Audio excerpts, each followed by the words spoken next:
The people in the cave help the wounded move around. They are asked to hold out a little longer. The wounded man could not stay on his feet and fell to the ground. There was no strength left at all. The elder inquired how many people had already collapsed without strength.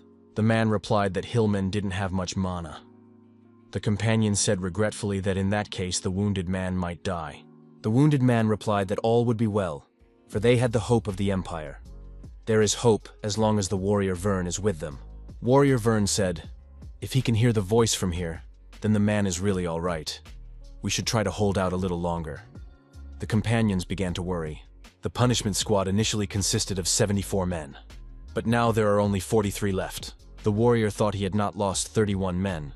However, only 43 survived. Although everyone tried their best, they were unable to protect 31 comrades. The warrior figured everyone was already prepared for this, all because they are in one of the 7 dungeons of the Great Evil, the Primordial Core. Something emitting a bright light appeared ahead. The warrior showed Vern something unusual ahead on the course. A huge gateway loomed before the warriors. Could this be what they were aiming for? Vern said that they were now in place. The Primordial Core itself was the end of the dungeon. This was the last point of the expedition, the conclusion of their heroic efforts. Many treasures are stored here. Such a quantity cannot even be imagined. It is also home to the best product ever created by man, the 36th masterpiece.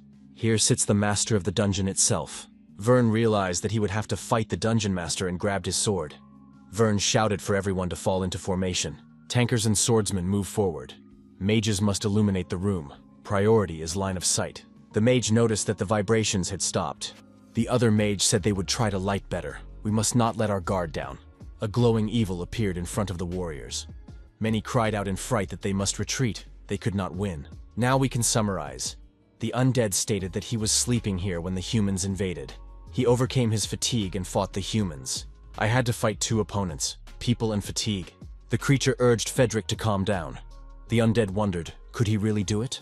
Fedric told the creature that he was the boss of the dungeon, but nevertheless he was asleep when the humans came. The undead added that the dungeon boss was asleep before them. Does that make any sense? All the problems are from his thinking. The undead asked Renee what she thought about it. Renee answered that she did not know. To quell the men with a mere yawn, Renee was again shocked at Mr. Swallow's greatness. The undead said that the dungeon had made a mistake. The dungeon boss replied that he shouldn't be like that. If Fedric thought too much, his bones would rot.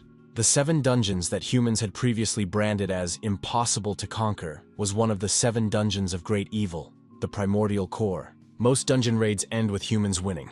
Humans can attack at any time, thereby putting the monsters that are supposed to drive humans away at a disadvantage. The repetitive battles were weakening the dungeons at an incredible rate. Over time, countless dungeons have been suppressed and recreated again. However, the existence of dungeons that could not be conquered by humans was obvious. Dungeons of the Great Evil, or more specifically, the 7 dungeons of the Great Evil. 7 dungeons that humanity unanimously considered unconquered. Even among the infamous 7 dungeons of the Great Evil was the worst in all the demonic worlds, the Primordial Core. Here dozens of creatures guarded the dungeon, and gatekeepers waited at the entrances of the 3 paths. The homunculus guarding the red passageway on the left is Renee's Blade Maiden. The skeleton guarding the blue passageway in the center is the Knight of Doom Fedric, and a little-known, profanity-filled passageway to the right, the mysterious Tentacles. The ruler of this fortress that could not be conquered was the primordial monster from the first chapter of Imperial mythology. So it was written in an ancient book. When this book spread to people, there were definitely more invasions. The dungeon boss said that the girl should have learned how to run a dungeon too. Just need to add a little mysticism and people won't understand anything. We have to give them a little bit of information and let them make up the rest on their own.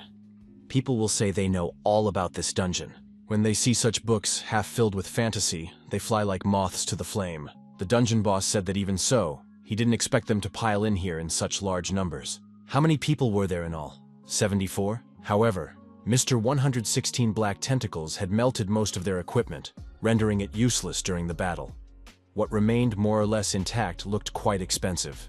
The girl was sure she could handle them without damaging things. The young man put his hand on the girl's head and said he had no doubt she would do fine. The girl blushed with embarrassment and smiled. Skeleton noticed that they weren't here on a date, and they weren't here for fun at all. However, why are the 2 of them the only ones who radiate happiness? The atmosphere is so sweet that the air alone can give you tooth decay, and it seems that not only the teeth, but also the skull can rot. If the boss is going to reincarnate, he has to do it right. Right now, as he stroked Renee's head, he had 6 fingers on his hand. The young man looked at it and agreed. Yes, he did have 6 fingers now. It was better than the last time, though, when he had over 40 teeth. He was smiling so wide it sent shivers down my spine. But the transformation, he said, had gone beautifully. Renee said that Frederick's teeth clattering was too loud. Frederick thought that he would soon be unable to bear it and asked her to resign as the dungeon gatekeeper since she didn't even like it. Renee said she would stop chasing them. Renee added that people were finally starting to invade the right aisle. The problem is that the 116 black tentacle that guards this passage is badly injured. He seems to be in critical condition right now. The boy replied that he shouldn't worry too much. He couldn't imagine the power of the tentacle's regeneration. We'll just have to see what happens next. If it really is a failure, we'll have to find a new gatekeeper. Skeleton told the boss that in that case it would be better to hire 2 of them at once, so that he could leave too. The young man objected. He had a lifetime contract. Anyway, people are only going down the right aisle for now. Skeleton noted that they might already be gathering forces for another invasion. Renee added that people were actively using magic like telepathy, so news of the crack in the right aisle with the squirt should have spread by now. The young man said that in that case they should also make a proper plan. He suggested that we switch places. Until now, Renee had been guarding the right red aisle. From now on, she'll take over the right side of the evil aisle. The attacking group will head that way, thinking the passage is empty. Renee will stop them. She promised Mr. Swallow that she could hold back as many people as she wanted. The guy said that Frederick would take the red aisle on the left that Renee used to guard. The men, having found Renee on the left, will head for the left aisle, where they will be stopped by Frederick. Swallow said that this way they could prevent 2 invasions. The boss was asked what he would do if people chose the center blue aisle. Swallow replied that in that case there was nothing they could do. They would have to enjoy their date with him. Frederick said that the plan seemed a mess. Renee remarked that it was, on the contrary, incredibly perfect. Renee added that they had solved the most urgent issues. The only thing left on the agenda was to decide what to do with that sword. Swallow wondered what kind of sword they were talking about. Renee explained, the one the invasion leader had used this time. Frederick noted that the opponents were quite strong since they had such a weapon. But what kind of sword was it? Frederick looked at it and said that it was a 36th masterpiece. A very famous weapon among humans. It's not really a weapon though. It's sword number 14. It's called Tanabella. The boss added that one of Renee's blades, which she is currently using, is also among the 36 masterpieces. Swallow said that people are bringing in some pretty good stuff. Frederick wondered what to do with that sword. If you give it to those at the entrance, people will take it quickly. If it got to them again, it would turn into a new headache. Frederick asked if the boss was going to take it for himself. Swallow noticed that Frederick didn't even know how to use a sword. Maybe he should give it a try. Frederick glowed with happiness and said he had no choice if the boss ordered it.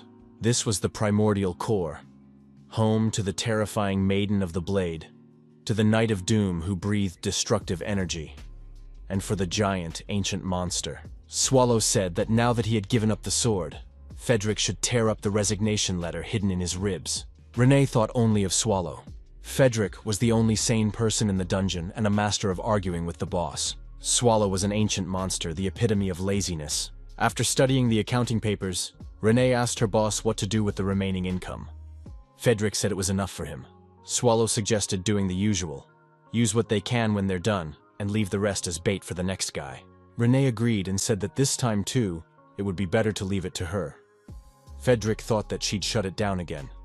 The boss agreed with Renee. The girl added that it wouldn't work that way with magic tools. Maybe we should just take the mana stones out of them and sell them. That would bring in a lot of money. Swallow said he had a good idea. Maybe they should visit a human village? Frederick and Renee were very frightened. The boss wondered, why such a reaction? Frederick suggested sending Renee alone. Swallow said that Frederick hasn't really succeeded in turning into a human yet.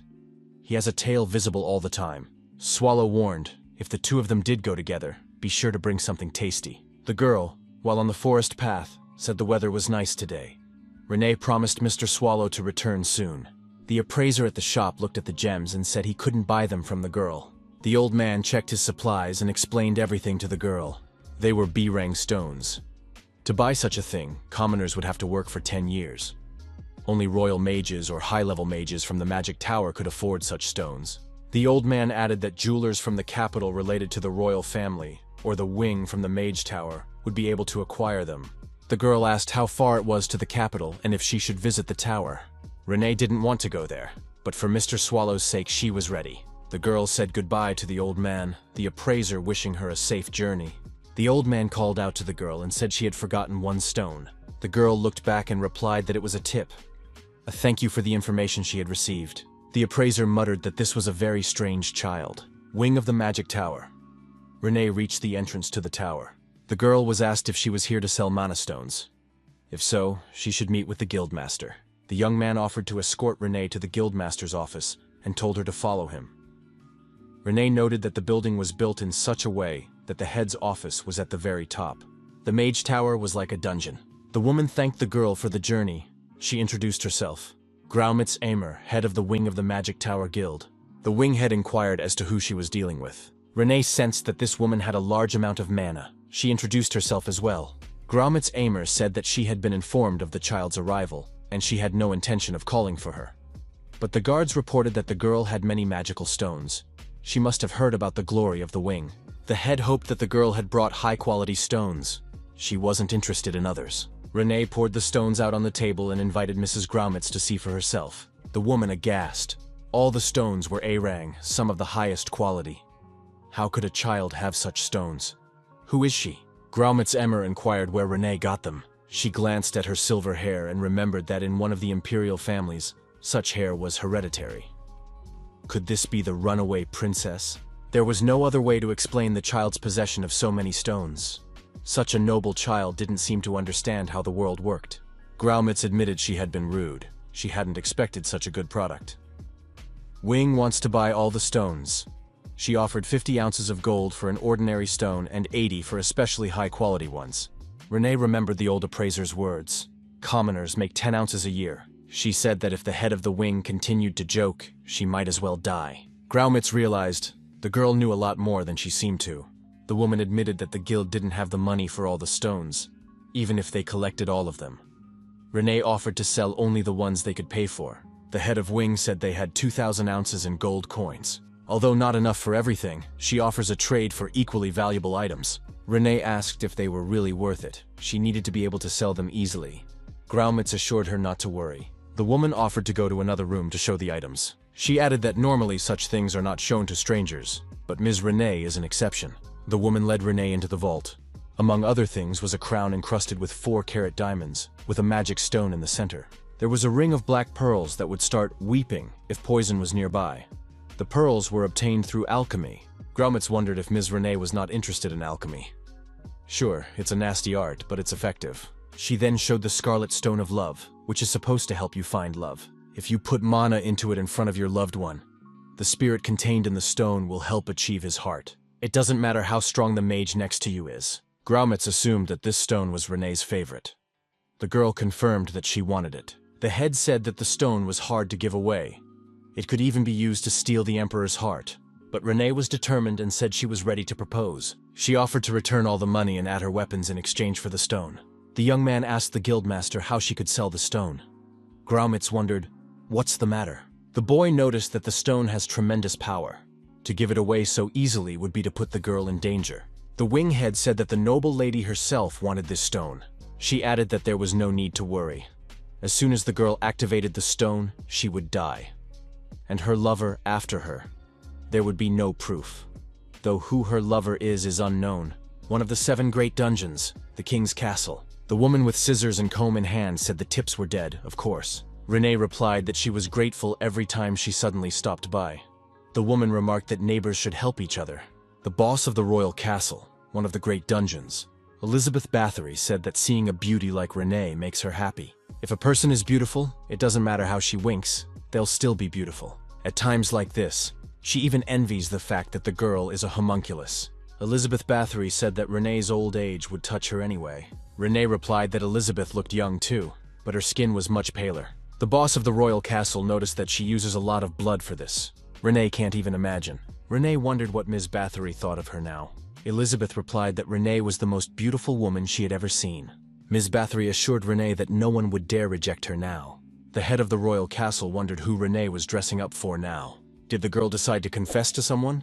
Renee, clutching the rock in her hands, said she wanted to confess. She wants to confess to Mr. Swallow. Elizabeth Bathory wondered.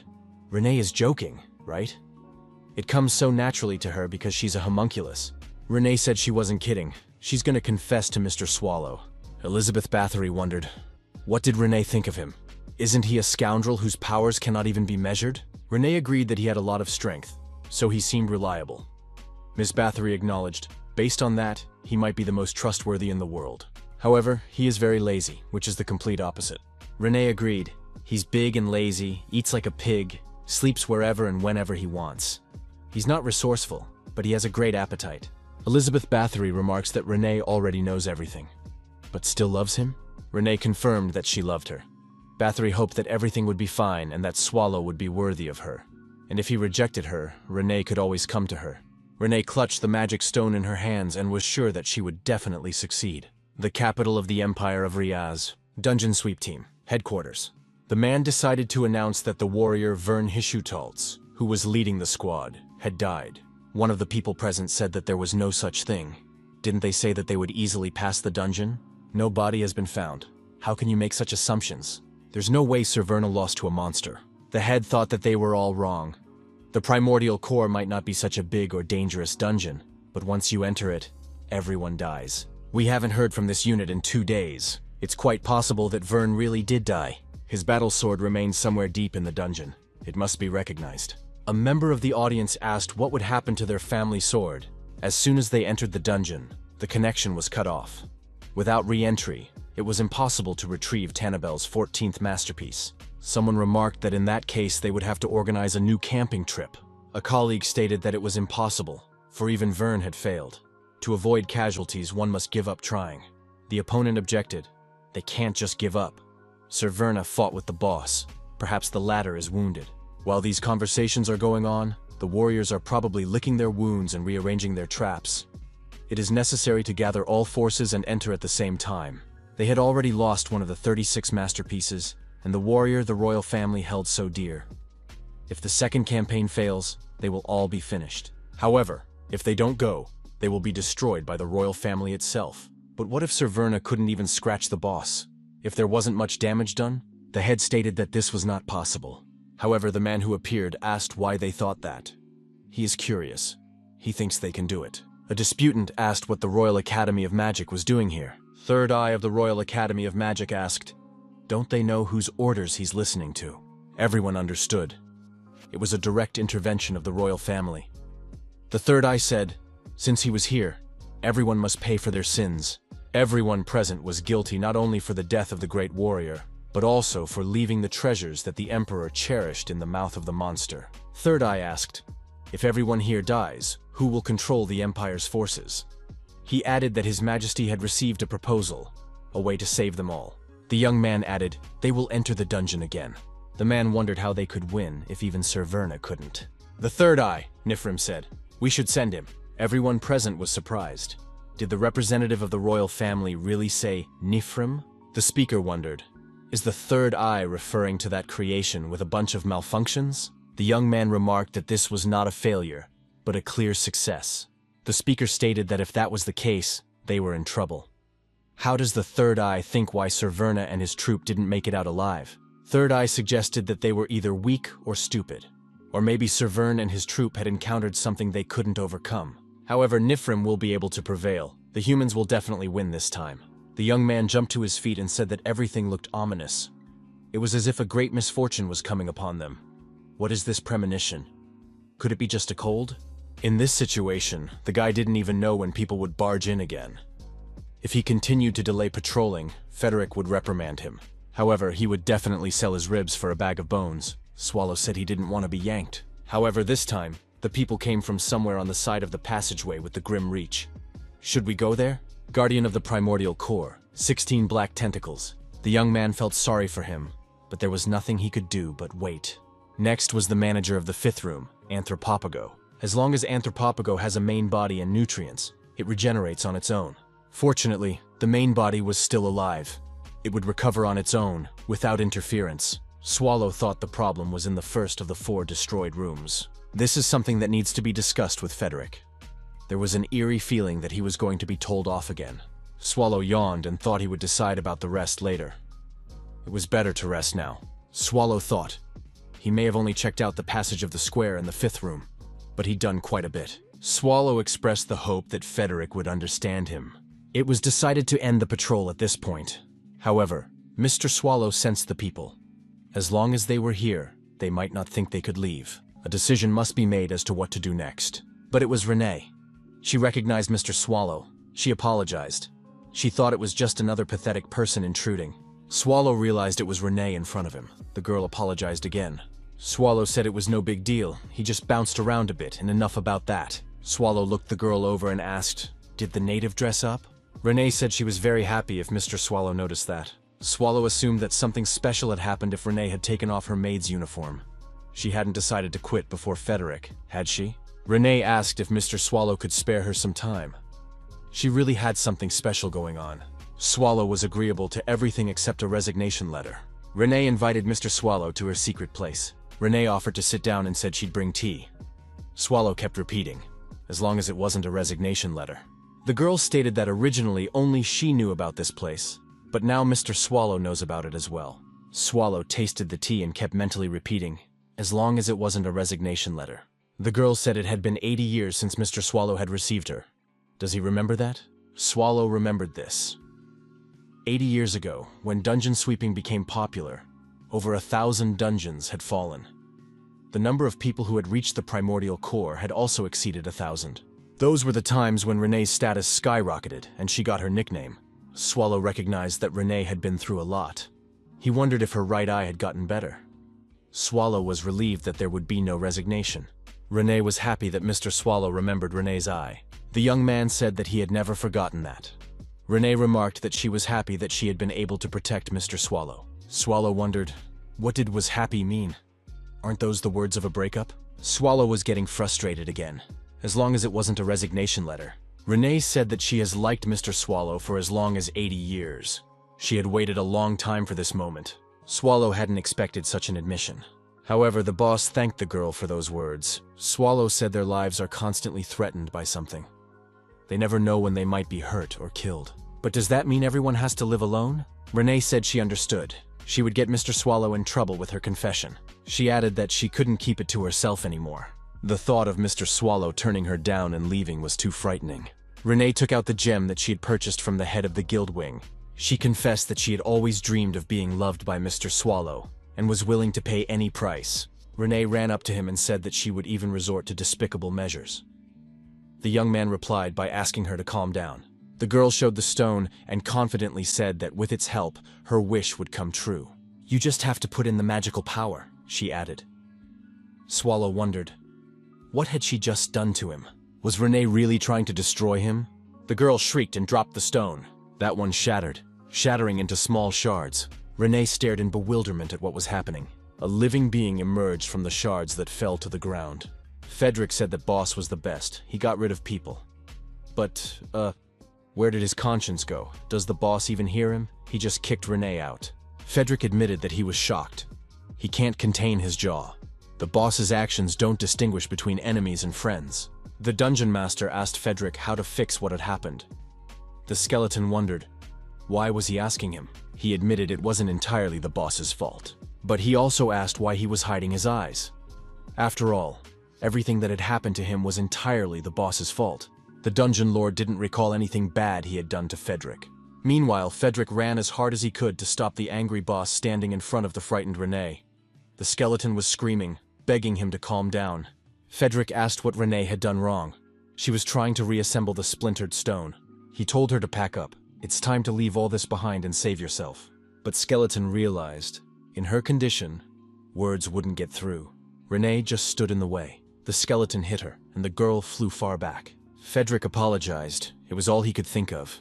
But now there was just the right distance between Renee and the boss. Swallow asked, had Frederick come to destroy him as well? Frederick painfully asked, had the boss still not remembered anything? The dungeon master finally remembered and apologized. Frederick was glad the boss was so quick to admit it, but added, he now understood why it had come to this. Because the whole thing was GG. The boss asked if he should go and look for Renee. Frederick snorted. Are you seriously asking? Don't you realize how important she is? He listed. Renee feeds the boss, monitors the monster's diet, cleans and rebuilds the dungeon, retrieves monsters, sets traps. Mends, cares for, counsels, resolves complaints, handles trophies, distributes income, keeps the ledger, and is even great at crossword puzzles. According to Frederick, Renee is the one who runs the entire dungeon. Her absence would prove far more devastating than the absence of the boss himself. The boss admitted that it sounded creepy. Skeleton insisted we had to find Renee before it was too late. Even if I have to crawl on my knees, beg, fall to my knees, or kiss her feet, Renee needs to be brought back. Frederick said he had one thing for the boss. It was Demura, a mana-stabilizing bracelet. Swallow took the bracelet in his hands. All he needed to know was that this bracelet was very expensive. His body is suffering from mana leakage. The effectiveness of the bracelet is questionable. By the way, he has 6 fingers again. Even if the effect is minimal, it will at least prevent the transformation from numbing him. Swallow noted, annoyed at how well prepared Frederick was. Where did he get it? The skeleton answered. He'd picked it up on the road. Frederick warned me not to abuse it. The bracelet is fragile. Swallow replied that he would find out in practice, and put it on. He promised to give his best. During his absence, he put Frederick in charge. Frederick reminded, you must return within 5 days. The men would be here soon. Swallow interjected, before the invaders show up? Skeleton nodded. He added, if he can't handle them, he knows what will happen if they get to that place. Frederick said, 5 days is a win-win. Swallow promised to have Renee back in 5 days. Frederick shouted one last time, if the boss passed by the human village, don't let him attract attention. If they found out the monster was roaming their streets, they'd be in trouble. Swallow said he understood. And if things got worse, he'd just destroy everything and come back. Frederick said it turned out to be much more complicated than anticipated. Renee went somewhere and traded a brachycephalus tooth for a magic stone with a demon inside. In the end, the boss went crazy and almost destroyed her. There was breaking news in the press about the brachycephalus tooth being auctioned off. This is the 34th masterpiece. It'll be really bad if the boss finds out. It would be a real apocalypse. Frederick figured it wasn't yet the right time for humanity to attack. However, it was reported in the press that the Dungeon Invaders Union headquarters was confident of a successful raid on the core in 3 days. But Boss Frederick had told him not to be away for more than 5 days. Swallow lay on the ground at the epicenter of the recent explosion. The young man thought he had landed in the wrong place again, for the second time. He remembered the skeleton telling him that his mana was unstable, so it was better not to use magic. Swallow decided that it was because of a lack of balance. But it's too early to give up. We have to try again. Coordinates, Haston City. The same place Renee used to go to sell stones. The young man's body began to rise again. The woman on the throne said that the people had gone too far this time, but today she will give them a glorious death. One of the visitors said it was ridiculous. How could a demon be so sure? He introduced himself as a representative of the 32nd Elite Raid Group ranked by the Empire. They are the warriors of the Huangho at dawn. Demoness should remember this name, because they are the ones who will topple her from the throne and become famous throughout the continent. The woman declared that she was a pathetic minnow in front of her. She is the Demon Queen, a descendant of the 17th generation of Asmodeus. The demoness jumped up from her throne and spoke, my name is Melho de Rimfagrea. People should be proud to know her name, and die. The warrior called his own name in response, Vern. Vern swung his sword and rushed to attack. Pretty soon he realized that regular arrows had no effect on her. The warrior shouted for the leader to leave the support to him. The opponent stated that these pathetic people don't know their place. The woman added that she will show what she can do. Vern was surprised to see ice flows in front of him. Where did they come from? Had she really had time to prepare a new spell? Vern asked. Did she really think they wouldn't do anything in response? The opponent wondered, where did such stupid people come from? How quickly do they want to die? However, when did this man put up a magic shield?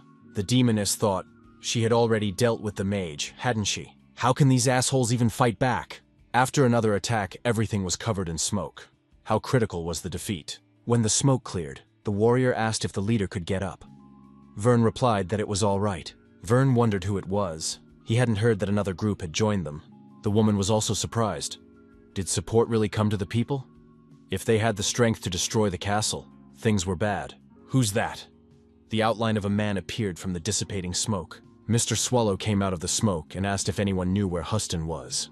Demoness and Vern were outraged. Who was he? Showing up out of nowhere and talking nonsense. Vern said it was most likely human, so he advised him to get away from the Demon Queen. Swallow wondered if it was really the Demon Queen. The Queen replied that nothing would change from another mediocrity. Swallow wondered if she really called herself the Demon Queen. Her ancestors looked very different. Maybe it's all about generations? The Demon Queen screamed that now they would pay for destroying her castle. The aide told Sir Vern that support had finally arrived. Now, together, they could destroy the Demon Queen.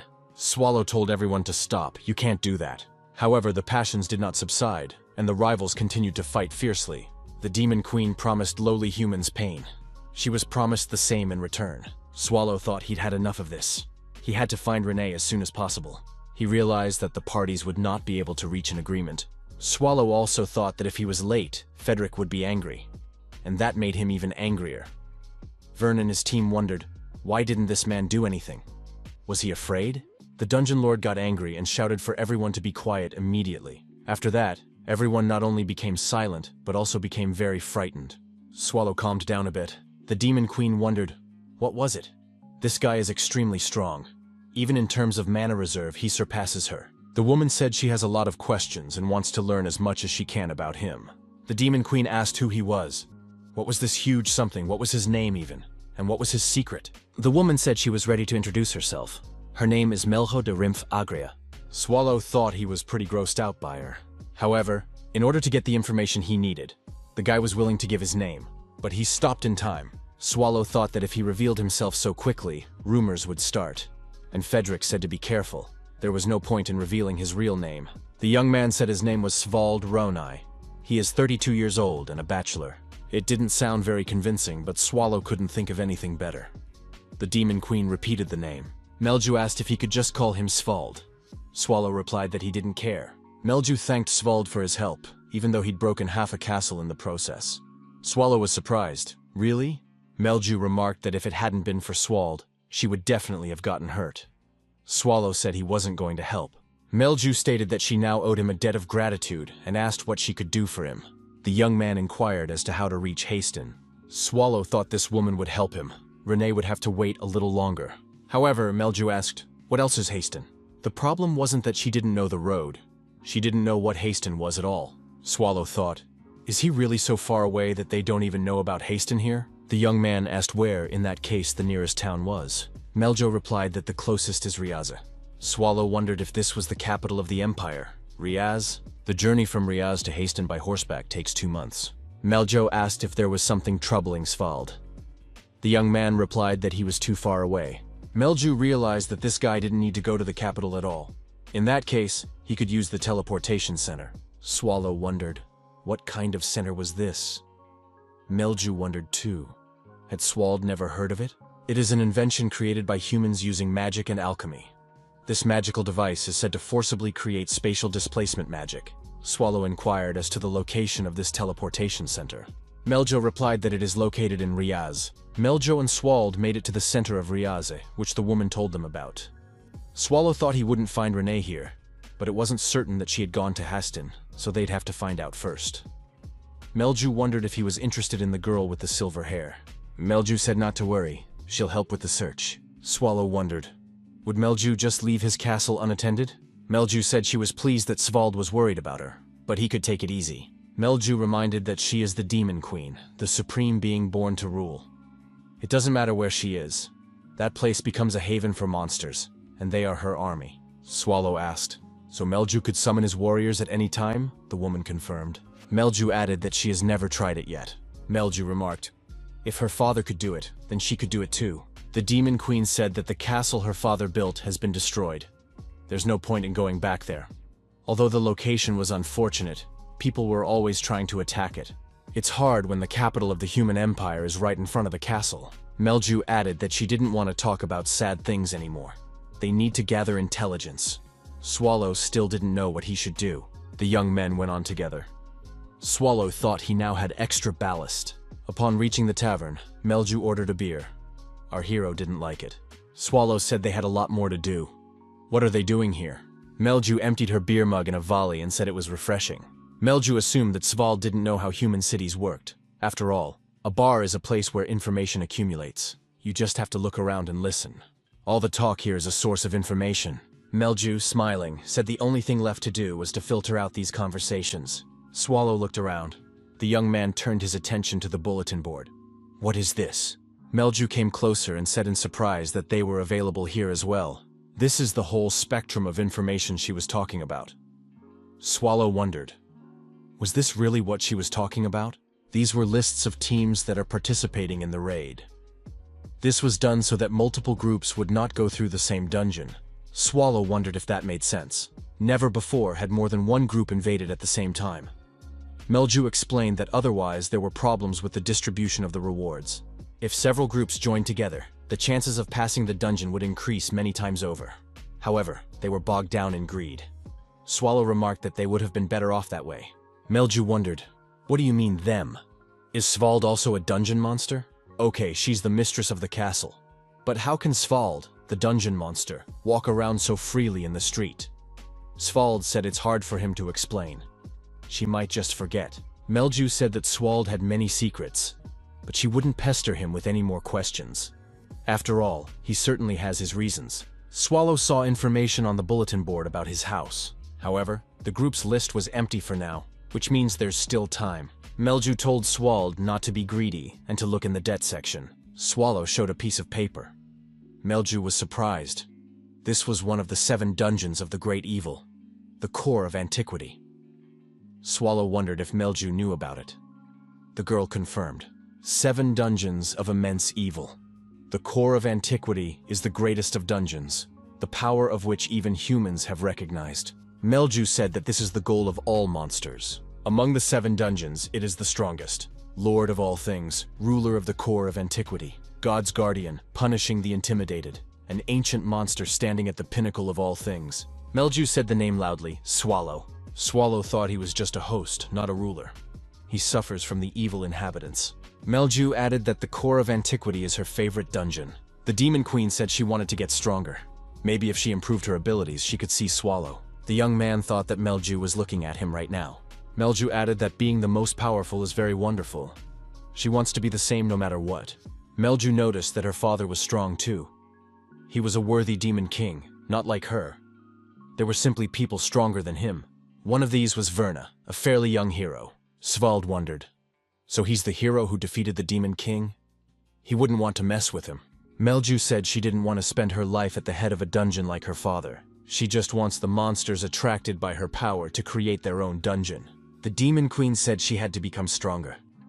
Does Swald agree that this is simply admirable? Swallow thought that youth was a good thing. The boy said that Melju had a very good idea. Our hero was once like that too. However, so long ago that he doesn't even remember when exactly. There were times when he led an army capable of dominating the entire world, when he sought to master the world's knowledge more seriously than anyone else. And sometimes he even drove around people he thought were insignificant. So he went along with his emotions and gave them everything. Eventually, our hero realized that all of this was going nowhere. So now he wants to sleep. That's the purpose of his life. Swallow turned his attention to his companion and saw that she was asleep. Really asleep. Some of the people said that the dungeon raid had reappeared. The owner of the place noticed that it was yesterday's raid. The information was forgotten to be removed. But who would have left it behind? Where is this team located and what is the name of the dungeon? The owner of the establishment said that he would fix everything now. Visitors wondered, had he not updated the information all this time? If the inspectors had caught him, they would certainly have fined him. Fresh morning air was coming into the room through the open window. Melju woke up, opened her eyes and said her head was splitting. Swallow yawned and said that the girl was finally awake. Melju stated that she had absolutely no memory of what had happened the night before. Swallow looked at Melia, shrieked, and bounced away. The boy wondered if his eyesight had gone bad. Why had Melju gotten so small? The girl was surprised. She said she was not small. Swallow wondered if Melju had reversed her age. The girl said that the interlocutor was throwing around too many harsh words. Swallow asked, then, why had she grown so suddenly younger? The way she looked frightened him. Melju slapped the young man on the cheek and said that she wasn't the one who had gotten younger. Yesterday she was in a uniform that people don't look down on. The second version. The girl added that the young man is now facing the first version. Swallow clarified. What Melju means to say is that she didn't have a basic form, but now she's taken it? Did he get that right? Melju replied that it wasn't like that. The girl asked the guy, what happened to his face? Was it really so swollen after eating the evening's goodies? Melju said that in any case, transformation magic usually projects the future form of the one applying it. In other words, when she's older, she'll turn into that amazing second version. Swallow replied that he understood it all perfectly now. But Meljo was angry. Was he not satisfied with her answer? Swallow suggested that the girl change her clothes first. Meljo asked him not to treat her like a little child. Earl Haston's residence. The man shouted for the gate to be opened immediately to let the raid team in. They traveled all the way from the capital to attack the primordial core. The Count inquired who had sent the message. He was told that it had come only the night before and was signed Third Eye. Count Etark, Lord of Haston, thought that the Third Eye was a knave from the royal community. Entering dungeons of rank B and above requires the permission of the Lord with jurisdiction over the land. However, there is no such thing as permission. However, the Earl understood that it was a royal order, so he couldn't even reject it. The Count asked the assistant if she believed that this squad would definitely succeed in attacking the primordial core. The woman was silent in response. The Count said they were thinking the same thing. This troop is too weak for a place like this. He had never heard of their leader, Nifrim, before. What are those Third Eye guys thinking? The Count thought, if they were fooling around with the primordial core, it was his region that would be in big trouble. First, we should send someone stronger to conquer the dungeon. Count Etark said that in that case, he would need a legal detachment. The aide told the Count that the answer might be closer than he thought. The Count wondered if she was referring to the Wing Mage Tower. She was right though, the Wing could really handle the task. Recently, they had made great strides with high-grade items of unknown origin. But even with their rapid growth, it would be crazy on the part of an A-rank Mage Tower to challenge the primordial core. But what if the rumors were true? If the Guardian has fallen, the only monster in Dirty Crossroads should be the Eater, a boss monster that personally fought against the squad of brave hero Vern. Count Etark thought that he would immediately send someone to the Wing Mage Tower and make a request. He would promise a huge sum of gold and a great honor. One must conquer the primordial core at any cost. Suddenly, strangers entered the room. The Count wondered, who were they? The leader of the strangers asked if Count Etark was in front of them. The young man said his name was Nifrim. The Count would not open the door no matter how many times he called, so he apologized for the intrusion. The Count inquired what had brought them here unannounced. Nifrim recalled that the Earl had been notified by the royal family. Nifrim asked, or maybe there's a reason why they shouldn't be here. Count Etark sensed this young man's unquenchable thirst for destruction.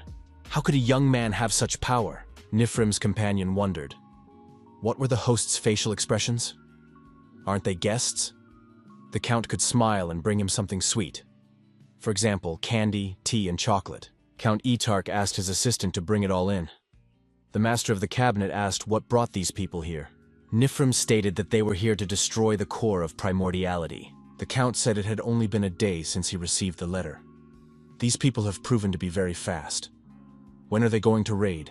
Nifrim said they wanted to go today, but something came up, so they might leave tomorrow.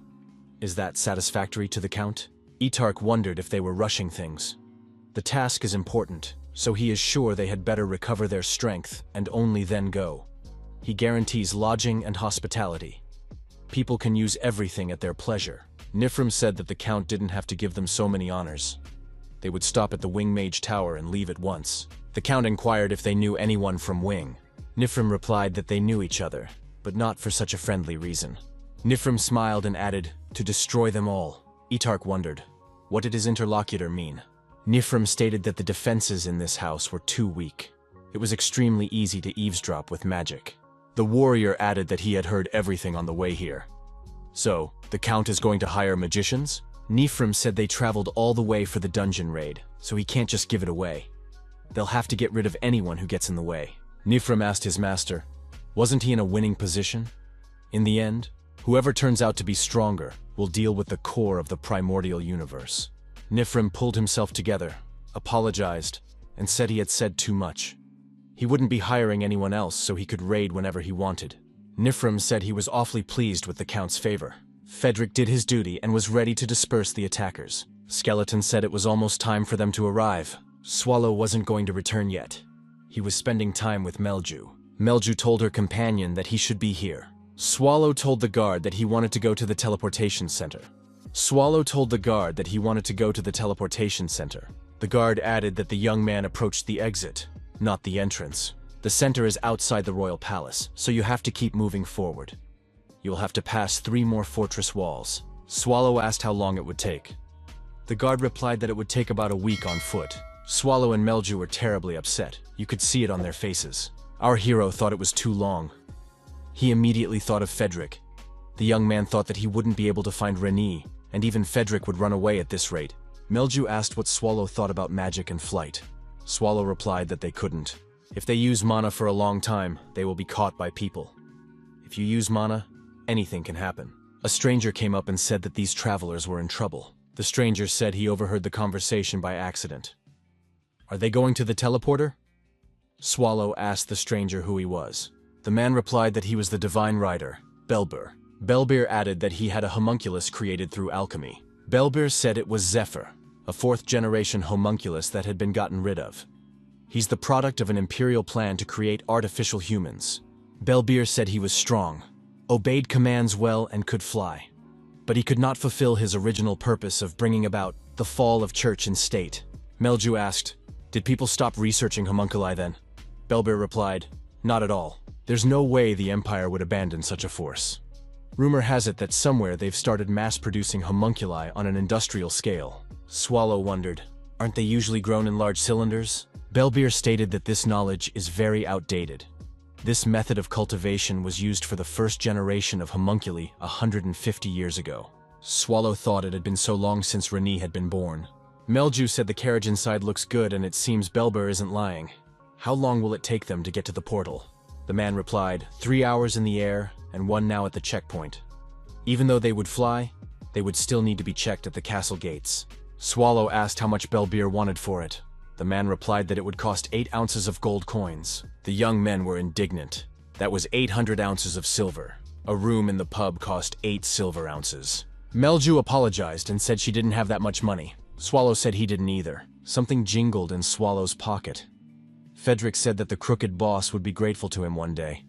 In our hero's pocket were gold coins with a plaque. Swallow and Melju were thus able to continue their journey on the homunculus. Melju asked who had given Mr. Swallow so much money. Swallow replied that his dungeon partner, Mystery, had slipped it to him. Melju asked again, "So Swallow-san is a dungeon monster? But how can he move around so freely?" Swallow replied, "It would be more correct to say that he was simply chased away." Melju wondered, then the partner Swallow was looking for was also a monster that had been chased away? Swallow said yes. The girl said she was jealous. Even after leaving the dungeon, Swallow worries about her partner to the very end. She wishes she had one too. Melju added that she wants to have a life where someone cares for her and she can care for others. It's just incredible. The path of gold and pleasure is the Sebe Rose. Swallow learned that they couldn't use the teleporter right now. The man apologized for the inconvenience. Meldio didn't know it would be like this. She apologized to Sir Demda, whom she also called Swallow. The man said, "If it's not urgent, you can come again at 8 o'clock tonight. They have suspended all teleport sessions to ensure the safety of today's auction. Once the auction is over, the guests of honor will want to use the teleporter, so permission will be given from above to use it." Swallow wondered if teleportation was being restricted here because of some auction. The interlocutor replied that this time a rather rare item would be presented. A few days ago they had a brachycephalic tooth, whose whereabouts had long been unknown. This 34th masterpiece will now be auctioned off. Everything is being done to prevent people from teleporting into the auction site. Melju looked at the image and said it was a very beautiful drawing.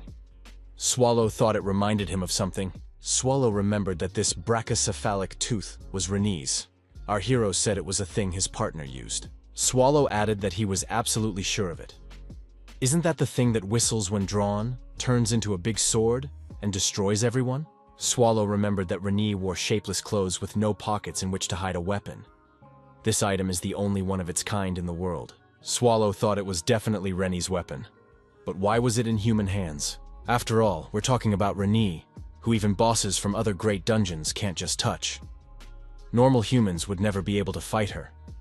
Renée is quite strong. Renée was nicknamed the Handmaiden with the Blade for a reason. But did Rennie have a blade when she escaped? She was wearing loose clothing with no pockets in which to hide a weapon.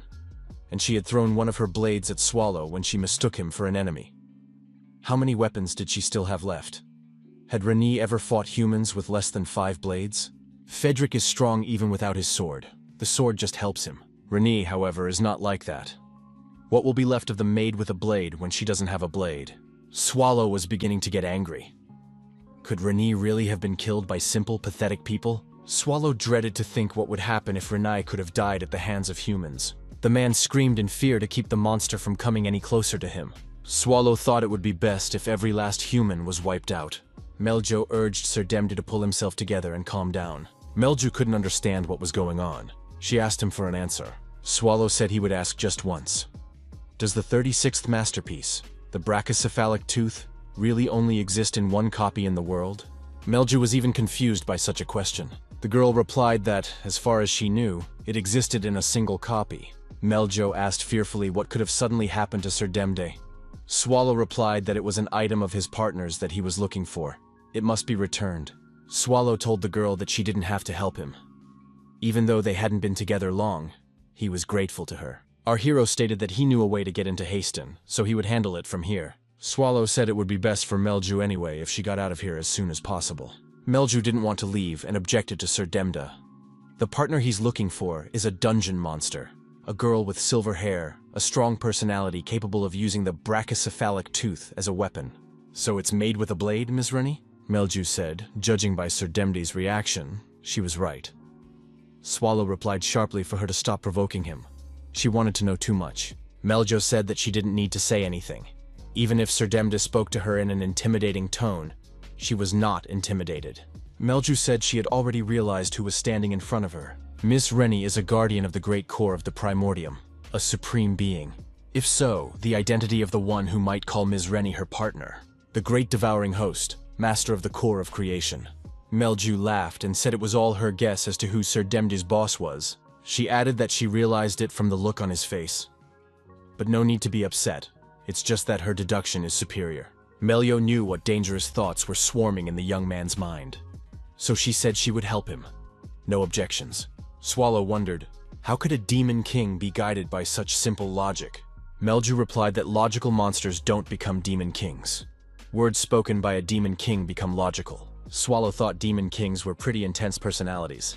Melju was interested in the expression on his face. The girl said that this was the Sir Demde she knew. Meljo added that just now it was very scary. Demde was saying strange things. The girl said she was glad. Demde was back to normal. From now on, she would be by his side, so he needn't worry. Meljo asked Demde not to speak in that scary voice again. Could he promise?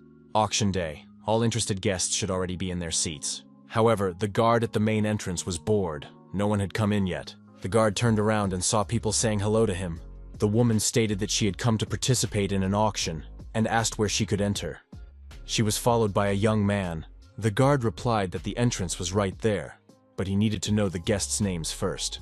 The woman said her name was Melju of the Agreya family and her companion was Demde. The guard checked the list and said there were no such names. Melju was surprised. There was no such thing. She asked if Demde had brought invitations with him. Swallow drove his fist into the guard's nose and said that was the invitation. He added that it is an invitation to the afterlife.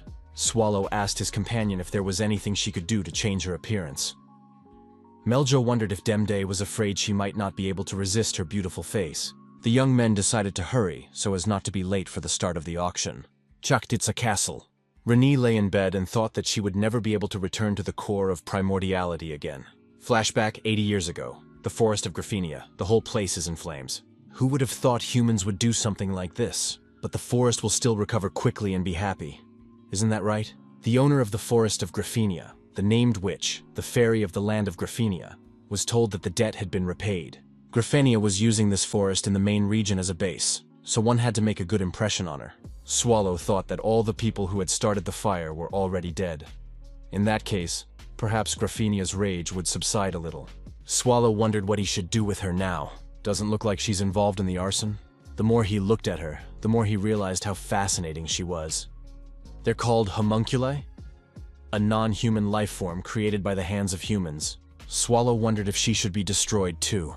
Nothing good would come of leaving a witness behind. Swallow said that she was now free and could leave.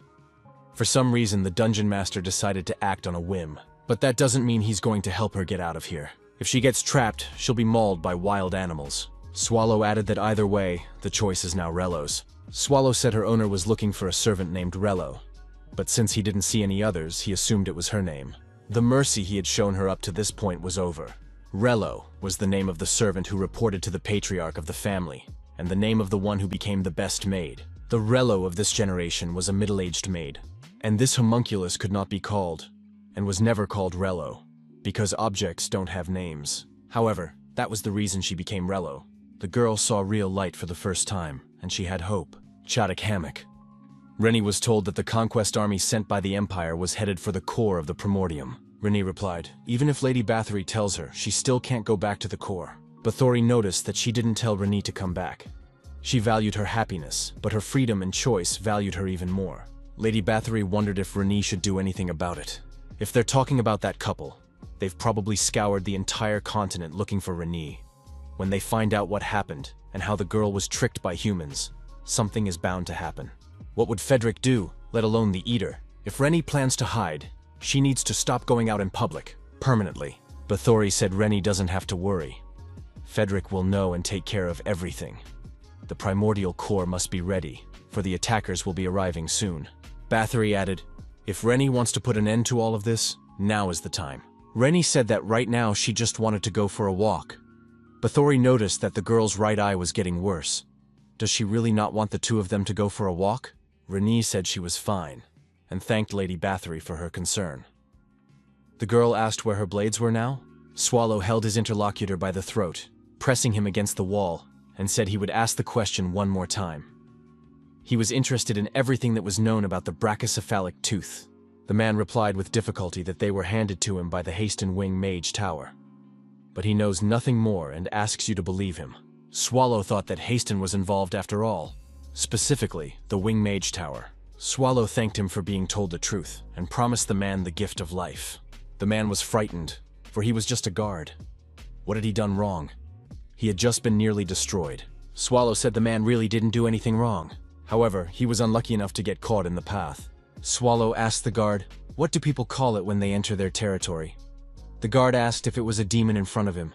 Swallow asked if people ever call it a massacre or slaughter. They use nice words like conquest and strategy. Do humans ever feel guilty about the monsters that died? Does he really think they died for doing the wrong thing? Swallow added that he does this simply because humans are his enemies. The bidding at the auction was in full swing. The prices were constantly rising. The girl said she was bored. Maybe we should get in on the action too. We could throw in a few fake bets for fun. The girl said that Lady Wynn should come to her senses. They were guards, not clowns. Lady Wynn said that she couldn't even have fun while Garrett was around. It was an officer of the Order of the Black Wolf Knights, the warrior Lady Wynn Historia. An officer of the Order of the Knights of the Black Wolf, Pathfinder Garrett, told Lady Wynn to remember their mission. The auction host announced number 3 as the winner and said that was the end of them. However, someone in the audience said he would decide when the auction was over. Swallow says that everyone in this room wants to redeem the brachycephalic tooth. He's right, isn't he? There are only 3 drivers in the Empire. After one of them, General Vern Hishetalt, died at the primordial bucket. He, whose duty it was to protect the citizens of the Empire, was blamed for his own demise because he prioritized conquest for enrichment. But since this hatred could no longer be directed at Vern, who was dead, the 2 remaining drivers had to suffer. One of them, named Wynn, had to regain the trust of the people by keeping her survival instinct in check and burning with determination. Garrett told Hysteria to stop. Garrett said that Hysteria could never leave. Looking at our hero, she said that this man was too dangerous. Swallow walked up to the lot and said he wasn't sure before, but it seems to be true. Rennie's aura is too strong for the weapon to be a fake. Swallow took the item in his hands. He said it would be a little problematic to explain the situation. However, the item already has an owner, so he will return it to him. He knows people have been bidding in anticipation, but not this time. Someone in the audience shouted for the guards to capture the man immediately. Swallow said, if they won't let him go that easily, he'll tear everyone to pieces. The dungeon lord added that he would bury everyone under the rubble of this building. Suddenly someone shouted that he wasn't going to let that happen. All present noticed that the consul was tending to Lady Wynn Historia. At the moment, she looked like a flying squirrel. It was a graceful movement, backed by decent equipment. Swallow thought this girl was acting too clumsy. She has nothing but a glove. Swallow decided that would be a good way to break his opponent's hands. He also thought he would break his gloves too. For a human, this girl is behaving quite well. Win swung around to deliver a crushing blow to the stranger. Looking at the girl's abilities, Swallow asked, "Wasn't she just an ordinary little girl?" Win Historia didn't understand how this person could stay alive after being hit like this. How was that possible? This skill would be able to slay most dungeon bosses without even leaving a trace of them. And those gloves, replicas of Apocalypse, should have been able to withstand heavy damage at least 3 times. But they just broke in one blow. There was a dark liquid or gas coming from this man. He's definitely not human. But he's no ordinary monster either. Then what is he? Swallow laughed loudly and apologized. Garrett ran to Lady Win's aid. Hysteria yelled for Garrett to stay back. Meljo asked if Sir Pogil's was okay. She was very worried. Swallow replied to the girl that he was fine. Melju said excitedly that she thought the young man had no chance of surviving. Swallow admitted that somehow he hadn't died. Swallow thought that such a blow could not have been made by an ordinary man. If she'd hit him in the heart, the outcome would have been different. Definitely in that case, he would be back to his basic form. That girl really scared him, Swallow thought. If the disguise was revealed, Frederick would be very upset. I don't even want to think about it. He looked over to where the girls were and thought they seemed to have escaped. It turned out that there were 2 specimens of flying squirrels, especially that pink-haired girl. She took out all the people while he was distracted by the other one, and created a protective layer of magic on the blue-haired one. All at the same time. Swallow thought it was pretty funny. Win Historia fell to the ground amongst the common people. She had a wound. Someone said it was necessary to call a healer. The girl was distraught. She had been torn apart by some nameless monster. Would the auction people be safe? What would happen to Garrett? Garrett said, "If Lady Win calls for her so quietly, she won't hear." Win looked up and saw Garrett in front of her. Garrett said that Lady Win could thank her. If it weren't for her, Lady Win would be in a lot of trouble right now. Win looked at Garrett and realized with horror that her arm was hurt. Garrett said she shouldn't make any noise. She was still alive. Win Hysteria apologized. She is unworthy of the title of warrior. Garrett shouted for Lady Win to get ready. She is a warrior. No one would want to see an imperial warrior crying like a baby. Garrett added that the arm problem was a small price to pay. But does Lady Win know who their adversary was after all? Garrett said that monster was a devourer from the core of the Primordium. Win Historia told Garrett not to joke around. A monster like that couldn't be here. Garrett says she's sure of it, though she herself doesn't know why. She repeated, it was indeed him. That black scourge was an ancient monster eater. He had many of Vern Hischolt's warrior tracks less than a month old. The situation was more serious than they'd realized. Win Historia thought that at this rate, the Empire might collapse. She stated, if it is indeed a devourer, then they should fight back even harder. This is the lands of the humans, where they have the advantage. Garrett noticed that they wouldn't be able to solve this problem on their own. There was no way they could win now. Garrett added that they didn't stand a chance. We need to hurry up and request support from the Dungeon Raiding Union headquarters. It was also necessary to report the situation to the royal family. Garrett said that teleporting 2 people in her current state would be difficult, so Lady Win should stay here for now. The Whisper of Light cure was activated. She added that it wouldn't cure Lady Win completely, so there was no point in trying to go after her. Win said, who knows when that monster will go on another rampage? Garrett remarked that it was all the more reason not to leave the place. The girls said their goodbyes, and Garrett set off on her mission. Win watched as Garrett, moving away, disappeared into the sky. Swallow thought he should have just left the fugitives and gone to Haston, or chase after them and get rid of all the dangerous elements. Swallow was in contemplation and didn't know how he should really proceed. The young man thought that he had successfully recovered the brachycephalic tooth.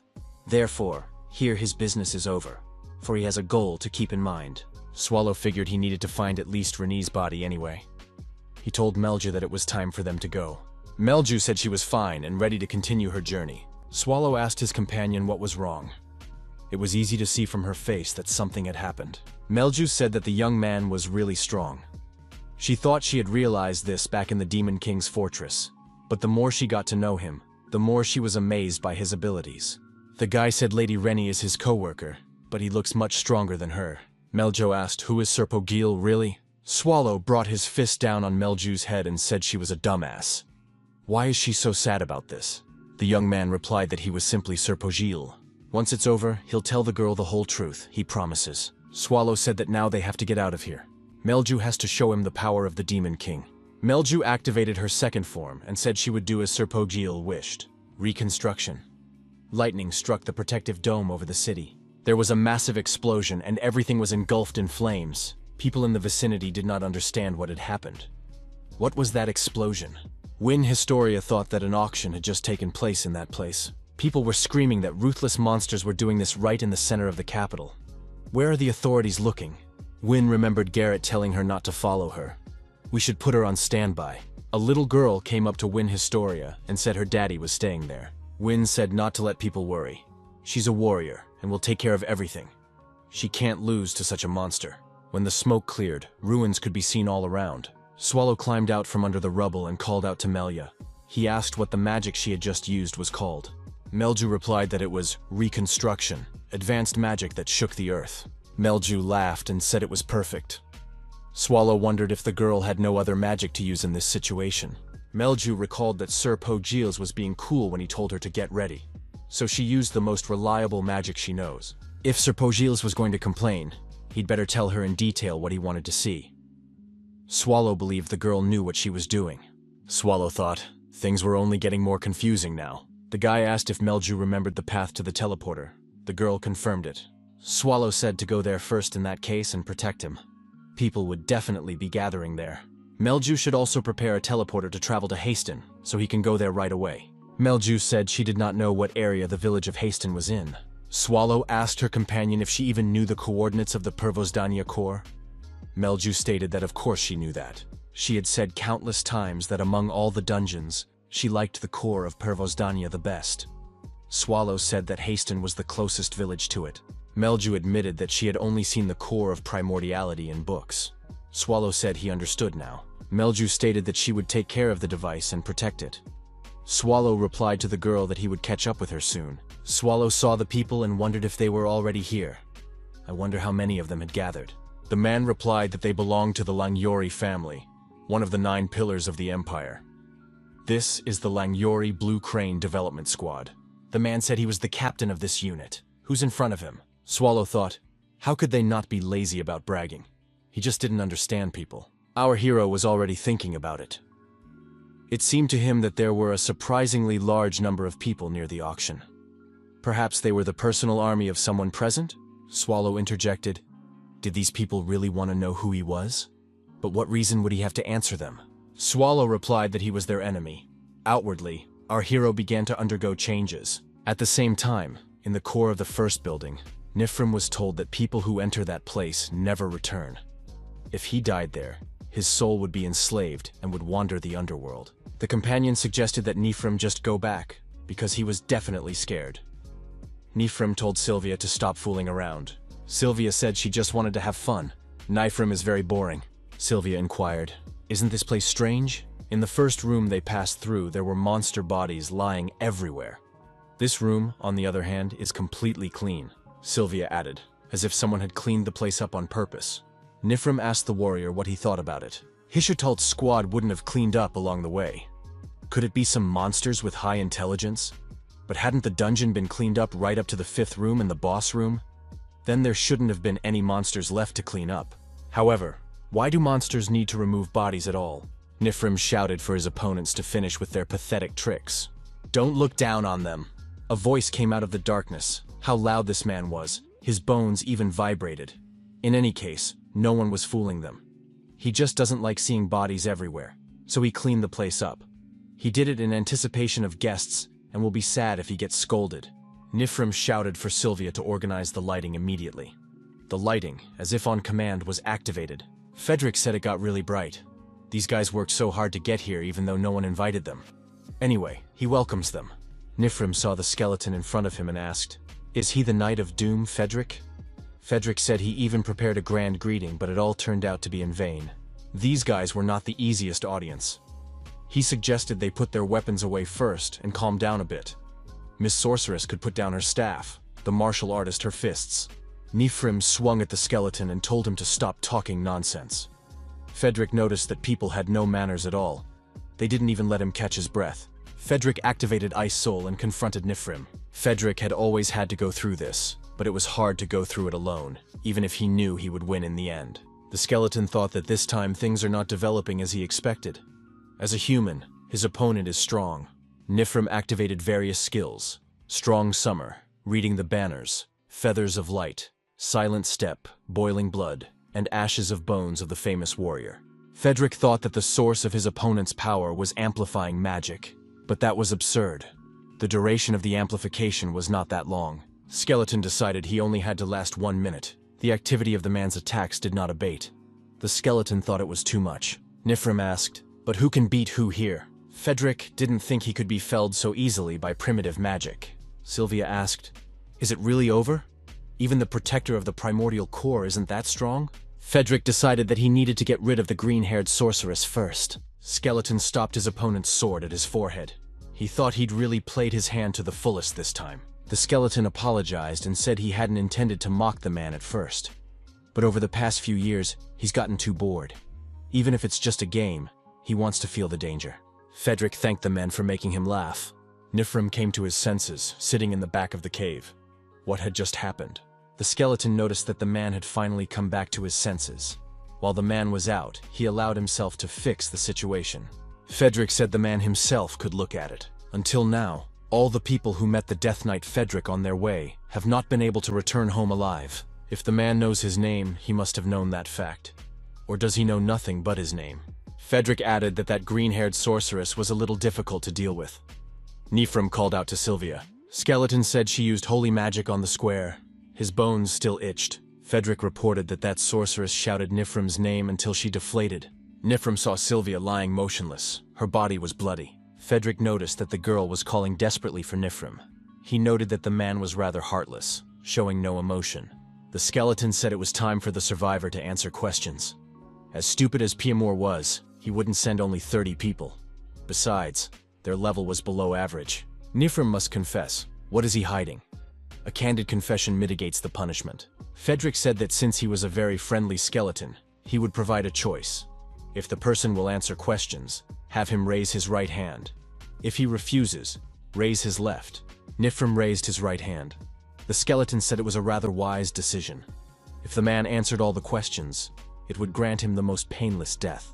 Nifrim showed his middle finger to the skeleton on his raised hand.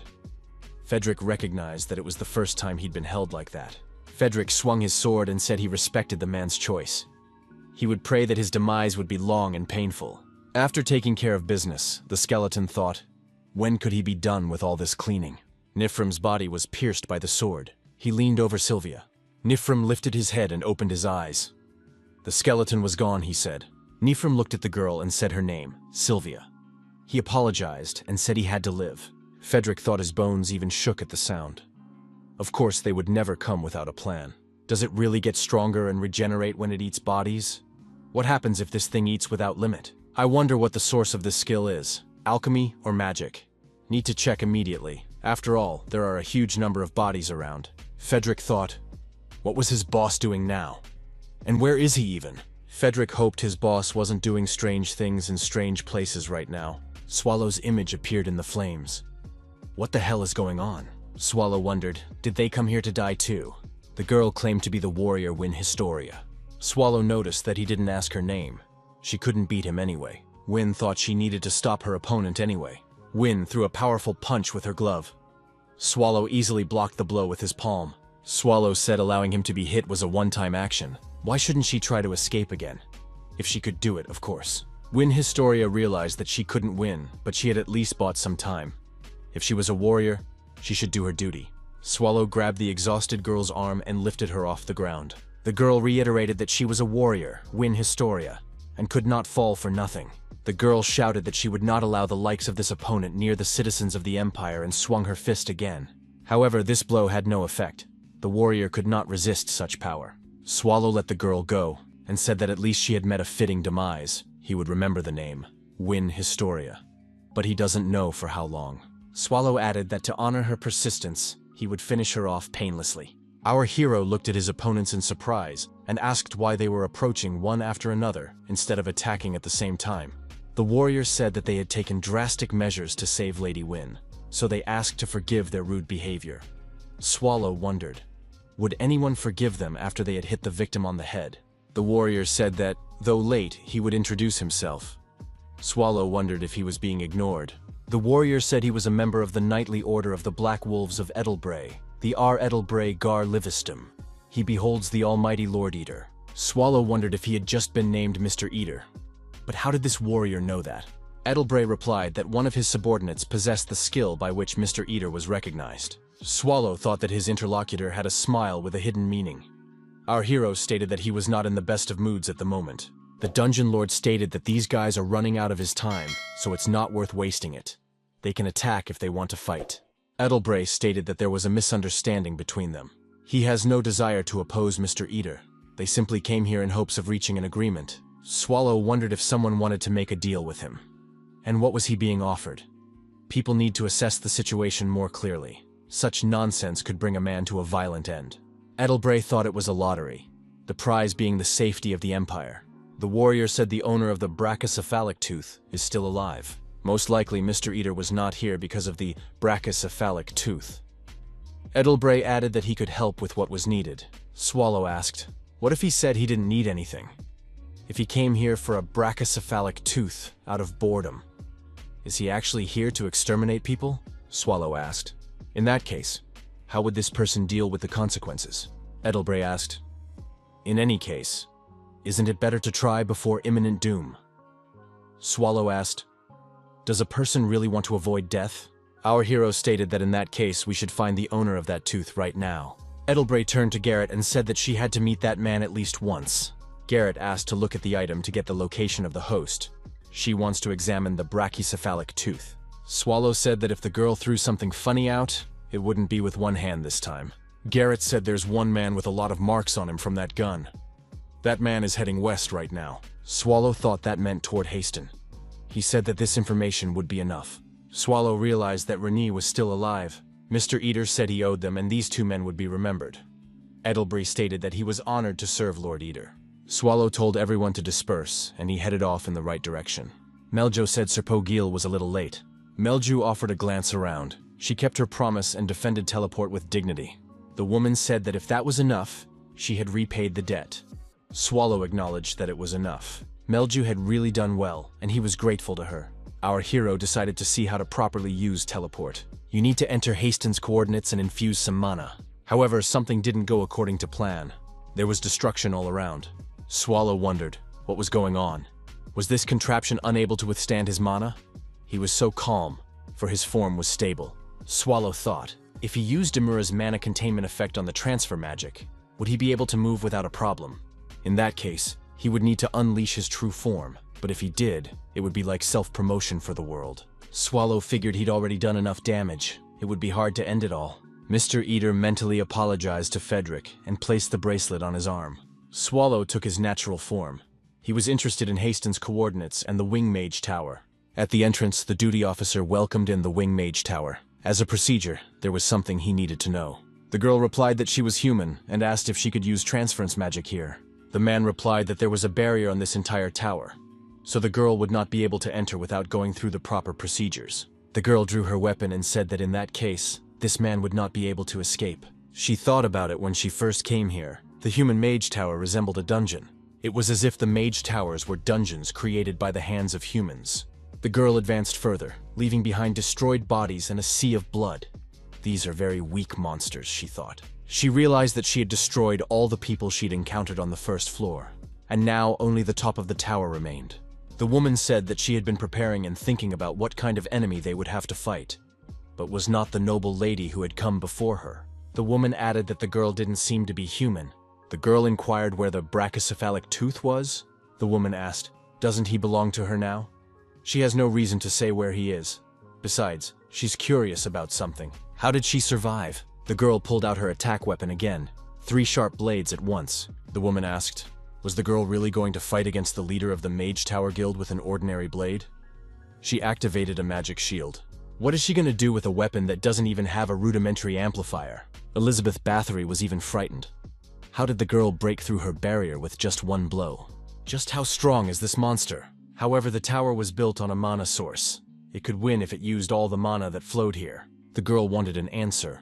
Where was her brachycephalic tooth? Bathory said the brachycephalic tooth is no longer here, having been sent to auction long ago. The magic dimension was activated, and lightning bolts appeared from all directions.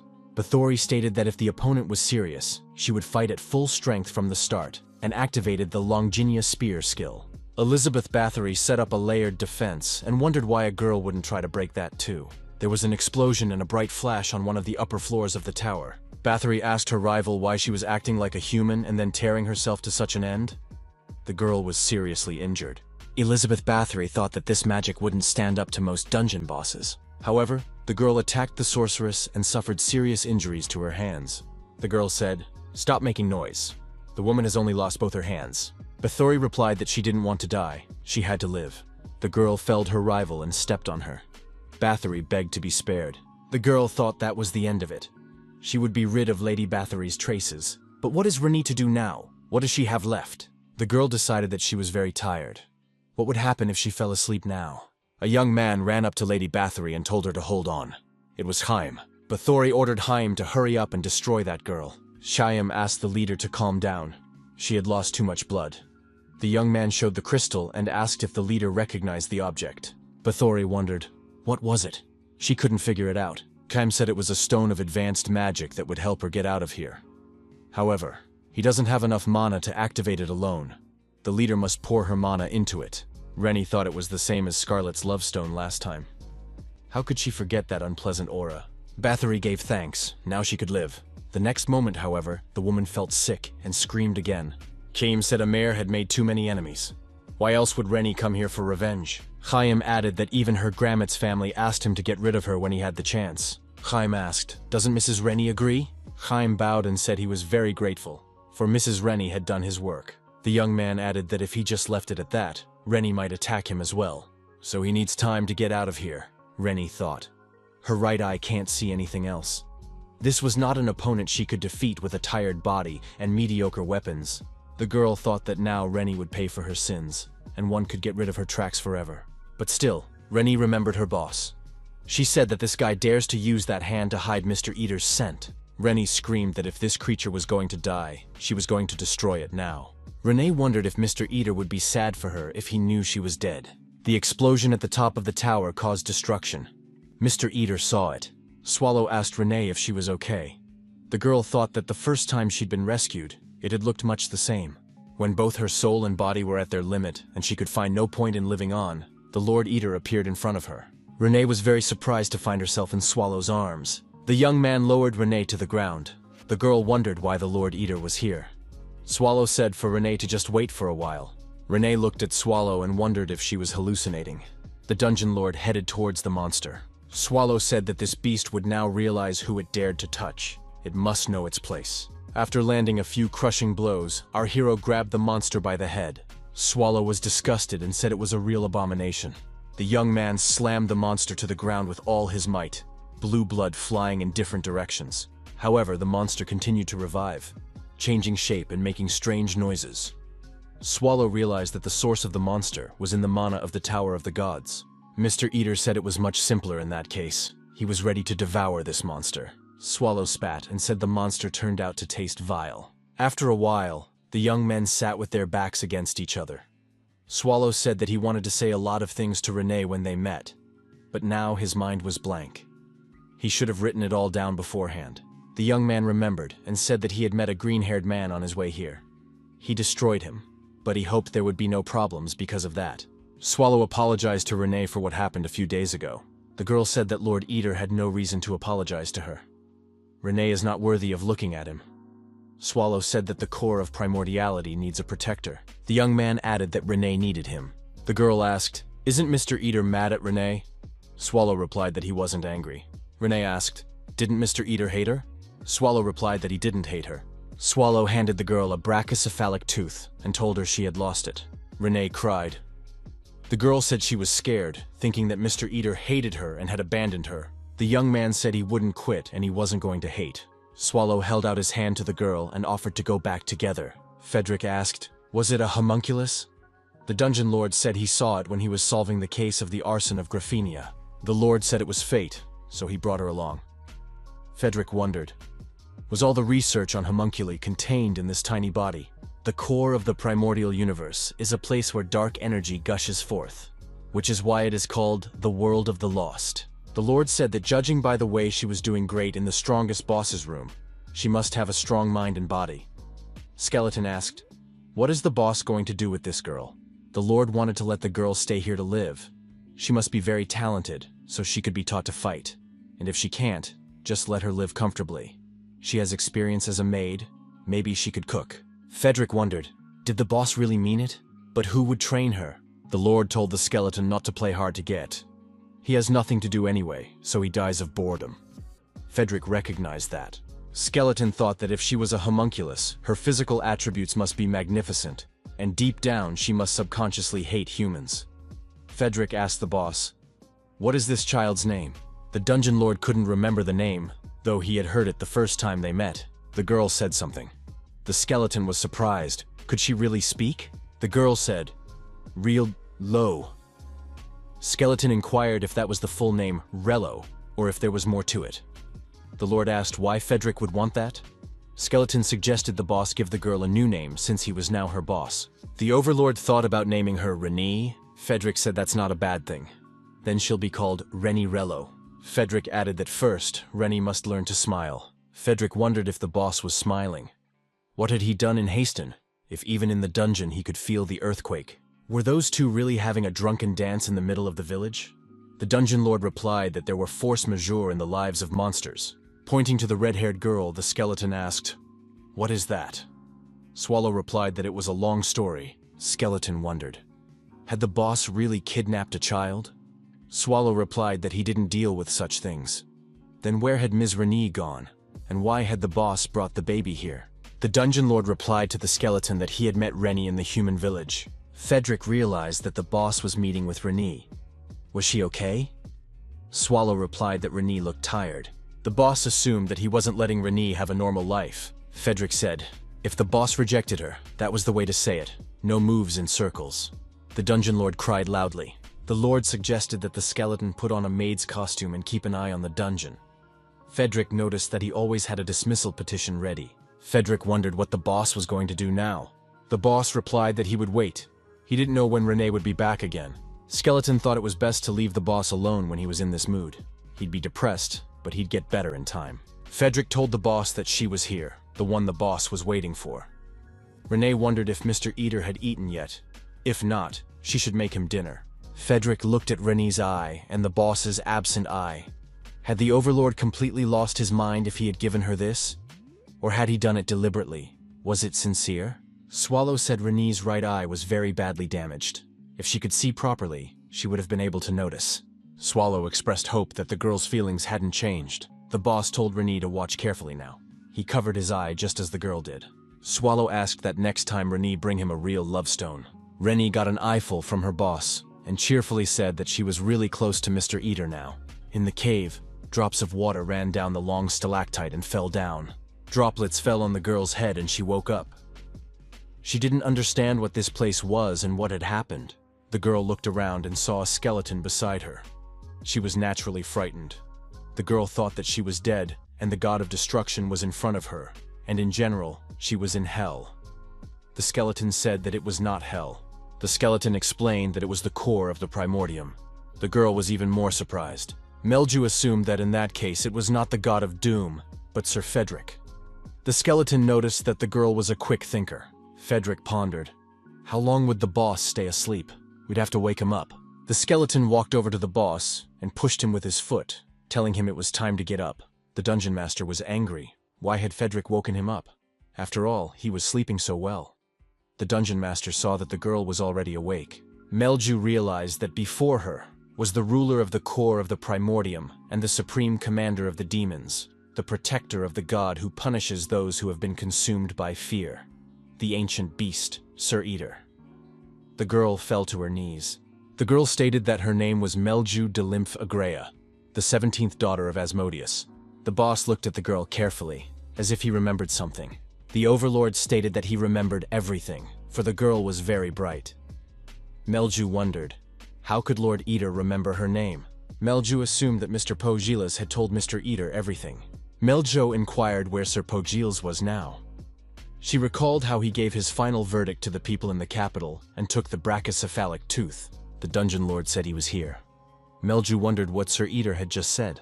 The head of the dungeon said that he was Pogil. Melju was terribly frightened, for she was behaving indecently right in front of Sir Eater. Frederick interjected to his boss. What did the girl just say?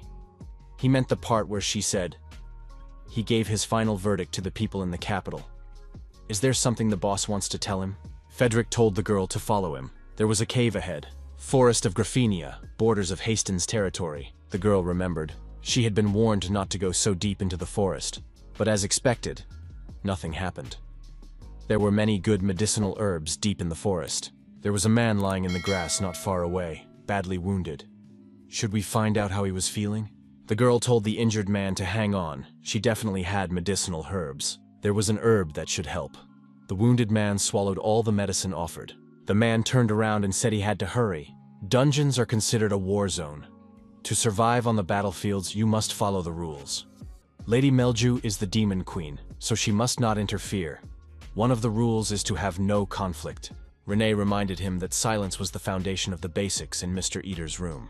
Melju shouted that she was refusing, for she was a free dungeon monster. Besides, she's not just a demon queen, she's a guest of the primordial core. She came to talk to the dungeon master, Sir Eater.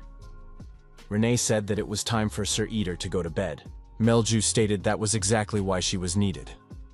While Sir Eater sleeps peacefully, she will snuggle up to his body and share her warmth with him. Meljo noticed that Lady Renee is quite stingy, but she's too old-fashioned like that. She acts like a grandmother. Renee was angry. What had she just been called? She wasn't a grandmother. Renee shouted that she was about to destroy this Melju easily. Melju backed away but laughed loudly. Mr. Eater said that Frederick is incredibly noisy, making it very hard to sleep. Skeleton said he had nothing to do with it. Someone outside is causing a riot. The dungeon lord asked, "Is it really that bad?" The skeleton wondered. Doesn't the boss read the newspapers he brought him? To strengthen the defense of the capital, troops from all over the country have been mobilized. The border settlements are said to be ravaged by monster raids. There are reports that Lord Haston has committed suicide. Due to this, Haston is in a state of emergency. Skeleton continued. Researching for 3 weeks all the human newspapers he could get his hands on, he found only 3 headlines pertaining to Haston. Does Mr. Eater know what that means? The boss wondered. Skeleton wondered. Does the boss even think before answering? He could really quit after all. The dungeon boss apologized and asked what Frederick thought about it. The skeleton replied that he wasn't sure. It was impossible to say for sure because there wasn't much information. Skeleton assumed that Haston had cut off all communications with the outside world. If the boss had destroyed the village, he must remember its condition. The lack of news from a village that has suffered devastating damage is not good news. However, the primordial core needs Haston. As long as there is a way to keep an eye on him, they can determine when and how large a mastery unit will come from the humans. Frederick remarked that because of this, they need to get to Haston as soon as possible. He doesn't know what will happen if they are a little late. The dungeon boss wished him a happy journey and told him not to let Frederick overwork himself there. The boss really wanted the skeleton to go there himself. Frederick went and said he would be back as soon as possible. The head of the dungeon thought that in that case, he might as well take a little nap. Skeleton noticed that as much as he wanted to, he couldn't do it alone. It would be good if someone else went with him. The head of the dungeon looked at the girls and told the skeleton to wait a moment. The number 1 candidate was Melju. However, she didn't realize what it was yet. Melju was slightly dangerous. If she was compared to types of magic, she was definitely an explosion magic. If she used the same magic she used in the capital, there would be nothing left of Haston. Renee asked Mr. Eater, wouldn't it be wonderful if she went? That was candidate number 2. The dungeon boss thought, if Melju was explosion magic, then Renee was giant explosion magic. Her help would be to do nothing. It would be better if Renee didn't even move. Frederick stated, if they didn't know how long this mission would take, wouldn't it be better if the boss went with him? The boss thought he'd already been caught in the net. He couldn't escape. The head said his candidacy would be perfect. What should he do? But if he broke Demura last time, now he can't transform. Frederick said that the boss was right this time. He definitely can't go without the bracelet. The boss thought, this is great. It means he won't have to go. He could finally get a good night's sleep. However, the boss turned into a human and said that the skeleton was clearly not going to have a peaceful demise. Frederick noticed that the boss had even unintentionally placed a curse on him. However, this body was already dead. Didn't the boss himself say he couldn't go because of the lack of Demura's bracelet? But it also means that if the boss has the bracelet, he's ready to go at any time. After a while, the skeleton told the boss that they were in place. However, the boss had really made a good mark here. The boss can use 4 simple ways to see how alive the village is. First, we need to check how many people are in the shopping area. However, there was no one in the area. The second way is to check the chimneys in the houses. This is best done at dinner time, but now it is too late. He said that in that case they could go home. The third way is to check how many mercenaries and units are in the Conquest Request Center.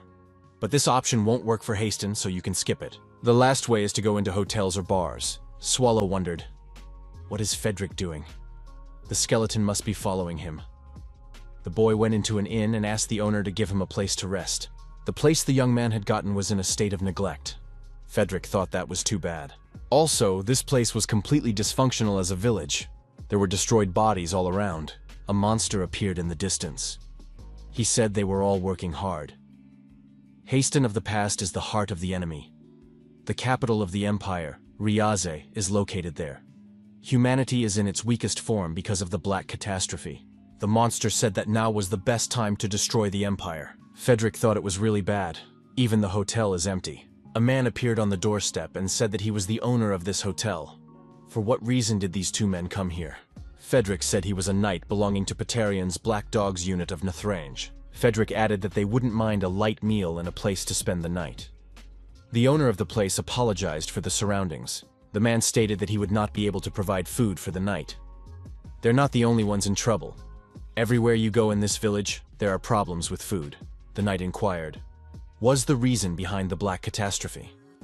The innkeeper realized that the guests had the necessary information. In that case, they could understand everything. The man added that they also don't have any rooms ready at the moment. Frederick thought that in the current situation, the price of water trumped the cost of living. The knight tossed the owner of the establishment a gold coin. The man caught the coin and looked at it. Frederick wondered if their room was ready. The owner of the establishment motioned for the knight to climb the stairs. The man asked the knight who was following him. The knight, without turning around, said it was his slave. Frederick added that he may be a slave, but he is a very useful slave, so he is treated accordingly. This slave can stay in the same room with him. The young men entered the room. Swallow said it wasn't as bad as he thought it would be. Swallow collapsed on the bed and said he would sleep here. It was much nicer than the place he and Meljo had stayed in Riaz. The knight recognized that the room was quite large. Swallow asked the skeleton if he needed to be introduced as a slave. The knight recognized that it was necessary. The boss wore the most comfortable clothes, and if he wore shabby rags, he would be taken for a beggar. It was better to be thought of as a slave. Besides, slaves are considered property, which means no one can just molest them. It's the perfect cover for the boss, easier than changing clothes. Frederick reminded, the boss, after all, tends to move as little as possible.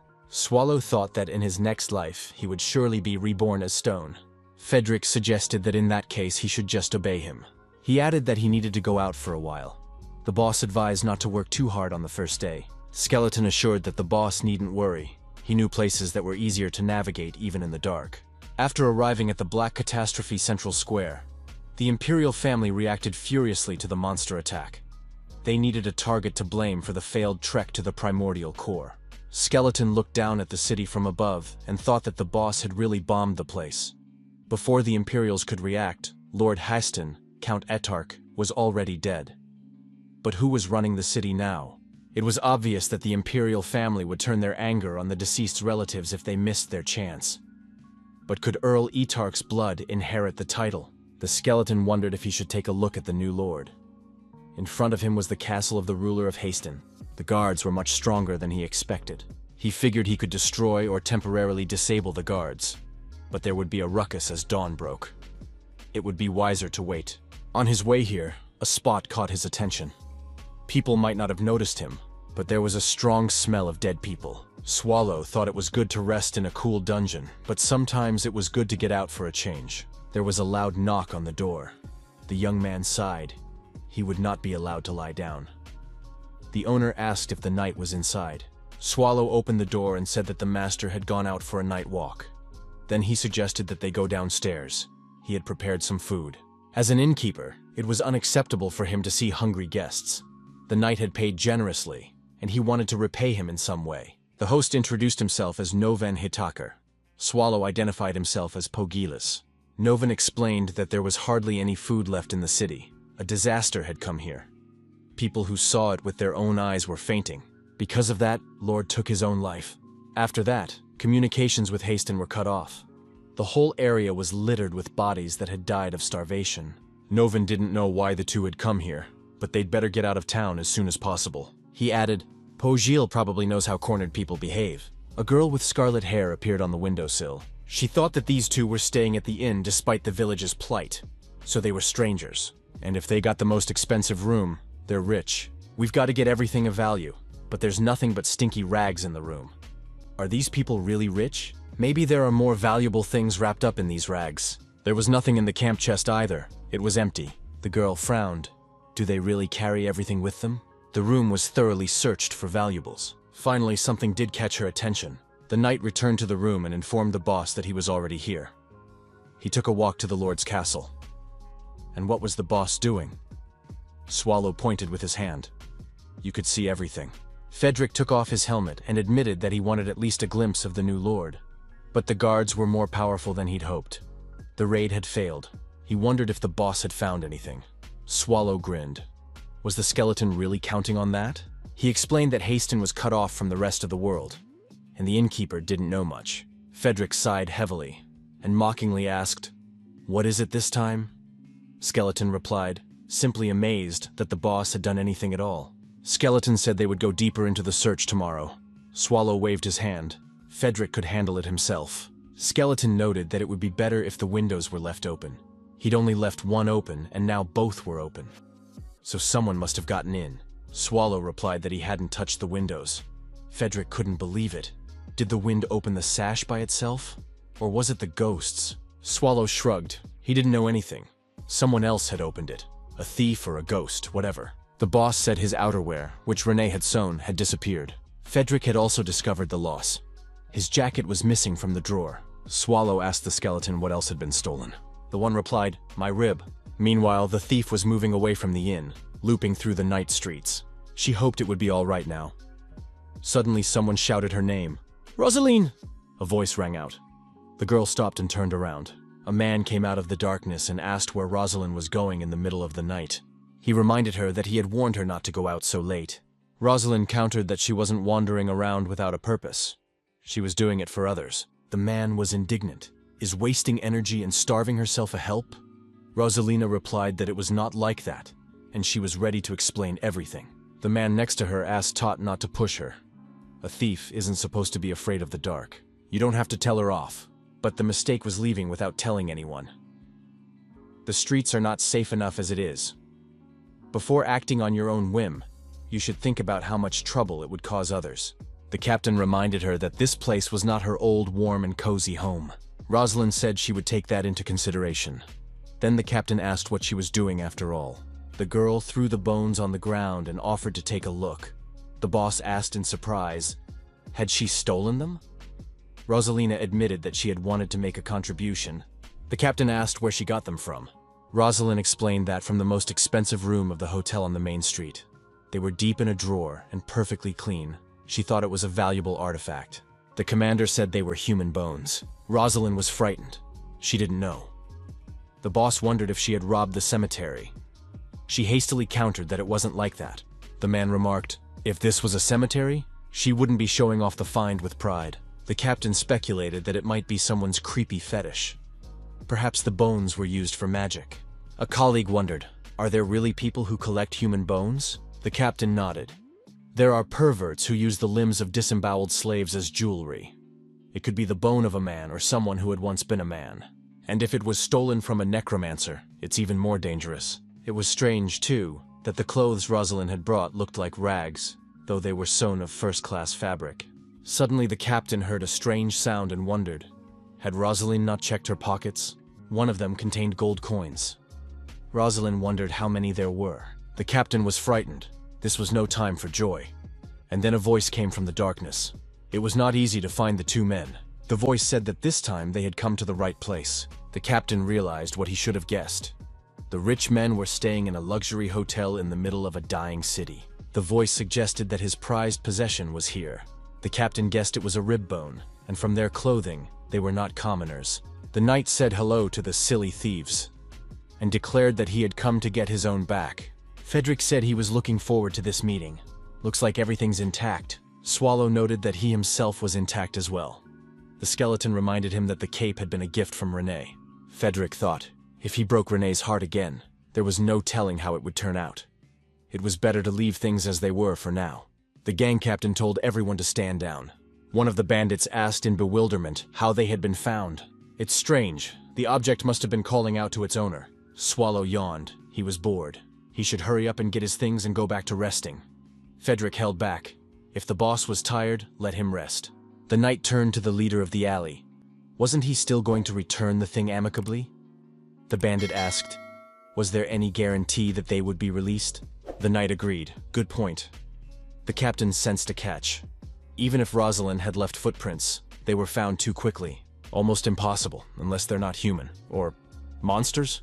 The commander realized the opponents possessed dark magic. The man asked, do they live in darkness?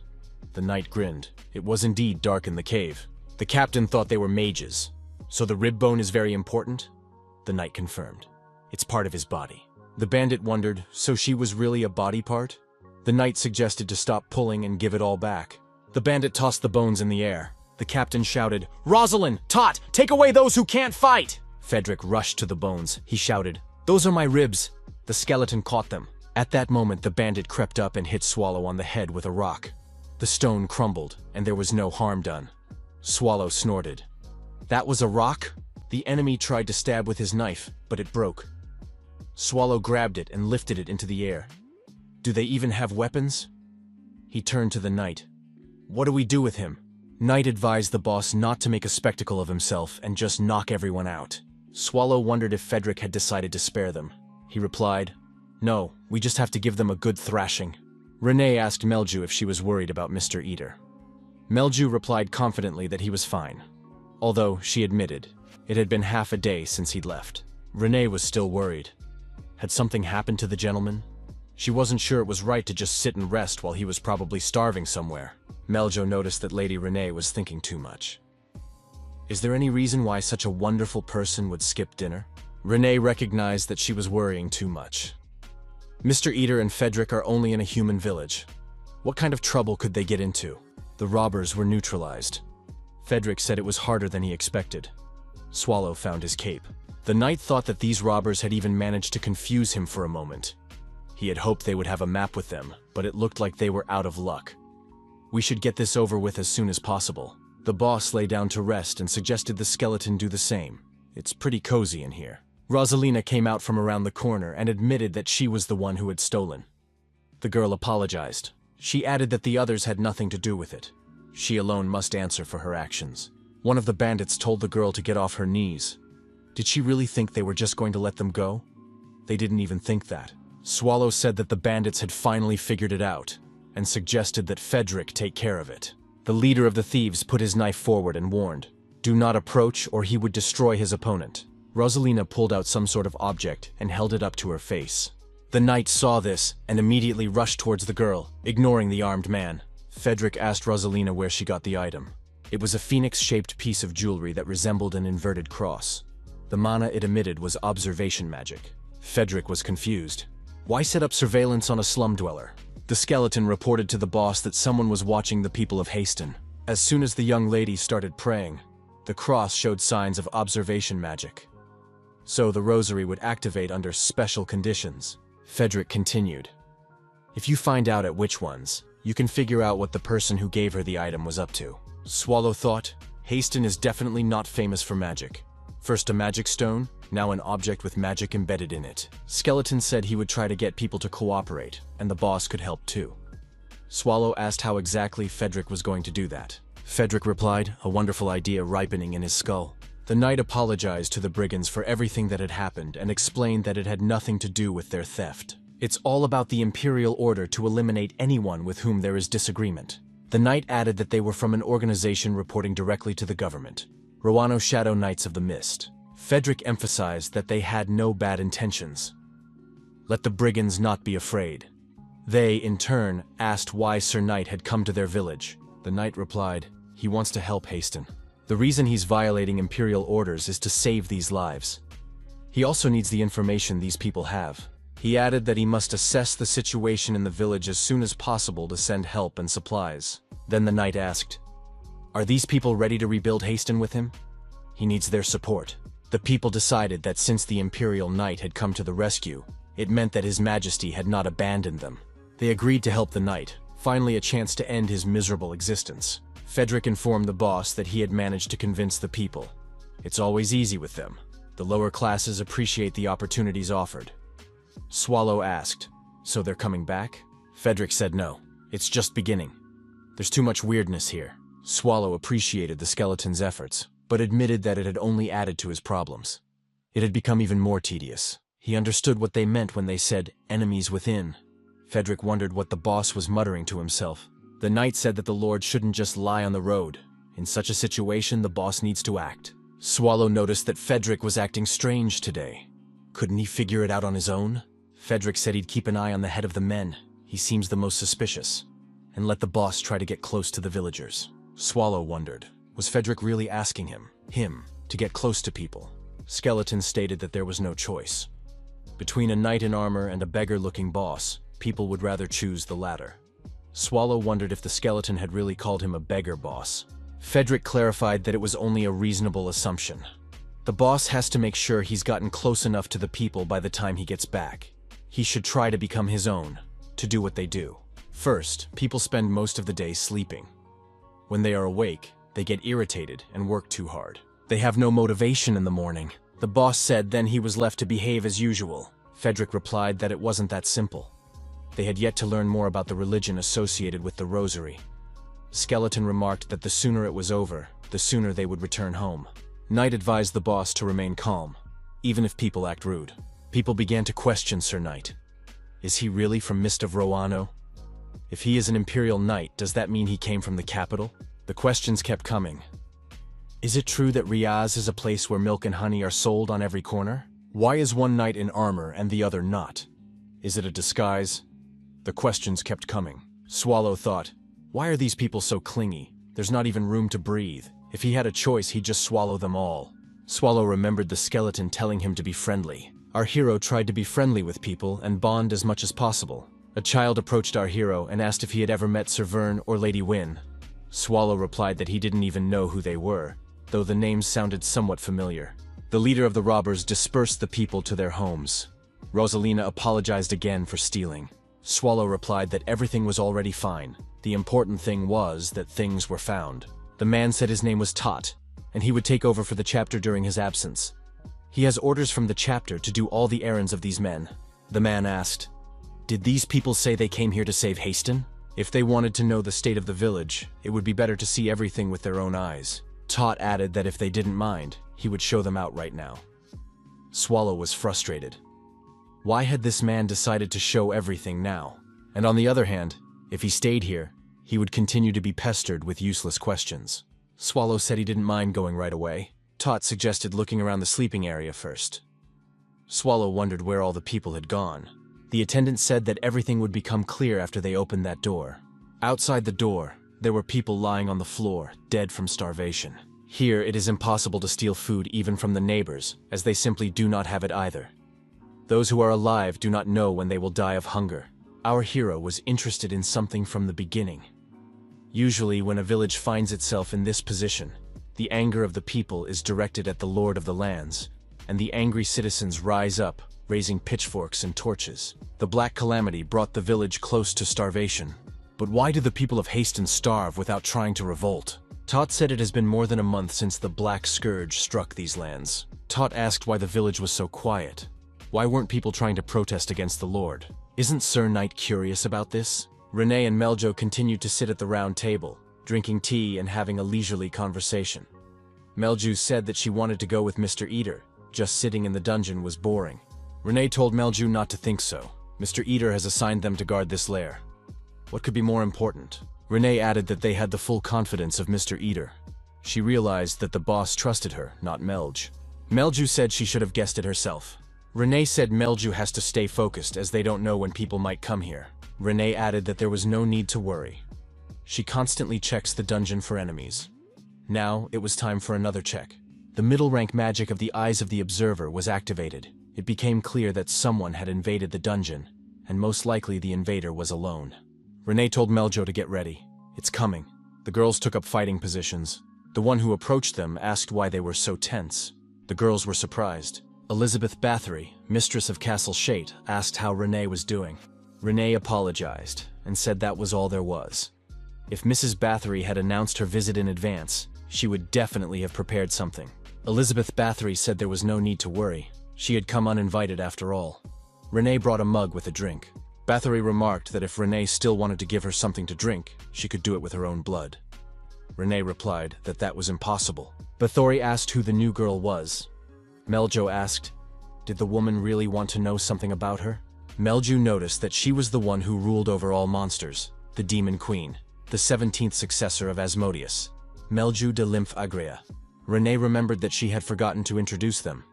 The guest is the mistress of Shate Castle, Lady Bathory.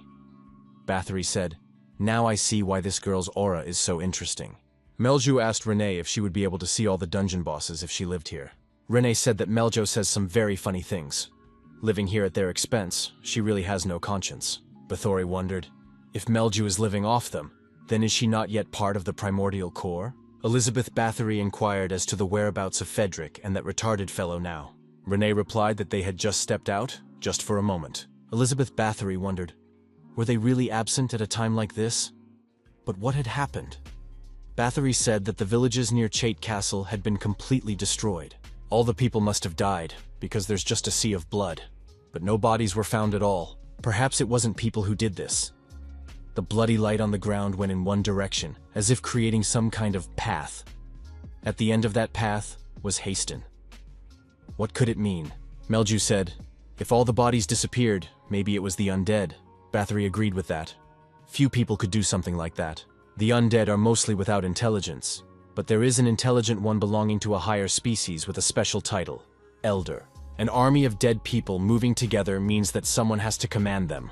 The ruler of the undead is the eternal King Erebos.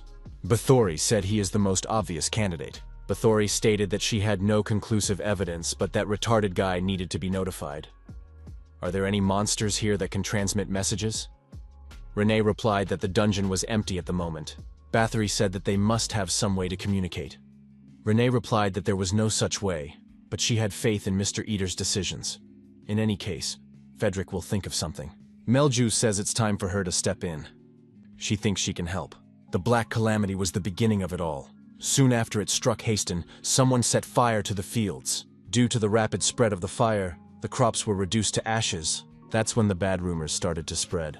It was said that all the crops in the area affected by the Black Disaster were completely contaminated. And once you put it in your mouth, it would be incredibly painful. That's how Haston became a cursed land. When the rumor began to spread that even the Emperor had given up on Haston, the people became desperate. Even in this despair, however, there was a sliver of hope. A wealthy couple of commoners took responsibility. They had a lot of crops saved that were not damaged by the fire. They opened their warehouses and distributed supplies to the villagers. A group of people began to form around this couple who wanted to work together to survive. Just when everyone began to rely on them and trust them, they were found dead in their own home. Someone, hungry for more food, had destroyed them. After that, no one trusts anyone. Since then, it's been every man for himself. Everyone struggles for leftover food in the hope of living one more day.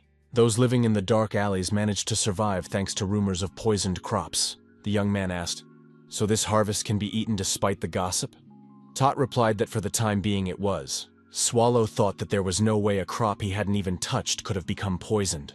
Someone had spread those rumors with bad intentions. The suggestion was made to go on. At first, everyone thought they could overcome this disaster.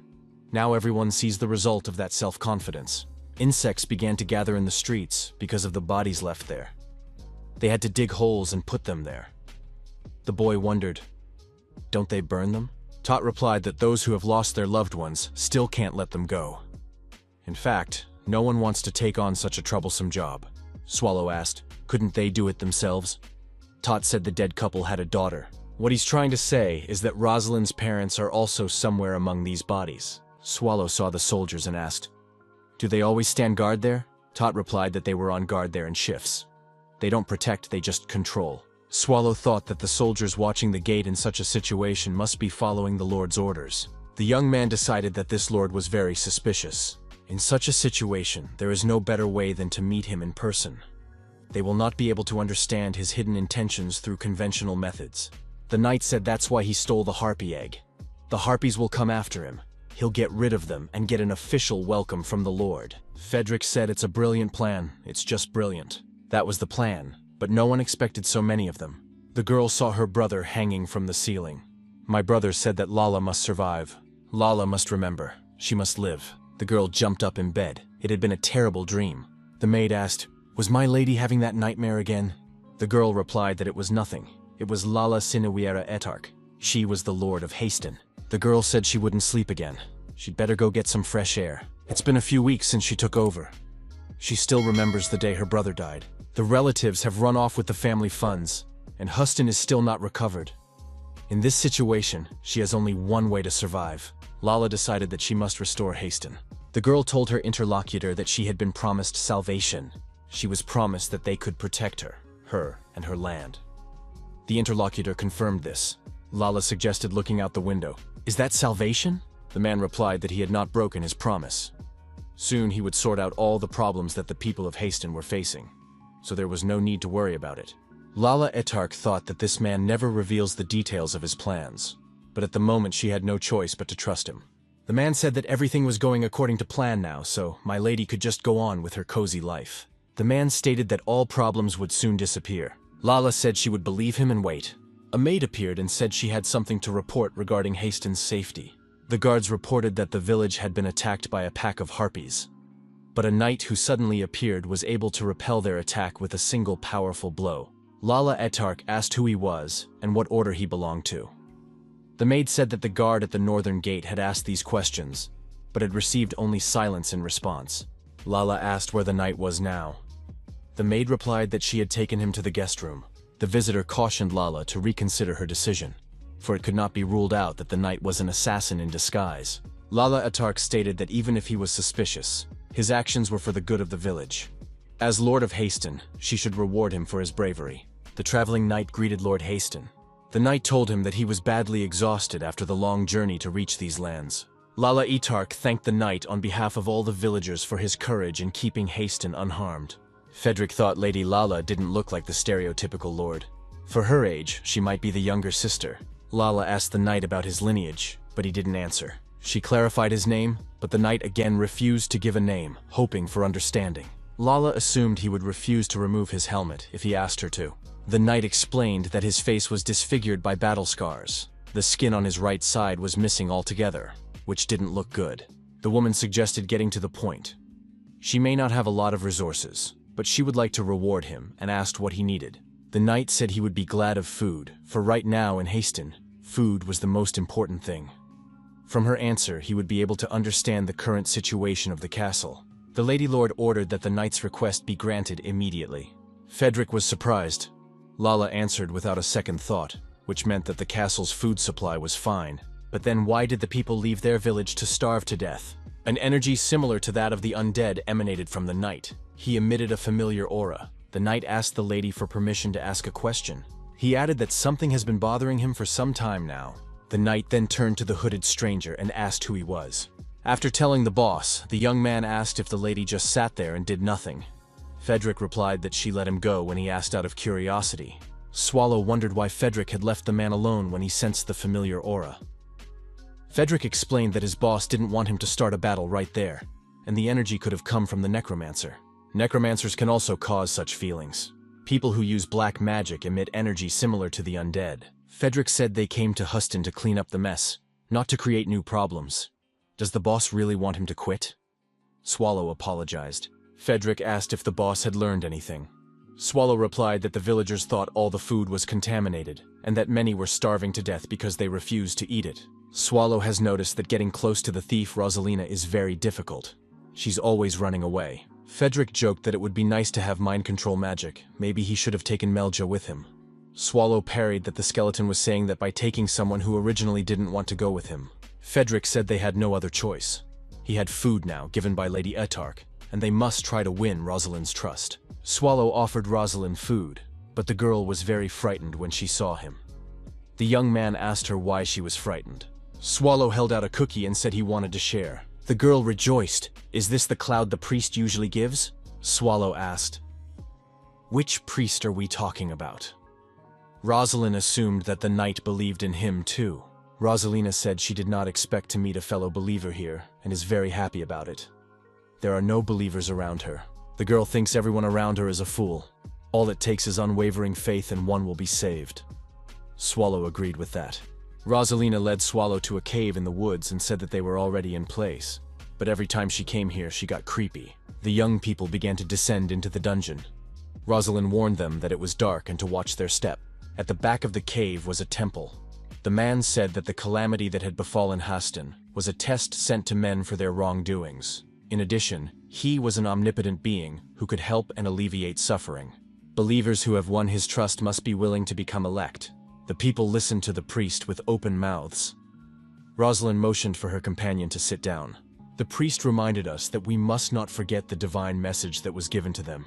He noted that today they will also savor the gifts given to them. Swallow listened to the sermon and thought it might be the usual brainwashing. Rosalind said they were just in time for the Eucharistic liturgy. Swallow asked, "What is it?" Rosalina explained that this is when the priest hands out the clouds. Swallow thought it was similar to what Frederick had gotten from Lord Haston. But why would such a thing be in the castle? Rosalind said she knew a secret that only Swallow was willing to reveal. When Haston's savior comes, those who truly believe in him will find eternal happiness. They say that in such a case, you can get closer to him and receive a great blessing. Swallow asked, "What kind of blessing?" Rosalind couldn't answer for sure, but assumed it would be something better than clouds. Maybe even meat? The priest saw Rosalind and said she had come today too. The priest placed his hand with the cassock on the girl's head and said that this was today's blessing, which she must accept. Rosalind thanked the priest. The priest handed our hero a cloud and said he hadn't seen him here before, but hoped the guy would keep coming. Swallow accepted the cloud and replied that he would think about it. The priest added that he would be glad to see the young man here too. Swallow tried to figure out what it all meant. The cloud suddenly fell to the floor and shattered. Rosalind was frightened. Swallow wondered what the priest was trying to do now. After all, people can't see this mana, but such a thing wouldn't work on him. He told the priest that he didn't care at all what he was doing to these people. The guy warned the priest not to overstep his bounds. The priest assumed that the man in front of him was not human. Swallow added that although he had a terrible memory, he would try to remember the priest. Rosalind asked Sir Knight if everything was all right. Our hero replied that it was fine. Just thanked the priest for the food and suggested that the girl get out of here. The young people said goodbye, and Swallow told Rosalind to hurry home. Swallow noted that there were a lot of suspicious things around. He didn't even need proof. A pseudo-cult leader came to isolated Haston, using unknown mana, brainwashing and spying on people. Also next to the Lord was that guy with the undead aura. It's all too well intertwined. Someone is definitely behind this. Melja was thrilled that Mr. Eater understood everything, but Swallow wondered why. He was getting more and more annoyed. Melju admitted that she wondered how bad it was if the Devourer said he had destroyed this evil. She noted that the view wasn't so bad from this spot. Swallow asked why Melju was here, and what she wanted. Melju said that Lady Bathory had visited the primordial core and said that Haston would soon face the undead. She had detected signs of anomalies around Shade Castle moving towards Haston. Bathory assumed that Erebos was behind everything. Swallow notes that Erebos is the most likely cultist, but that's just a guess. Melju added that it was normal for the undead to attack in large numbers. She recognized that things were not going well in Houston, the girl asked, wondering if the Devourer was wondering why he didn't use the mana flow to strike. Melju applied a low-class mana detection magic and said that it was exactly as she had envisioned. In the depths of the cave stood a temple. The great evil guardian, the Lich Simon Magus, was there. The dark creature welcomed a loyal follower, Simon Magus. The priest bowed to Lord Erebos, Lord of the Undead. Simon Magus reported on his last report before sending Erebos to Haston. Erebos praised Simon for his hard work. The priest said he had done his best for the Lord, and asked what news he had. Simon Magus reported that an intruder had intervened. Arevos noticed that he had received the same report from Umel, a certain man in armor with an undead aura. The priest replied that he didn't feel the aura of the undead. There was no armor either. But this man contains darkness. Simon repeated, "It is a creature containing darkness." The priest asked if this was something that came to the Lord's mind. Arevos replied that he did not know and would not move without reason. Arevos stated that in order to take over the empire, Haston must be taken first, but caution would be advised. Simon admitted that he had no excuses for the failure of the grand scheme. Arevos sent Masham to the underground chambers at Ukmel's request for reinforcements. He asked the priest what he needed to fight the intruder. Simon said it's under control. Reinforcements will come if needed. Arevos left it up to the priest. The priest noted that there is not much time left before the undead take over the lands completely. Simon figured that soon no one would be able to stop them, unless that monster showed up. Swallow asked Melia if it was possible to find out the location of the caster. Melju replied that one can't be sure, but giant magic spells use the mana flow on the surface to sustain themselves. Swallow noted that the caster must be nearby. Melju added that he was probably using a conductor to direct the flow of mana. She assumed that it would take a huge amount of mana to cover all of Haston and maintain the spell. A guide capable of directing the flow of mana couldn't be something simple that could just be buried. Melju pointed to the place with the most suspicion. This place is the Lord's castle. Melju admitted that she wasn't 100% sure, but that was her guess. Swallow figured that all the residents would gather there if he started turning the castle upside down. Mr. Eater said that Fedric should be on the other side anyway. Is Meljo free now? Swallow suggested that the girl go to the castle together. Mr. Eater decided it was time to replace one of the 7 dungeons of evil. Fedric stood in front of the entrance to the dungeon. He said it was the strangest place here. The smell of rotting bodies coming from below is much stronger here. It's very suspicious.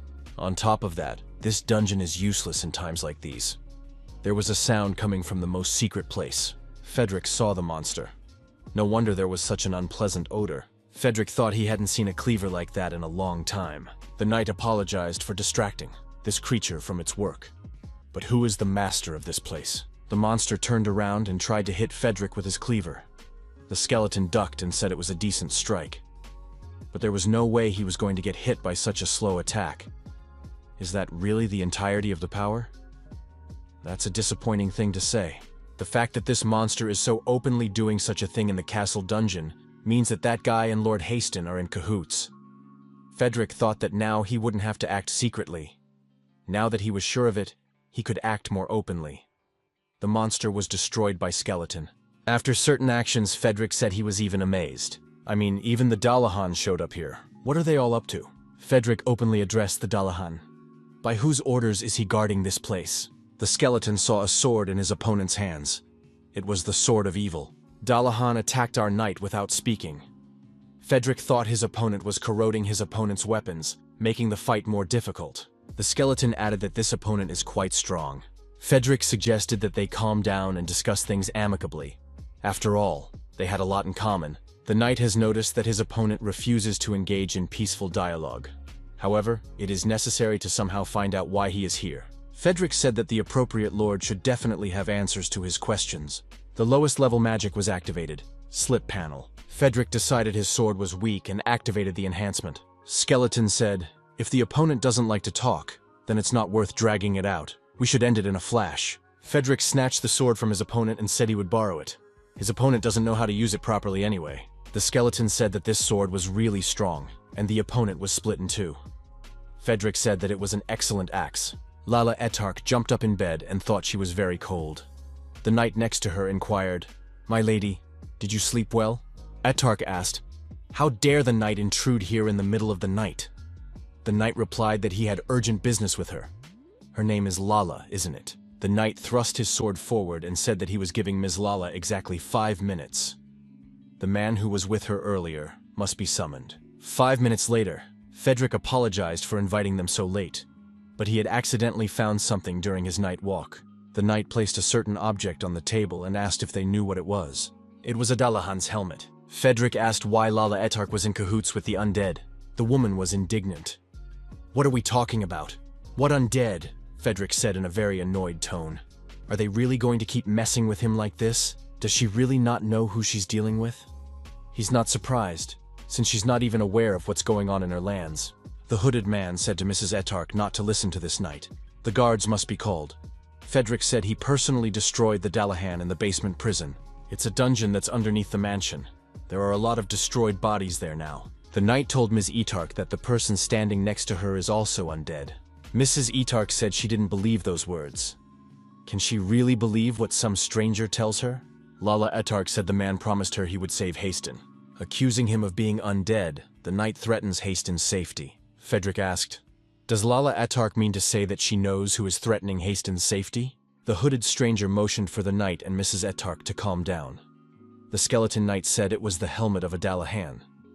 But Dallahans are not the kind of people who are very easy to meet. The knight said that it surprised him as well. He immediately couldn't believe seeing such a high-level undead in a place like this. In addition, this Dallahan seemed strange. He didn't speak, though he should have had enough intelligence to do so as an older undead species. The way he moved during the battle also seemed strange. So I had to study the body a bit after his soul was destroyed. It looks like there is a mind control magic circle engraved on the inside of this armor. You can also see the owner's name there. Dallahan's name is Masham. It is the name of the deputy captain of a raiding party of brothers Masham and Hard, assembled 30 years ago to raid the sinister undead that had attacked a human village. They say he was quite a powerful knight. However, after the raid, he disappeared. But who was the sinister undead they wanted to punish? Frederick thrust his sword forward and said that he would ask differently this time, and would appreciate it if the man answered him. Frederick asked where the sinister undead Mr. Erebos was located. Lala Etark was startled when she heard that name, Erebos. The woman said that she didn't understand what the conversation was about. What does the boss of one of the 7 great evil dungeons have to do with it? The hooded stranger laughed loudly. Frederick still held the sword to the stranger's shoulder. Lala Etark cried out fearfully. Hadn't she been promised to protect her and her lands? The man, still smiling, replied that they were right. The plan underwent a change, but it was inevitable. The stranger remarked that no agreement could now be reached peacefully. The knight swung his sword and wounded the hooded man. The unknown man warned that the two of them had better not move on. Lala Etark realized that the undead in front of her was indeed undead. The hooded man continued to laugh. He threw off his hood and introduced himself. "My name is Ukmel." Umel declared that he would first destroy them both, and then all the villagers. They should be proud that they had a chance to be saved. It's all part of the grand scheme of the Lord of the Undead, the Eternal King Mr. Erebos. Frederick admitted that at first he couldn't imagine such a thing. Didn't the undead only win with quantity? He never thought the undead could plan and organize their own invasion so meticulously. Umel said he noticed this knight immediately when he first met him, and the destruction of the Mamas exceeded his expectations. Frederick smiled. This was the first time someone had praised him for destroying his own subordinate. Umel admitted that the knight was increasingly attracting his attention. After all, he too is undead. Why doesn't he obey Mr. Erebos? Etark was surprised and frightened, the undead all around her. Frederick thought they had been discovered. However, they still need a lord who cares for these lands and is willing to cooperate with them. No one is going to destroy Lady Etark. Ukmel suddenly spoiled the mood. Frederick inflicted another wound and said it was best for everyone to follow orders. Umel stated that pathetic threats had no effect on the undead. Frederick agreed, but asked if Umel had anything to lose. The knight added that since Ukmel was investigating, he should know that the man who came with him was much stronger than he appeared. He is so powerful that he can easily ruin any plans. Ukmel replied that then his power must harm people as well. Frederick recognized that they were not on the side of the humans, and suggested that Umel stop wasting time and tell everything. The knight demanded that Ukmel tell him what his master, Erebos, was up to. Umel agreed to answer and asked if the knight knew how the title Supreme was attained. Frederick demanded to stop the questions and just get on with the story. Umel explained that becoming Supreme is incredibly rare and supernatural, requiring immense hatred to surpass the limits. They are called Supreme because each one is capable of defeating 1,000 zombies single-handedly. Mr. Erebos is an omnipotent being who creates these higher-ups with his magic. Knight suggested that this is the reason they block Haston and create a religion. Umel confirmed. It's all about creating higher-ups. They need people with a living body, but a weak soul. That's why this place is perfect for gathering the undead. Isolation and hunger weaken people's resolve. Mrs. Etark was terribly frightened. That's why religion was created in the first place. Frederick asked about the mountain of bodies in the underground prison. Umel replied that it was also part of the process of creating new higher-ups. Umel added that they were going to destroy the Empire. Frederick realized that this was a very bad thing. If the Empire fell and all humans became undead, Erebos would gain even more power and take control of all the great dungeons of evil. This development could not be allowed to happen. It must be stopped. The realization often came too late. Then the highest ranked magic, Dark Curse extension, was applied. Umel said that even though he was wounded, he would continue his sorcery. It would be foolish to expect otherwise. Frederick recognized that his opponent was good at magic. Umel laughed. Did the knight really think they would be told the whole truth? There is no creature capable of going against Lord Erebos. The only one who can do this is an ancient monster that hibernated many years ago. Therefore, nothing will thwart King Erebos' plans. Umel was surprised to see the knight break the bonds by physical strength alone. Frederick noticed that if you put all of what he said together, despite the grandiose goals, things were far from simple. An ancient monster may appear that will destroy both Erebos and the others. Much has been destroyed in the process of their confrontation. Suddenly, Swallow appeared. Skeleton said that the best time had come. Swallow noted that the building appeared to be too fragile. Skeleton added that the boss showed up just in time. Swallow asked the knight how much he had learned. Frederick replied that he had learned almost everything. Umel was terrified. What kind of power was this? The knight reminded him that his companion was many times stronger than one could imagine. Swallow asked, "Who is it?" Umel was confused. How could this ancient monster have guessed anything, if he hadn't even sensed the energy of the crystal that was up there? From the strength of her mana, one could tell that it was most likely the Demon Queen. Umel decided to find out as much as he could and relay the information to Mr. Erebos. He asked our hero, why did the ancient lord come here? Umel was sure he had heard this ancient lord fleeing after the incident in Riaz. But he didn't wait for a reply. He was attacked hard. Badly wounded, Uchmel collapsed on the floor, breathing heavily. He said they were too late. Melju stated that this undead was talking too much. Swallow noticed that Uchmel was laughing, and Melju added that he was quite persistent. Suddenly, Uchmel ordered everyone to fall down. Their master had descended to this mortal earth. Swallow noted that the opponent is clearly putting a lot into his appearance. People on the street saw that the sky had become strange. What exactly had happened? Rosalind was in a hurry. Her face was anxious. The girl stopped and saw Tot. So he was already awake? Tot asked where Rosalind was. The girl replied that she was going out for some fresh air and jogged to Jarbet Square. She wondered to herself, why mention a place no one goes to? Tot could get angry again, and Rosalind apologized. Tot said that the chapter decided at the last meeting that everyone would leave Haston tomorrow night. He added that the chapter does not trust the knights. Tot offered to let the girl explain everything on the way. The young men approached a large mountain of bodies. Tot thought that in this mountain lay Rosalind's parents. He said that after they leave, they are unlikely to come back here again. Tot added that the choice is up to the girl. She's entitled to do her own thing. Rosalina admitted that she wasn't quite sure why the head was so eager to leave Haston. Wouldn't the village be saved? Can't it wait any longer? Tot said he wouldn't change her mind. Believing in religion was her choice. But can she wait for salvation, not knowing when it will come? With her parents forever trapped in this dark place? Is her God alone able to grant them salvation? After all, their actions lead to deliverance. Rosalina is confident that her actions will lead to salvation. The girl agreed with Tot. Rosalind took the torch from her companion's hands. Tot asked if she could do what she had in mind. She nodded. She moved closer to the mountain and held up a burning torch. Suddenly, someone grabbed her arm. Someone wondering who was here at this late hour. Tot asked who it was. The man asked Rosalina what she was forgetting in this place. The priest looked intently at the girl. Rosalind was surprised. How did he end up here? The priest pulled her by the arm. Rosalind wondered, what was he doing? The priest's clothes suddenly ignited, and the girl cried out in surprise. Tot ordered the priest to release Rosalind immediately. The girl demanded that he put out the flames. The priest pushed Rosalind away, and she fell on top of Tot. The young men collapsed to the ground. The priest's clothes were still burning, but he paid no attention to it.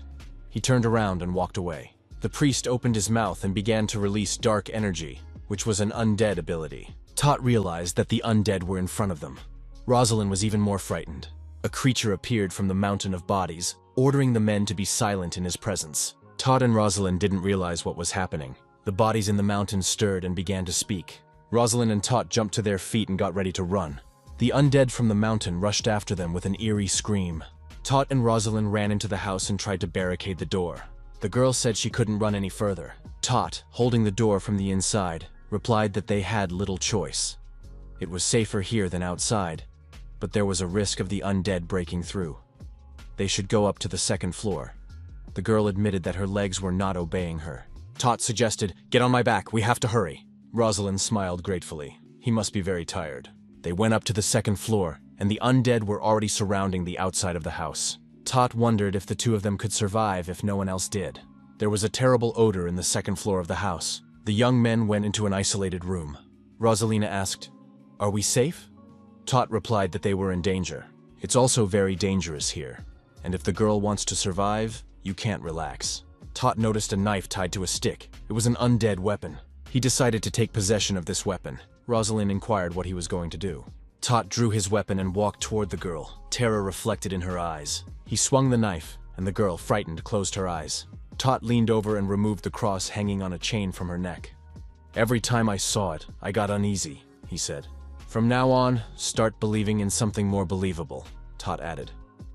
The girl admitted that she was very scared. The undead burst into the building. Rosalina screamed in panic as the door was kicked in.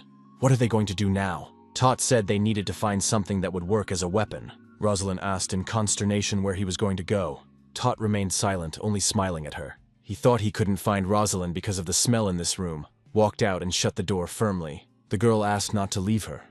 She was scared. Tot said it was time for her to stop relying on others. She was already enough of a burden. On the other side of the door, Tot told Rosalind to listen to him carefully and keep quiet so as not to give away their position. She wasn't supposed to move or make a sound. The girl huffed, and Tot finally said she obeyed. Better that than to die together. The undead slowly approached the armed man. The zombies screamed loudly and rushed at Tot. Rosalind was exhausted and collapsed in front of the door on the floor. The fight was bloody and prolonged. Tot fought as hard as he could, but the blood poured all around him. Above the undead, their lord, the priest, appeared. Simon Magus ordered his servants to attack. People saw the ominous red sky and assumed it was because of the new lord. They guessed that something was wrong. After all, she hadn't been seen or heard from for weeks. People believed that the heavens were angry because of this. One of them cried out that danger was approaching. Many wondered if he had been wounded. Someone decided to examine his wounds. The man asked the wounded man if he was from the Mage Tower. He replied that he was an apprentice in the Wing Guild. Someone shouted that they were undead in front of them. This person wasn't bleeding, and the blood looked like it belonged to someone else. The men looked around and saw the undead approaching. Everyone who could fight had already gathered. One man screamed hysterically that it was undead, and they tried to calm him down. Frightened people shouted that the undead were coming. Suddenly, a rider appeared, a knight who was destroying opponents with a single swing of his sword. The knight said that the undead are not as strong as they seem. He announced to the people a choice: either run away cowardly or fight as proud warriors. Many decided to fight and drive the undead from their land. A group of people confessed that they were once disciples of the Wing Guild. On the day of the Black Calamity, they were assigned a mission, and because of that, they survived. Even though it's late, they want to support the others. Each of them decided to stay and fight. People continued to express their willingness to help fight the undead. The knight called for everyone who can hold a weapon to go to the front lines.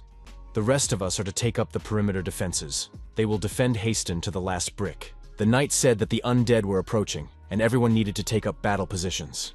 Mages must prepare their spells. A command sounded, and the mages opened the attack, using the necessary spells. The brigand commander didn't understand what was going on there. The captain asked where Tot and Rosalind had gone at this hour. The captain saw a girl sitting on the threshold. It was Rosalind. The leader walked up to the girl and asked what happened here. Rosalina tearfully said that Tot told her not to go anywhere. He said not to move. However, she came here because she was very scared. The girl told the commander that Tot was hurt because of her. The leader asked if Tot had been angry with her before her death. The man replied that Tot was not the kind of person who would do such a thing. That's why it wasn't because of Rosalind. It was because of Tot that she was still alive. Rosalina kept crying and told the commander that this was no ordinary undead. They needed help. The leader wondered, what is the girl talking about? The girl looked up and said she was referring to that knight. Rosalind added that they should ask Sir Knight for help. They are most likely in the Lord's castle right now. The commander handed the girl a vial of mixture. She asked what he was doing. The man replied that she probably didn't have the strength to just stand up. She should drink this and follow him. The commander was sure it would be safer inside the castle than here, nor could he leave his comrades to fight alone. He could not endanger Rosalind, for whom Tot had sacrificed his life. The leader said Rosalind should bring these knights. They'll hold off the undead for now. Frederick said they really messed it up. The boss should take a look at that. It's serious. Meljo added that they are really fighting. Swallow asked, why would he look if it had nothing to do with them? The skeleton replied that it had everything to do with them. Skeleton noticed that the humans had a slight advantage at the moment. They were fighting better than he expected. The skeleton replied that it wasn't very much. They have a lot of weapons, and the defense is pretty good for a hastily assembled squad. However, if that's all they have, they'll quickly run out of steam and be crushed by the undead mob. Also, according to Uchmel, there should be at least one supreme in the middle of the undead. Frederick asked if the boss thought that Erebus had put too much effort into preparing for this invasion. He should be repaid for all the spending. The boss said that payback was certainly necessary, but there were some things that needed to be done first. Frederick asked the boss not to think about it and not to do it. Swallow was surprised, for the skeleton himself had asked him to work. Swallow walked up to the girl and asked her name. The head of the city replied that her name was Lala Itark. Swallow promised to remember that name and said in response that he was a eater. The eater moved almost point blank to the girl and asked if she wanted to live. Lala Itark looked startled into the eyes of her interlocutor. Frederick wondered, why is the boss talking? After all they have to do is destroy her. Swallow said he had originally planned to do that, but later changed his mind. Frederick was frightened. What was the boss up to? Was there any point in clinging to Haston? The boss told Frederick to think again. Because of the undead, they're going to leave Haston to its fate. The skeleton confirmed it. What would happen if all the undead in the village disappeared and the Lord started acting on their orders? Then there would be no reason to abandon Haston. Frederick said he didn't think so. Skeleton says the boss said something stupid, but it sounds reasonable enough. Not destroying her, but making her a puppet is a pretty good idea. Melju said that people have long tongues, and a person who knows the truth can't keep it secret for long. The boss suggested that not all of them were like that. Swallow said this woman has enough reasons to want to live. Maybe she wasn't afraid of him at all, though, given that she couldn't look away from his gaze when she saw his true form. I think she'll be useful. The skeleton recognized it. To an ordinary person, this seemed rather strange. Maybe she has a peculiarity, too. All of the heroes Mr. Eater had met had some sort of special ability, an ability that could not be attained through effort alone. This Lord probably has a strong character that allows her to stay sane even after seeing an Eater. Lala Etark recognized that she had a reason to live. Swallow was sure that such a man would not give up his life so easily. Frederick wondered if that was the only thing the boss was relying on. Swallow said he should add his intuition to that. Meljo noted that she didn't expect anything else from Mr. Eater. Frederick asked for something more specific than intuition. Skeleton said that when the boss insisted, he couldn't object, though it seemed unreliable to him. Frederick added that if anything went wrong, it would be on the boss's conscience. The boss promised to think about it. Mr. Eater asked Lala Etark if she understood the nature of the chance she was being given. Everything would be settled as soon as she said, "Please save us." The Lord asked what would happen next in that case. The Eater replied that it was very simple. The undead would be destroyed, and until peace was restored in Haston, Frederick would do his best to help the village. Skeleton said indignantly that the boss was trying to dump everything on him. The boss replied that that was Frederick's job. Lala Etark asked, in that case, what would she have to do in return? Mr. Eater said it was better to take the easy way out. The Lord of the City will have to give him everything she has. Swallow repeated that he was interested in absolutely everything. Lala Etark thought that she would surely die if she refused, whether it was at the hands of this monster or a mob of undead. On the other hand, if she accepted his offer, she would survive, but she would lose everything. Would her brother have committed suicide if not for the Black Calamity? And if her brother were alive, would she be Lord of Haston? Would she be in this position if she were not Lord of these lands? Frederick sighed and suggested just destroying it. Where had his sword gone? Sounds were heard in the hallway. Swallow said someone was coming. Melju wondered if Mr. Eater knew what to do. She could block the door with magic. The young man said, "No need to worry, let him come in." Melju calmed down and replied that she understood. The doors opened and Rosalind ran in. She said that the knights are really here. They need emergency help. Rosalina said that the village is overrun with undead. Everyone is fighting hard, but there are too many undead. We need Sir Knight's help. Rosalind added that her comrade-in-arms Tot had died, and the commander said he would wait for the knights. The townspeople are struggling to survive and fighting with their last strength. Rosalind asked for someone to help them. Didn't the knight say he would save Hasten? Rosalina turned around and saw that the knight was actually a skeleton. She screamed loudly in fear. The skeleton said that at the moment, the situation was completely dependent on that person. Rosalina looked at Lord Haston. Lala Etark asked the girl, "Are the inhabitants of Haston dying?" Frederick said that they would soon reach their moral and physical limits. He wants to ask Ms. Meljo for a favor. Meljo said she was curious herself. Meljo activated the demonic drone and sent it out to scout, telling it to stay on the path and follow straight ahead. The demonic scout drone was scanning the surrounding areas from a bird's-eye view. According to the information received, the battles between the townspeople and the undead continued with varying success by each side. Swallow said there are ghouls in there. He doesn't like them because of their foul odor. It seems like it would be hard for humans to fight for so long. However, there were some among the people who gave themselves to merriment and did not participate in the battle. Some, on the contrary, shouted that it must be stopped because it was impossible to endure. Rosalina asked, "How can the knights stand by with the power to stop all of this? Aren't they all powerful warriors? All undead must be destroyed." Rosalina asked, "What did the lord of the city do when the townspeople died one by one?" The girl repeated her question, but there was no answer. Lala Etark said she is asking to save those still alive. Swallow said gloriously, and headed for the exit. Frederick and Melju followed him. Our hero said it wasn't difficult. Why not fulfill this request? Mr. Eater said that these two would follow him. Melju and Frederick didn't mind. One of the wounded men wondered, who said the undead were weak. He didn't even think that everyone could die so easily. Now it could be the end of him. However, Melju intervened in the fight and attacked the nearest undead. The girl said it was a complete abomination. Melju, though disgusted, did her job responsibly. Melju said that this undead was proving to be too noisy. However, the area around it had already been cleared. The male survivor said he was helped by a real angel. Melju got angry. What kind of heresy is the man talking? To show that she was no angel, Melju pushed the man with her foot into his chest. The woman told him to get out of here quickly if he cared about his life. Melju continued to be indignant. How dare this man confuse her with an angel? The girl added that she never suspected that she would be helping people. Simon Magus appeared in front of Melju and said that she was not a human but a monster, and even in human form with so much mana. She's either a demon queen or a dragon.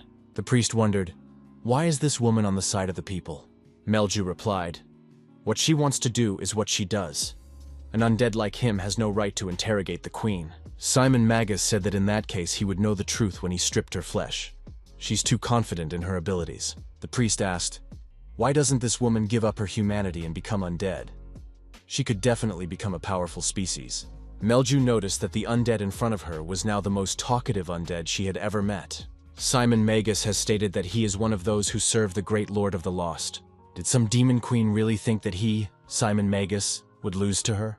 Melju replied that she had no idea what this undead was talking about. Melju said his opponent is not her. The priest saw the young man appear in front of him.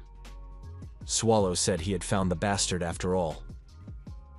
Our hero swung around and hit the priest in the nose with his fist. The priest flew backwards. Swallow, looking at his fist, said it felt good. Simon Magus thought that his opponent was the gatekeeper of the undead army.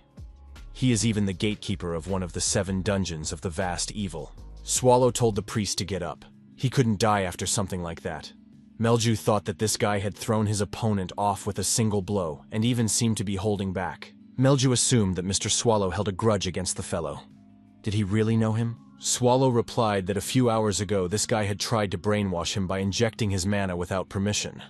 It would be nice to hit him a few more times. However, the situation won't be resolved by just standing here anyway. What does Melju think? Is Everos still in the village? The girl assumed that he was no longer in the village. She pointed to the barrier that is designed to lock those inside. Swallow said he thought it was just the sky turning red. Is that really a barrier? Melju assumed that the caster was somewhere outside, but there was no telling what he was up to. Her powers wouldn't be enough to dispel the barrier. Swallow said he was going to deal with it himself anyway. Swallow had asked Melja to take over the little things for now. He meant the undead. The young man explained that he wanted to minimize the loss of people. The village was nearly devastated, and it needed at least a few people to keep it going. Melju promised that she could manage. Swallow said he expected nothing less from the Demon Queen. Then he was on his way to meet Everos. Melju inquired how long it would take. Swallow replied that it wouldn't take more than 20 minutes. The Demon Queen stated that she could hold out for that amount of time. Mr. Eater said that was reassuring. Melju told Mr. Eater to use caution. Swallow said it was now necessary to finish the business started here. Simon Magus allowed that this could happen. The priest asked our hero, "Is he an ancient monster?" Swallow replied that it was close to the truth, but not quite. The priest was confused. He didn't understand who this guy was. Could he be Fedric's slave? But that's a bit of an overreaction. The priest asked, "Did this guy really think he was just going to lie there doing nothing?" The priest said that he, Simon Magus, who had taken the great Lord Erebos' share of the debt, had never failed him. The priest attacked the young man, and he flew far back. Simon Magus said to go to Mr. Erebos. The Eater said this guy was starting to take off more and more for him. The priest wondered why the opponent wasn't hurt. Simon Magus was frightened. Was the Eater ruling the primordial core really in front of him? Magus decided to retreat and thought that the situation had only become more dangerous. Everything must be reported to Mr. Erebos. Swallow thought this guy was pretty fast. He was going to swallow him in one sitting, but he was more cunning than he'd anticipated. Swallow thought that looking for this guy was very problematic, but he couldn't be allowed to escape either. Eater remembered telling Meljo that he could do it in 20 minutes. The young man was actually worried about Meljo. "How is she?" Swallow said that there was no time to waste here and activated his dark powers. He said that the rascal had definitely gone to complain to his mommy. Erebos is probably hiding somewhere outside the village, so he probably ran to the edge of the barrier. Doesn't matter though. Swallow figured that if he blew the whole neighborhood in that direction, he'd definitely hit that priest. The attack was made, but the village was not badly damaged. Fedric's voice came from somewhere. Swallow thought he was imagining it. Walking a bit forward, our hero discovered the body of a priest trying to escape. Swallow lifted this guy by the collar and said he was the reason the village was in total ruin. What are they gonna do now? Swallow continued onward, with the priest pulling behind him. He shouldn't have taken up arms if he wanted to stay alive. He'd have to explain himself to Fedric later. Our hero saw the very barrier in front of him. Even Melju could hardly break it down. Swallow decided to break through the barrier, but he failed the first time. The barrier was stronger than expected. It's probably going to take some effort just to get Demura's bracelet to hold up. If the bracelet breaks, you could lose control of your human form. Fedric will be very angry. Swallow said that if it doesn't work out, they'll say it's the priest's fault. He's really counting on the undead. However, there was no one in the neighborhood. The search for Erebos continued. The barrier was broken after all, and a huge number of undead appeared around our hero. An explosion was initiated, and the undead scattered in different directions. Swallow wasn't hurt. He said it was not good to greet a guest in such a manner. The undead parted to the side, giving our hero a chance to pass. The boy said that this was the way it should have been from the beginning. Swallow pushed the priest forward and told Erebos to catch the gift. They had much to discuss now. Erebos asked the undead if they thought the wretched humans were worthy to rule this world. Erebos added that humans are proud, rude, and selfish creatures. Even having a comfortable life, they are unable to quench their greed and do not invade the lands of other races. Swallow said the undead talk too much. It's time to get down to business. Erebos stated that humanity must disappear, and there is a force that can make this a reality. He said he used to think that if they didn't crush the capital, they would never take over the empire. But when he heard of the Black Disaster in Riaz, he changed his mind. Erebos added that if he wished to destroy the humans, all the monsters would rush to do the bidding.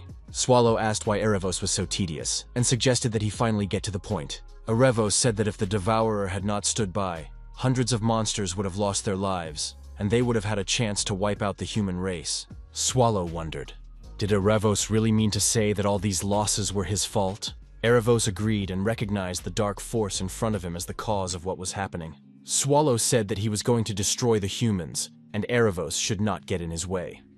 Erebos replied that it was a shame. Swallow raised his head. Magic circles appeared above him. The skill Rotting Tapir was activated. Melju looked at the approaching undead and said that there were a lot of them. The girl activated the explosion. The whole place went up in flames and the undead were scattered in different directions.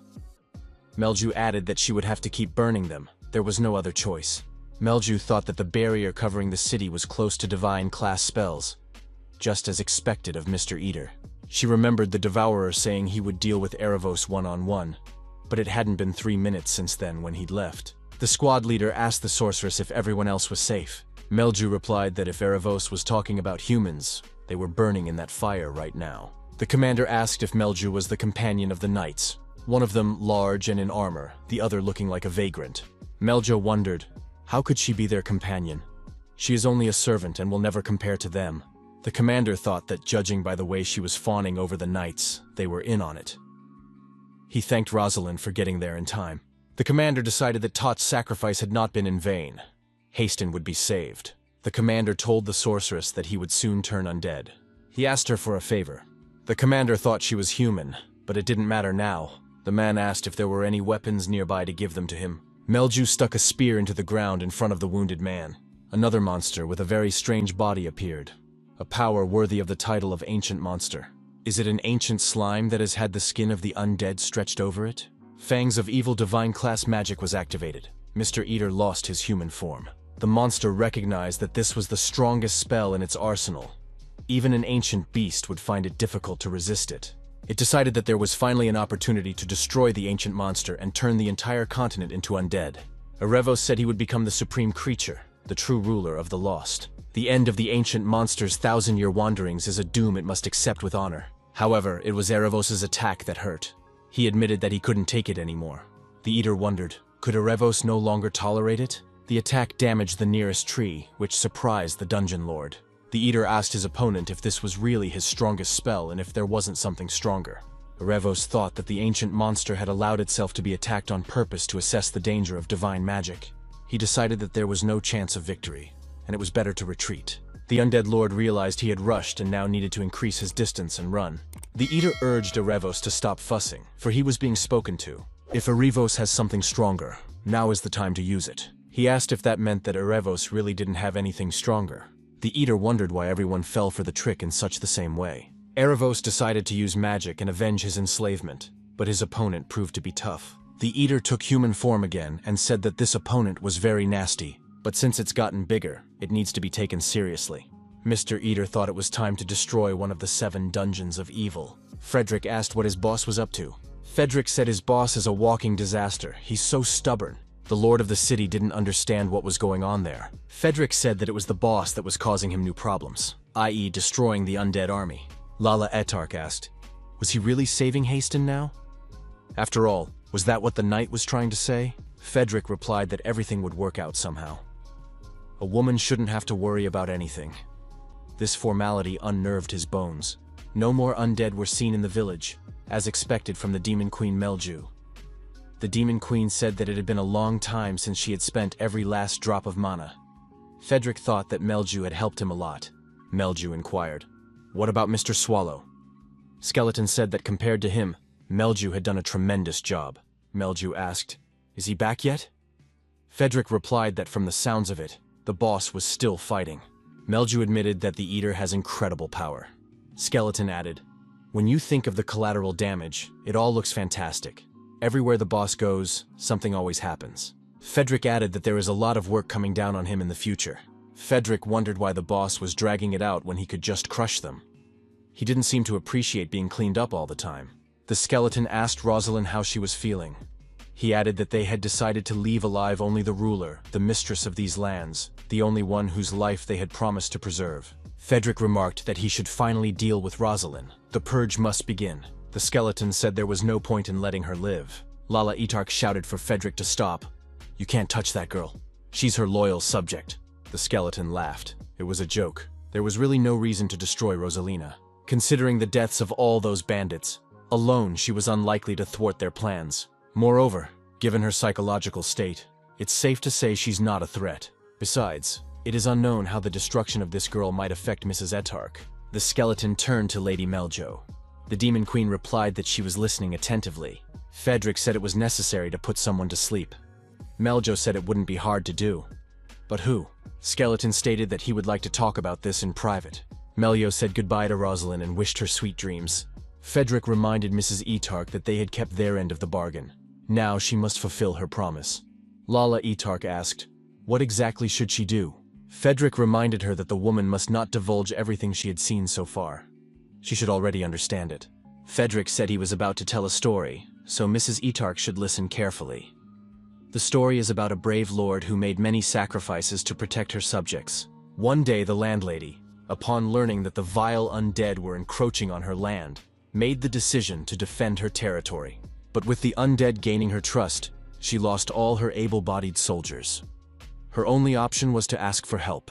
Before help arrived, however, the people of the lands began to riot, blaming their lord for everything. As the people died at the hands of the undead while they waited for reinforcements, the mistress continued to hold firm. After a long period of waiting, reinforcements from the Empire arrived and chased away the undead. There was peace and quiet in Haston. Fedric said that Lala Etark was clearly not a cowardly cat that hid behind the back of the Empire. Etark is a lord who sacrificed herself to save her people. The woman asked, "Did the knight really want her to lie to her own subjects?" Fedric asked, "Didn't Lala Etark say she wanted to live?" The skeleton told the woman to distribute the castle's supplies to anyone still alive. Reinforcements from neighboring towns will arrive soon. Etark asked why the knight was sure these men would come. Fedric replied that he wasn't sure of that, but he would just bring this back up here. He will make sure that the young mistress becomes a hero of Haston. There was silence. The knight said that if it was quiet, then the boss was done.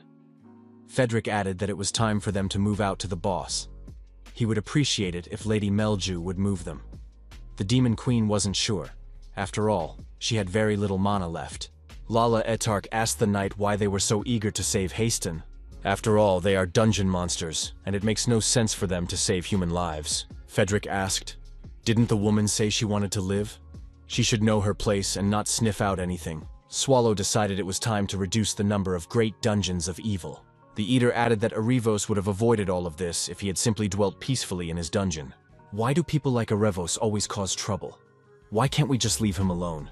Arevos said he was truly amazed at the power of the Eater. Swallow replied that it didn't bother him at all.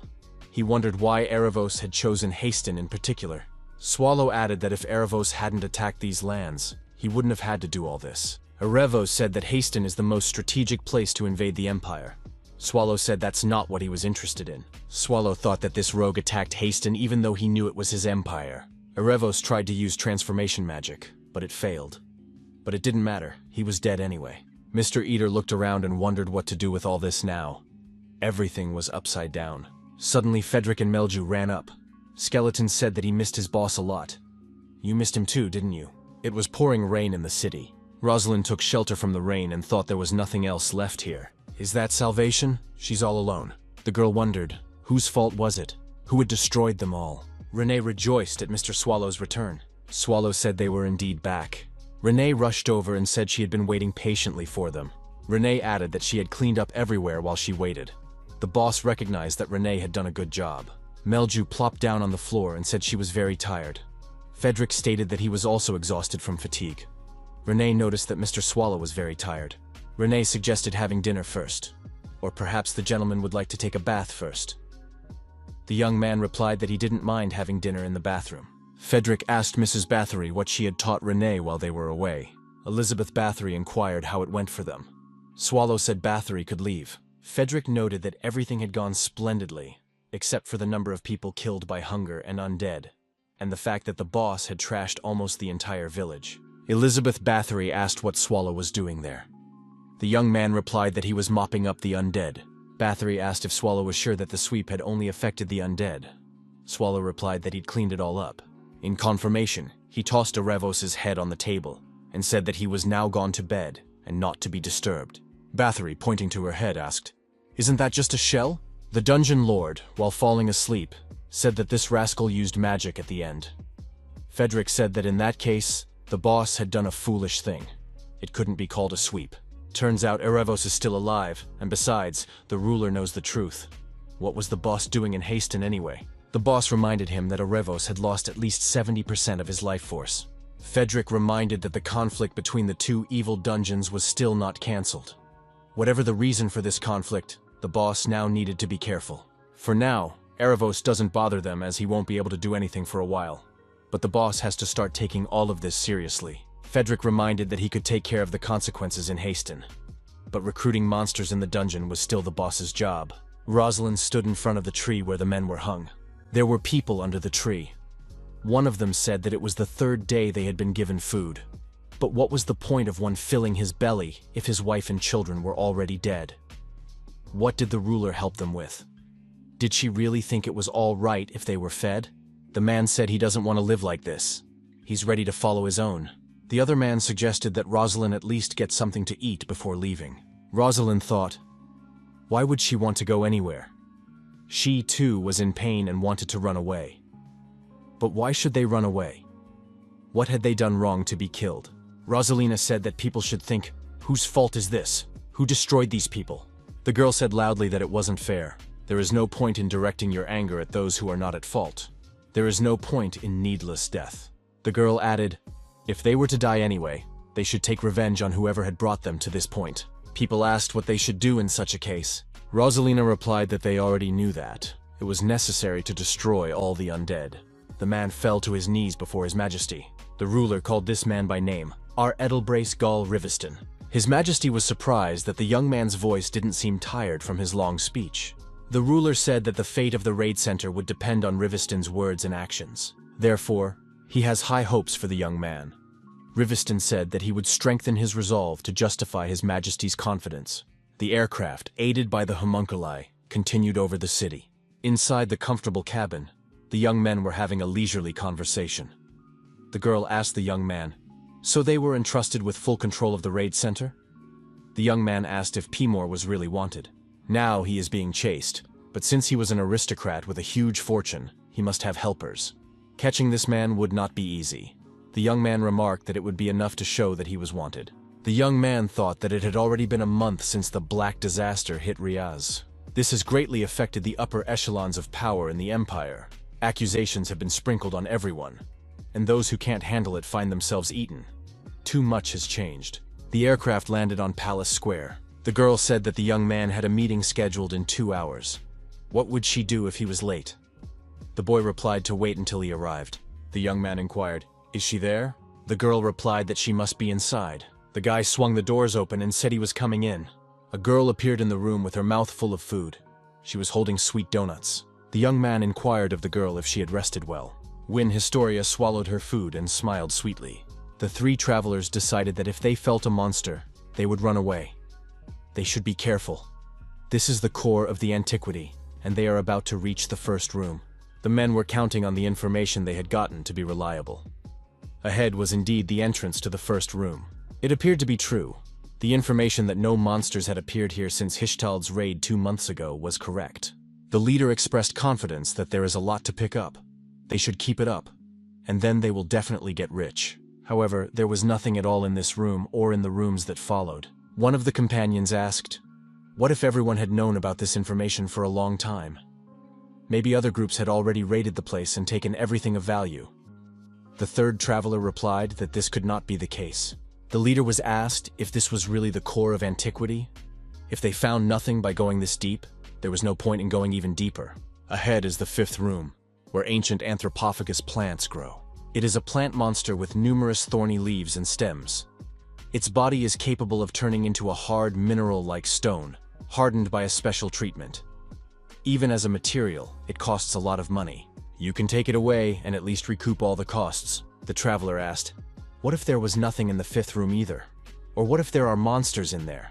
After all, they are the S-Rang's punishment squad, and even the weakest monster could destroy them with a single blow. The leader asked, does anyone want to come back empty-handed? I won't hold anyone back, but if there is anything of value there, those who left won't get their share. The 5th room was indeed a plant monster. It's a good thing no one left. We should quickly pack up and head back. Suddenly the leader's face changed. Did he see something? The leader turned around and yelled to run. A monster had appeared in the cave. Frederick said that, as expected, these guys had nothing worthwhile. They would have stayed alive if they had given up in time and left. There is no limit to human selfishness and greed. Renee thought she really hated people. Frederick, looking at the clothes of one of them, thought they might be worth something. Frederick asked the boss what he thought of that. Swallow replied that these guys were many times tastier than the undead. The skeleton assumed that these people weren't even from the Empire. Judging by the coat of arms on their clothes, they were from the western kingdom of Krantal. Renee agreed that these people came from far away. Swallow couldn't believe that foreign delicacies would be delivered directly to their home. What a beautiful world this was. Frederick said that the reinforcement of the dungeon couldn't be delayed any longer. The rumors about the lack of monsters in the core of the ancient world spread too quickly. The knight asked how the boss could be so irresponsible when it came to his dungeon. Frederick told the boss to hurry up and come down. Skeletons stated that they were lucky to have Ms. Melju with them in this situation. Thanks to her observation magic, Melju quickly spotted the uninvited guests. Swallow recognized that Melja could be relied upon. Renee said that she could use magic too. Swallow agreed that Renee was amazing too. Melju was glad that she was able to help the great core of antiquity at least a little bit. The skeleton confirmed that it was all thanks to Mrs. Melju. They owe a lot to the Demon Queen. Melju wondered how much longer she could stay here as a guest. Someone said that the preparations are complete. It's time to go to Judaica. It was His Majesty Ubar. Melju thought that her future seemed very bleak. She had no money, no place to call home. It's sad. The Demon Queen thought she needed to make a decision soon. There would be a meeting of the Demon Kings in a few days. The skeleton appeared and said that the air was especially fresh today. Melju saw Frederick and asked if he had come out to breathe too. The skeleton replied that it was a kind of undead joke. Melju said that there was nothing funny about it. Frederick asked what Melju was doing here. The girl replied that she had just gone out to get some air.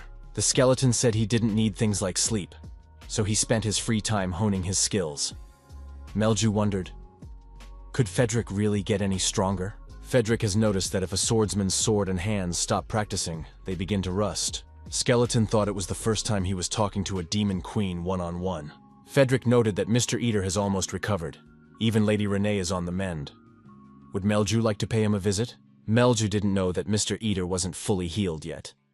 The skeleton had said that he couldn't expect anything better, but even that was a miracle. Renee said there's a little more left, but the recovery rate is too slow. She added that the boss wouldn't be able to grow more than 5 tentacles. Melju clarified, had he really fought against the Hishital Trade Union? Skeleton asked if Melju had a Demon King's castle near the capital. In that case, her ignorance seemed strange. Melju wondered, how could she not know? After all, it's about a raiding party that had the greatest hero, Vern Hishitalt, the raiding party that destroyed her father. Just how powerful must Mr. Eater be if he was able to survive against such opponents? Melju thought she had been hovering in the clouds all this time, dreaming of staying at the core of primordiality. If Mr. Eater recovers soon, we need to convince him to recruit new monsters. Renee offered to take only men, like those golems in the 4th room. Frederick disagreed. The Demon Queen said she'd better go to Utica. The woman asked Win Historia how her wounds were. The girl replied that they were fine. The woman advised Win to act as if she was still healing. Otherwise, others might be wary because of her rapid regeneration. The young man offered to drink tea and said they still had goodies. Win said she was going to leave. The meeting was coming up. The boy asked if the maid had come today. Win replied that she wasn't sure. She'd gone out to get some goodies. The guy said Win could go to the meeting room without him. He had paperwork to deal with. He'd catch up soon. Garrett told him to hurry up. Win asked him to come faster. The young man inquired about the maids who washed the tea set. The masked man behind him said he would find out as soon as possible. Many confidential documents were scattered around the office. The maid could read some of them, but there was no way of knowing which ones. The young man said to find all the maids and get rid of them in exactly 4 days. His Majesty thanked everyone for taking time out of their busy schedules. He called for a discussion of the Black Catastrophe and the Eater threatening the peace of the Empire. The man said the royal court ruled, Black Catastrophe is not an Eater. Who disagrees with that? Scout leader Cartha was told that it wasn't like that. The announcement was made to reassure the townspeople. The leader asked where the proof was that Black Catastrophe was an Eater. The young man replied that he had seen it with his own eyes. He was the one who fought with Heroine Win, causing Garrett as Anelgia to suffer a hand injury. The scout leader was indignant. How dare he be lied to so brazenly? He had not heard such reports. The young man said the proof was right in front of him. The leader assumed that the young man didn't seem to be deceiving. Could it be that even Win Historia was no match for him? The young man reminded him that the Eater had shown up without warning. We should be prepared. There was no telling when he would reappear. The leader asked what the plans were. How are they going to stop the Eater? The leader said there were no breaches in the capital's defenses. So such measures are useless in the face of a devourer? The young man agreed. Duke Rolfos was absolutely right. We can move on to the next question. The young man recalled the need to get his hands on the 36th masterpiece. But isn't everyone looking for it? The 36th masterpiece is not easy to find. The search has been going on for a long time. Even the brachycephalic tooth, recently returned, has ended up in the hands of an Eater. The leader wondered how much power it would take to fight back against the Eater. for even the strongest talents in the Empire looked helpless. Duke Rolfos thought that people other than Win were too fragile. No matter how much they practiced, they wouldn't be able to leave a scratch on the Eater. In order to overcome the incredible aura and power of the Eater, one must acquire the 36th masterpiece. The leader noted that the bishop has been acting strangely lately. He spread rumors that the Eater was God's punishment for the sins of the Empire. The woman said it was completely absurd. The young man added that it was not surprising. The Empire had been oppressing religion for centuries. The woman yelled for the guy to watch his words. It could be construed as cheating. The young man replied that he was simply telling the truth. Also, his interlocutor overestimated her power. The lad remarked that he would not treat it carelessly. If left to its own devices, the Empire will split in two because of the actions of the Bishop faction. His faction holds 3 masterpieces out of 36 that are called sacred relics. To take these relics away, we'll have to start a great holy war. Fedric asked the boss if there was anything he wanted to say. Would the boss respond nothing to Lady Meljo's departure? Mr. Eater wondered, what was the big deal? Fedric said that there had to be some way to respond to this. Couldn't the boss hear him? The dungeon boss remembered that the skeleton had said that Lady Melju was going to go to Judaica. There would be a banquet of demon kings. It's quite normal for her. Fedric said that the demon queen might not come back. Swallow noted that Melju hadn't promised to come back, had she? Fedric said he was right this time. Skeleton said Melju's condition raised questions for him even before the words about Judaica. Instead of, I'll be back, the demon queen said, I think I should go. Skeleton recognized that perhaps he would see meaning where there was none at all. Renee said she sensed something amiss too. Melju is probably going to recruit an army of monsters again. Someone asked what's so delicious that Renee cooks. Renee noticed that the boss looked depressed, so she made porridge soaked in her love mixture. The boss wondered, porridge soaked in doom? Fedric said that the boss had heard that, but in the end, the result would be the same. The boss said he understood why Melju left. But why are they all here? Do they have something to tell him? Fedric pointed out that it had been 2 months, and it couldn't be delayed any longer in hiring monsters. Renee supported the skeleton. The dungeon lord wondered, why did Fedric always put all the work on him? Fedric replied that it was the other way around. The boss continued to lie there and declared he wouldn't take a step out of here. Ida reminded him that Fedric was the gatekeeper here. Aren't gatekeepers supposed to fill in for the bosses in such matters? Fedric recognized that the boss was right now. The boss was surprised that Fedric recognized it. The skeleton remarked that he was unlikely to succeed anyway. Has the boss forgotten that he gave Fedric full authority over Haston? Now there's a lot of work to do. The boss said, now it's clear why the skeleton agreed so easily. Then who will go? Fedric answered that Renee would go. Renee told Mr. Swallow not to worry and to leave everything to her. Swallow asked if people would have any questions or suspicions about Renee's eyes. Fedric replied that of course there would be questions. However, the boss can take a break and leave everything to Renee. She can certainly handle it. The old man stopped the wagon and told the girl that they had arrived. The old man advised the girl to take care of herself if she wanted to see the world at such a young age. The girl thanked him. Melju had heard a lot about this place, but didn't think she would ever visit. It was a mercenary town, Connect. The girl entered through a dilapidated gate into the city. It was empty ahead.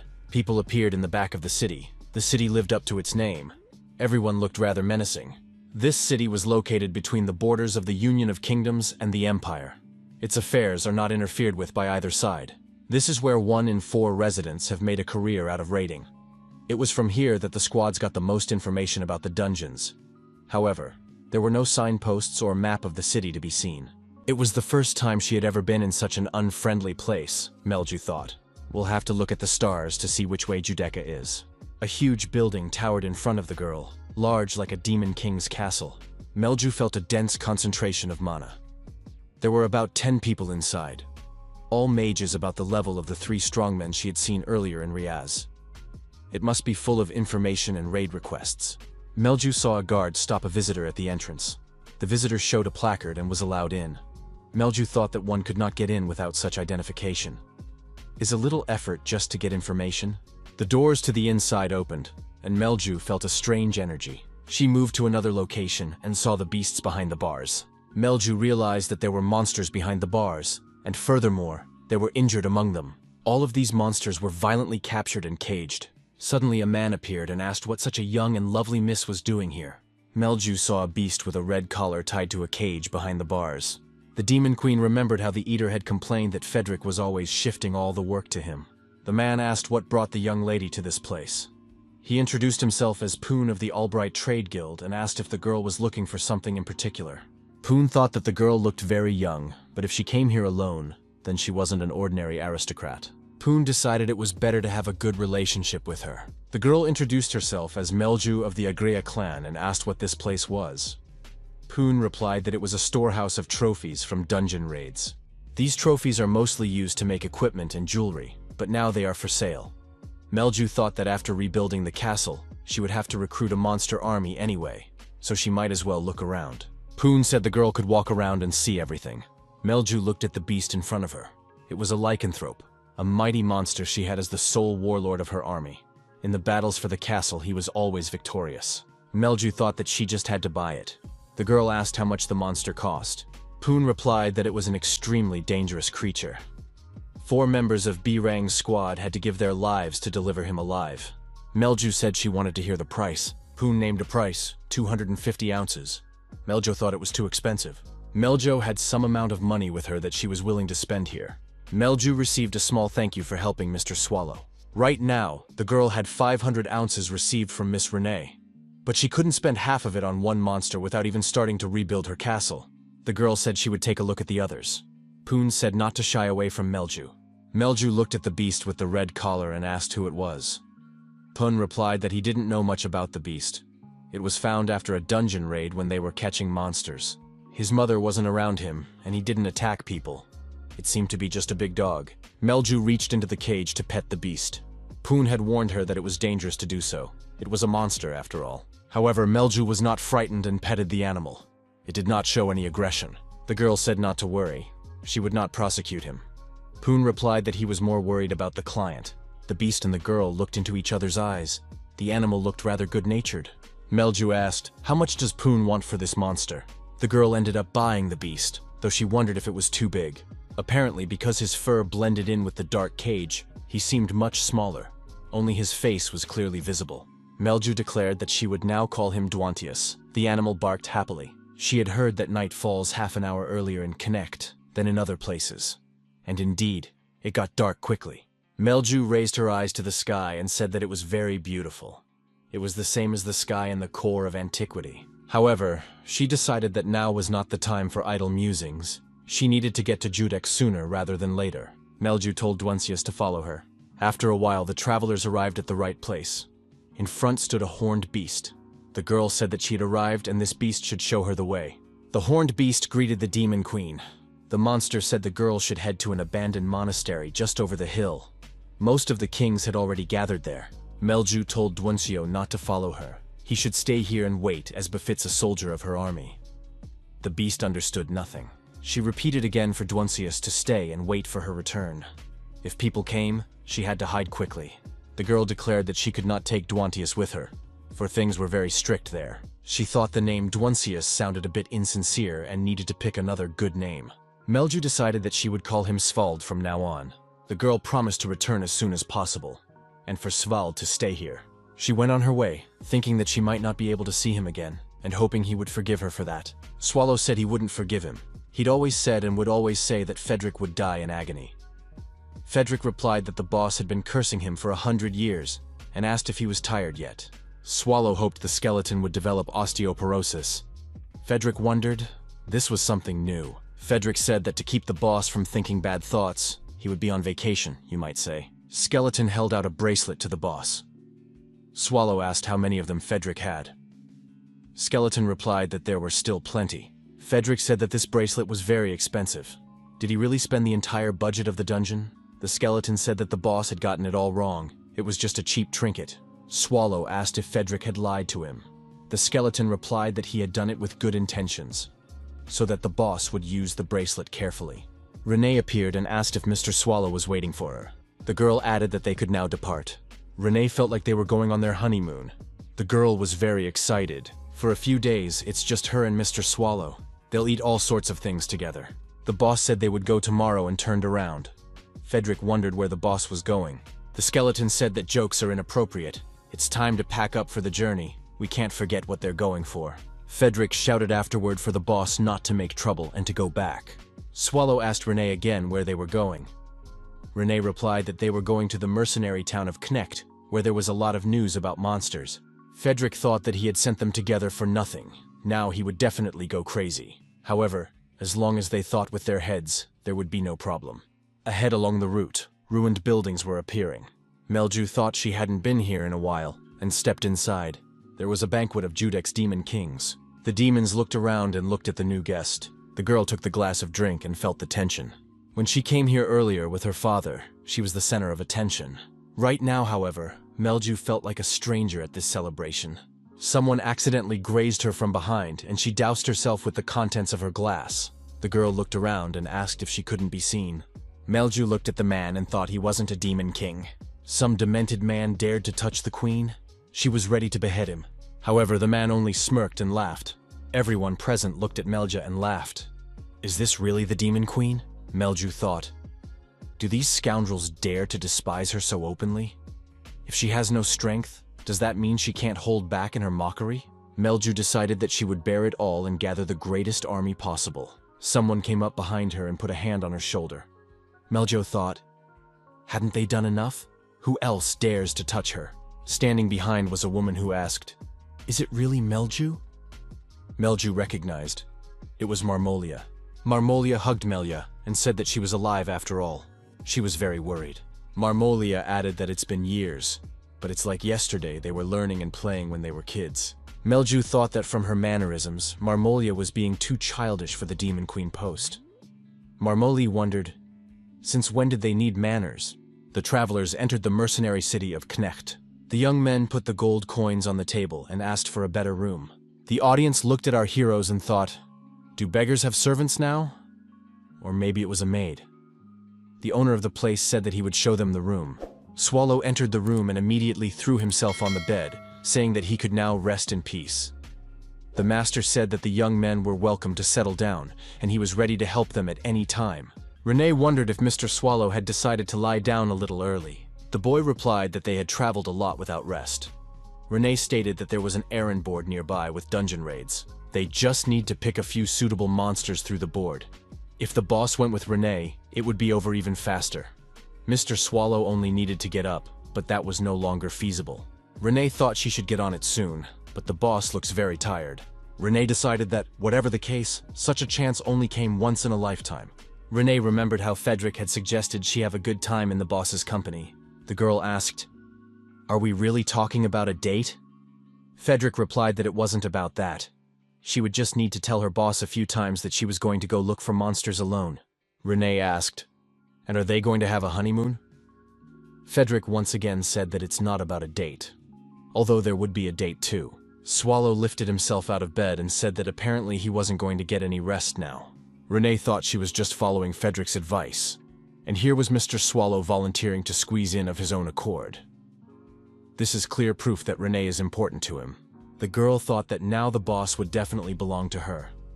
She thought that now the boss would definitely belong to her. Renee decided they were in for the perfect honeymoon and would go on to a happy new life. She was sure she was a true genius. Marmolia said she heard what had happened to Melju Castle and immediately sent her demons to reconnoiter. But all the surrounding areas had already been taken over by humans. Marmolia added that everyone thought Melja was dead. Where had she been for 2 whole months? Melju replied that she was just wandering in different directions and didn't want to mention about her stay in the core of antiquity. Marmolia was very glad that Melju was still alive. Melju said she expected the same reaction from Marmolia as she got from the other kings. Marmolia replied that the fathers did not get along with each other, and that was their business. The fathers' rivalry is left to the fathers. It is none of their business. Marmolia added that they are queens now and are not dependent on their fathers. Meljo agreed. Marmolia asked, wondering if Meljo had come for help. Is that why she's in Judek? Meljo realized that Marmolia already knew everything. Marmolia said she could help. She noted that she was not saying this as a friend, but as a demon queen. If Melju tries hard, help will be guaranteed. Meljo thought that Marmolia had matured a lot, unlike her. The friend suggested going back. Melju thanked Marmolia for her decision to help and promised to rebuild her castle. Marmolia assured her that Melju would be able to do it. When they were little, the girls often quarreled. Melju said that her father was stronger because he was a true descendant of Asmodeus. Marmolia claimed her daddy was stronger, his horn looking much cooler. So the girls have been fighting since childhood, always finding reasons for conflict. Was it really their fathers who had such an influence on them? For as long as Melju could remember, they had never gotten along. Despite their poor relationship, they could still call themselves friends. However, it was at that moment that they began to change, so Melju thought. Melju decided that she was still a child inside. Melju asked, where was Marmolia taking her? Marmolia replied that she alone could not help rebuild the army. There are other demon kings with the same goals. The girls walked into a room where there were many demon kings. Marmolia nudged Melia forward and told everyone that she had brought her. Melju thought it was expected. She was still very young, and Marmolia hadn't changed at all. Marmolia smiled and called her friend a simpleton. Demon King Ubar of the 4th generation of Satan's direct streams said that Melju de Limphagrea was a total disappointment. Marmolia asked, did Melju really think that a demon king who had lost all his power would be welcome here in Udic? Melju guessed that she would be treated badly, but she didn't think it would be this bad. King Jubar said he would give the descendant of Asmodeus a chance to vindicate himself. Melju stated that it was a misunderstanding. She didn't lose to humans. Those present were outraged. If she survived alone, does she really think that's a victory? She must be destroyed. Does Melju really think she didn't lose? Melju thought she had nothing to refute that accusation. The loss of the army rested on the Demon King's shoulders. The girl knelt down and said it was all her fault. The king said she was a disgrace to their race. How dare she come to Utica? Someone said that she must not be allowed to continue to hold the title of Demon King, or she would bring more disgrace. Those present were ready to destroy Melja. We can't let the meeting be derailed for someone like her. It was decided that the verdict would come on the last day. The king added that until then, the rogue should be behind bars. The guard said he would not let the young men pass any further. You have to show the insignia. Someone said those two look like a poor man and a servant girl. Besides, this guy looks like he's going to fall off his feet at any moment. Renee approached the guard and showed the insignia of the A-class raid members. The guard invited the two men to go to their store. He hoped they would continue to work for the good of humanity. Swallow wondered, when had Renee managed to get them? The girl replied that she had found them while cleaning and kept the cleanest ones. Swallow remembered that such tokens were indeed lying all over the dungeon. Renee confirmed that there were plenty of them. Our heroes looked at the board and said that it really does have all the information about dungeons. Will they be able to read it all? Renee said they are looking for a powerful monster that humans have no way of defeating. Swallow said that in that case, they should have brought another monster from the Great Dungeons. Though he realized that wasn't an option. The young man asked Renee, wouldn't a level slightly below the Great Dungeons be okay? The girl held out the cards and said that if the boss wanted monsters a level below the Great Dungeons, he would like these ones. The man stated that he would have to start cleaning up. Could the young people come back here tomorrow? Renee stated that they want to stay a little longer. Can the man wait a little longer? The man said that everyone else has already left. He can't stay here for these two. Renee thought that if things dragged on until tomorrow, the date plan might fall through. Swallow wondered if he had to come tomorrow too. Swallow thought it would be easier to destroy this man. However, the man received another gold coin from them. Renee asked, they have other requests, don't they? The man asked what kind of raid they were interested in. He wondered, did none of these things suit them? Renee pointed her finger and asked to give this one a raid. Studying the information, the girl said that there were few useful monsters here this time. Swallow suggested an ancient slug. It is said to be a dangerous monster. Renee thought of him too, but the dungeon was too far away from here. Swallow recognized that. Swallow wondered if he should have just recruited Melja. Renee stated that she'd thought of that too. If you think of the level of people attacking great dungeons, Melja would reach his limit in 3 years. However, Melja is cooler and everything looks like a demon king. Swallow recognized that Renee was right, but still should have asked Melja about it. After all, Melju had been very helpful in bringing Renee home to him. Maybe he let her go too easily? However, the guy remembered that he had blown up her castle. Swallow inquired, how long would the king's meeting last? Renee replied that it would be at least 2 days. Renee said that if the boss was going to be there, they would have to make it before they were done. Swallow replied that they should try. Renee notices that to get into Utica, the boss needs to read the stars. She's heard it's a hereditary skill of demon kings, but she doesn't know what to do. Swallow says he knows how to do it. Dwincius and the horned monster continued to wait for Melia in the open air. The monster said he felt uneasy. The monster heard someone approaching and told them to stop immediately. Horny stated that this stranger did not look like a demon king. From here, only demon kings are allowed to enter. so it's best to stay away if you want to stay alive. The horned monster said he had warned this stranger enough. Why does he keep coming? The monster said he was Bamut, servant of the great Yubar. As long as he guards this place, strangers here will not pass by alive. Swallow wondered, why is this Bamut shouting so loudly? Marmolia inquired, isn't this a beautiful place? Meljo ended up behind bars. Marmolia said Meljo looked better than she expected. Marmolia said she wanted to give advice, since they were once friends. When they were discussing what to do with her, everyone said to set a good example and destroy her. Marmolia reminded him that she was a friend, so she couldn't let that happen. Marmolia added that she worked hard to convince them. In doing so, it was very difficult for her. Will Melju guess what punishment has been chosen? They decided to take out Melju's horns and fangs. Poor Melju. She won't even have any horns left. How many demon kings would look down on her in such a situation? Melju had no idea how much Marmolia wanted to see her like this. Marmolia added, if Melju loses the privileges of a demon king by losing his horns and fangs, she has a great idea. Maybe Melju will become her subordinate. She's willing to give her that chance. She might even offer her a higher position if Melju licks her heels diligently. Marmolia asked, why is Meljo silent? The guards said they were ordered to bring Lady Melia to the courtroom.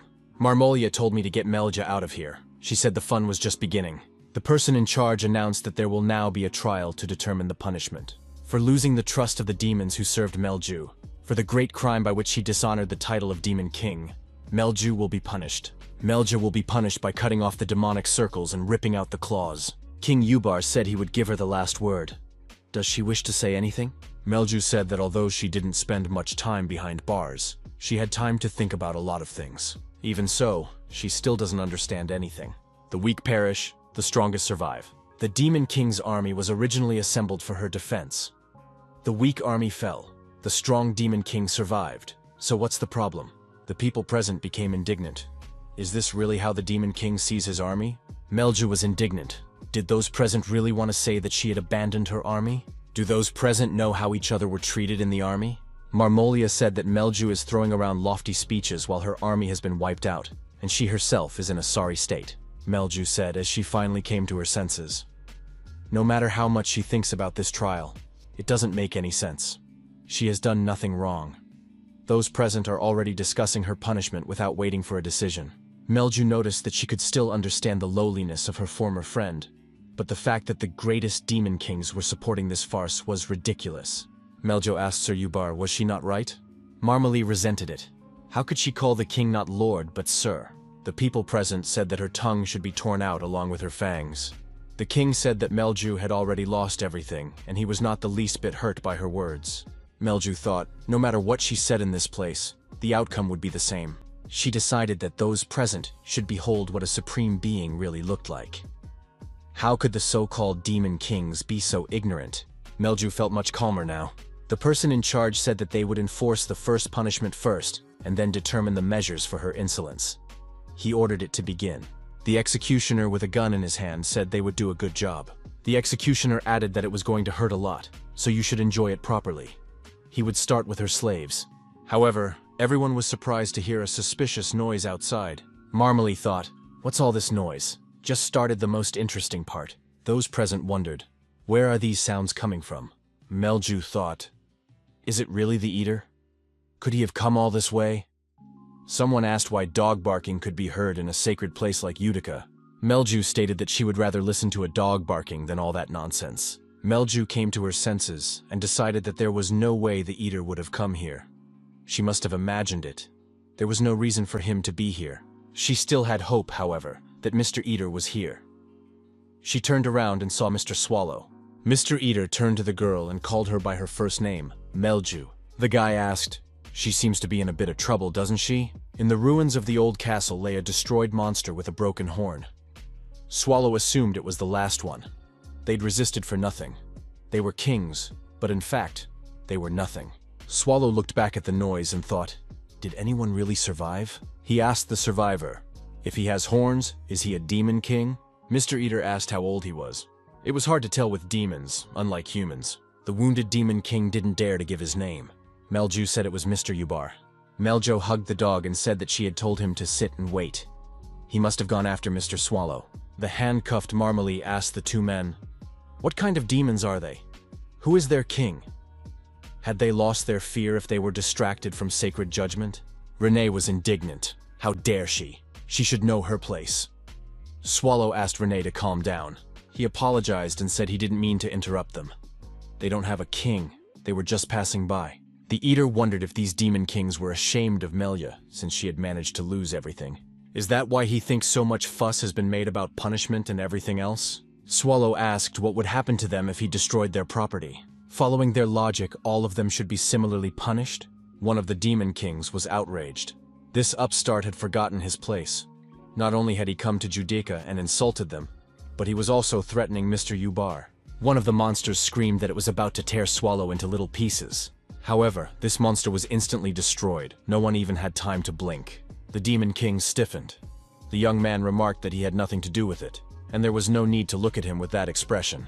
Swallow added that their eldest had done it. All eyes turned to Yubar. Why did he do that? Yubar asked those present how dare they show such disrespect to the greatest. He bowed to the young man and greeted the supreme creature, Mr. Swallow. The people present gasped. Was it really Swallow from the ancient core? The aide asked in surprise. Why would Yubar do such a thing? One of the demon kings asked Renee if they had met before. She looked familiar. Renee replied that if Yubar hadn't done what he did, all the demon kings here would have been destroyed by now. Yubar respectfully asked the supreme creature what brought him to this place. Swallow noted with a smile that Yubar had changed a lot. He barely recognized him. Yubar replied that everything was due to the favor of the supreme creature given to him 900 years ago. Swallow told him to get up.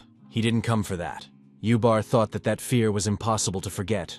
Everything that was happening reminded him of that very encounter, 900 years ago, when Swallow had appeared just as suddenly. Swallow asked thoughtfully, really wondering why he had come. The Eater redirected the question to Yubar. What did he think himself? The hero added that there was no need to worry. Perhaps the fear of the past still hadn't let go of Yubar. But this time, the reason for the visit was different. He said he had come for Melja. The Demon Queen asked in amazement. Was it really for her? Renee added that after much discussion, they had come to a conclusion. They needed Melju in the dungeon. As such, she asked, would the Demon Queen be willing to become a part of the ancient core? Renee continued, if Melju agrees, she will become the manager of one of the rooms in their glorious dungeon. The monsters will be housed there. These monsters would surely become part of her new army. Melju couldn't believe what was happening. She was really going to become the manager. Renee noted that every member of the ancient core would be assisting in the selection of monsters. Swallow, however, refused to participate right away. He confirmed that that was what they were there for. The Eater added that he wanted to ask Melja for a favor.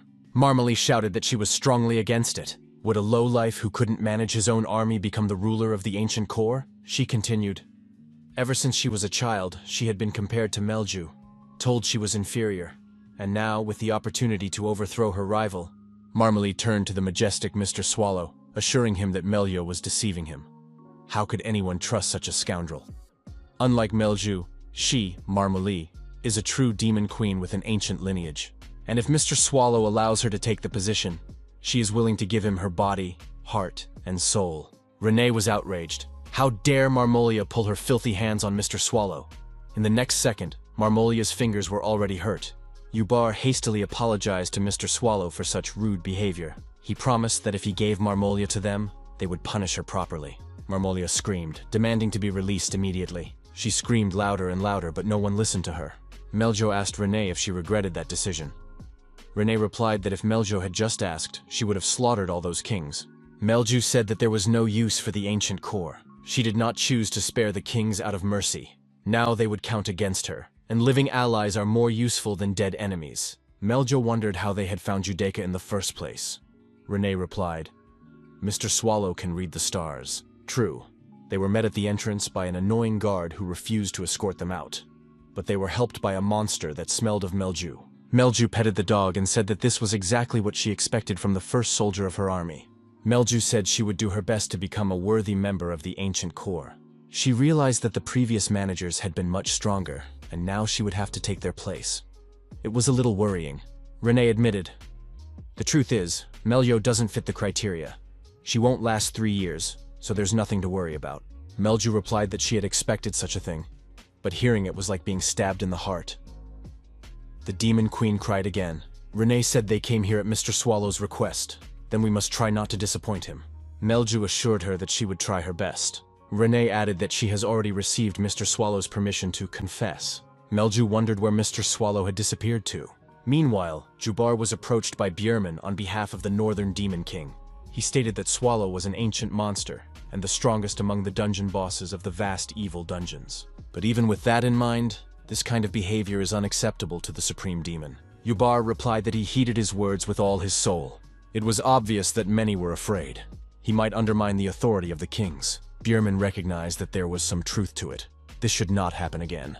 Jubar called those present worthless fools. He activated the giant's hand. Bjerman asked in surprise what he was doing. Jubar replied, "Did Bjerman really think that he would take this insolence for noble bravery and forgive everything?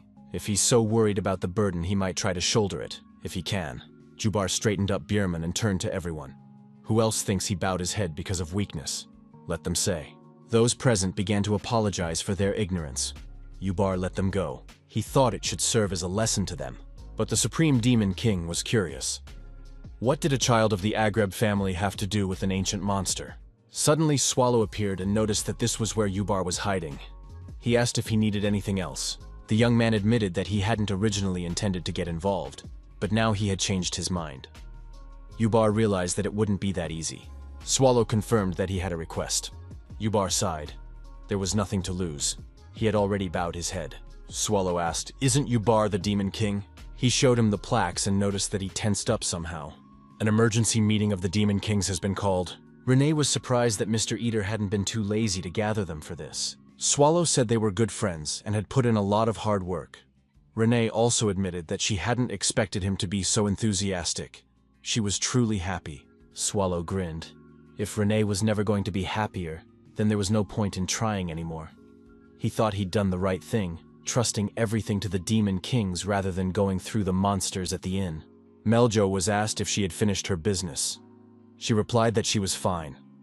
Now that she had become a member of the Ancient Corps, she was ready to help Mr. Swallow with his luggage. Renee interrogated if Melju was sure she had settled everything. The Demon Queen nodded. She didn't need anything else here. Her goal had been accomplished. Back in the Corps, she would do everything to become a strong Demon Queen. It was decided to return to Knecht. All that remained was to screen the remaining candidates. Marmolia looked at her hand. Someone had healed it with magic. She touched the horns and realized this wasn't a dream. The aide reported that Madame slept all day. "Is she all right?" Marmolia asked where Meljo was. It was reported to her that Melju had gone with the ancient monster. The aide added that the mistress need not worry about the horns. The Demon Kings will find a suitable explanation for their absence. Though not all, many still supported her. Marmolia abruptly told him to shut up. Who dares to call Melia her friend? No one dares to say such a thing. Relying on other kings is futile. We need someone strong who can stand up to the core of antiquity. Is there such a person? She said she needed an ally who could challenge the dungeon. At that time, the hooded man asked the young man what brought him here.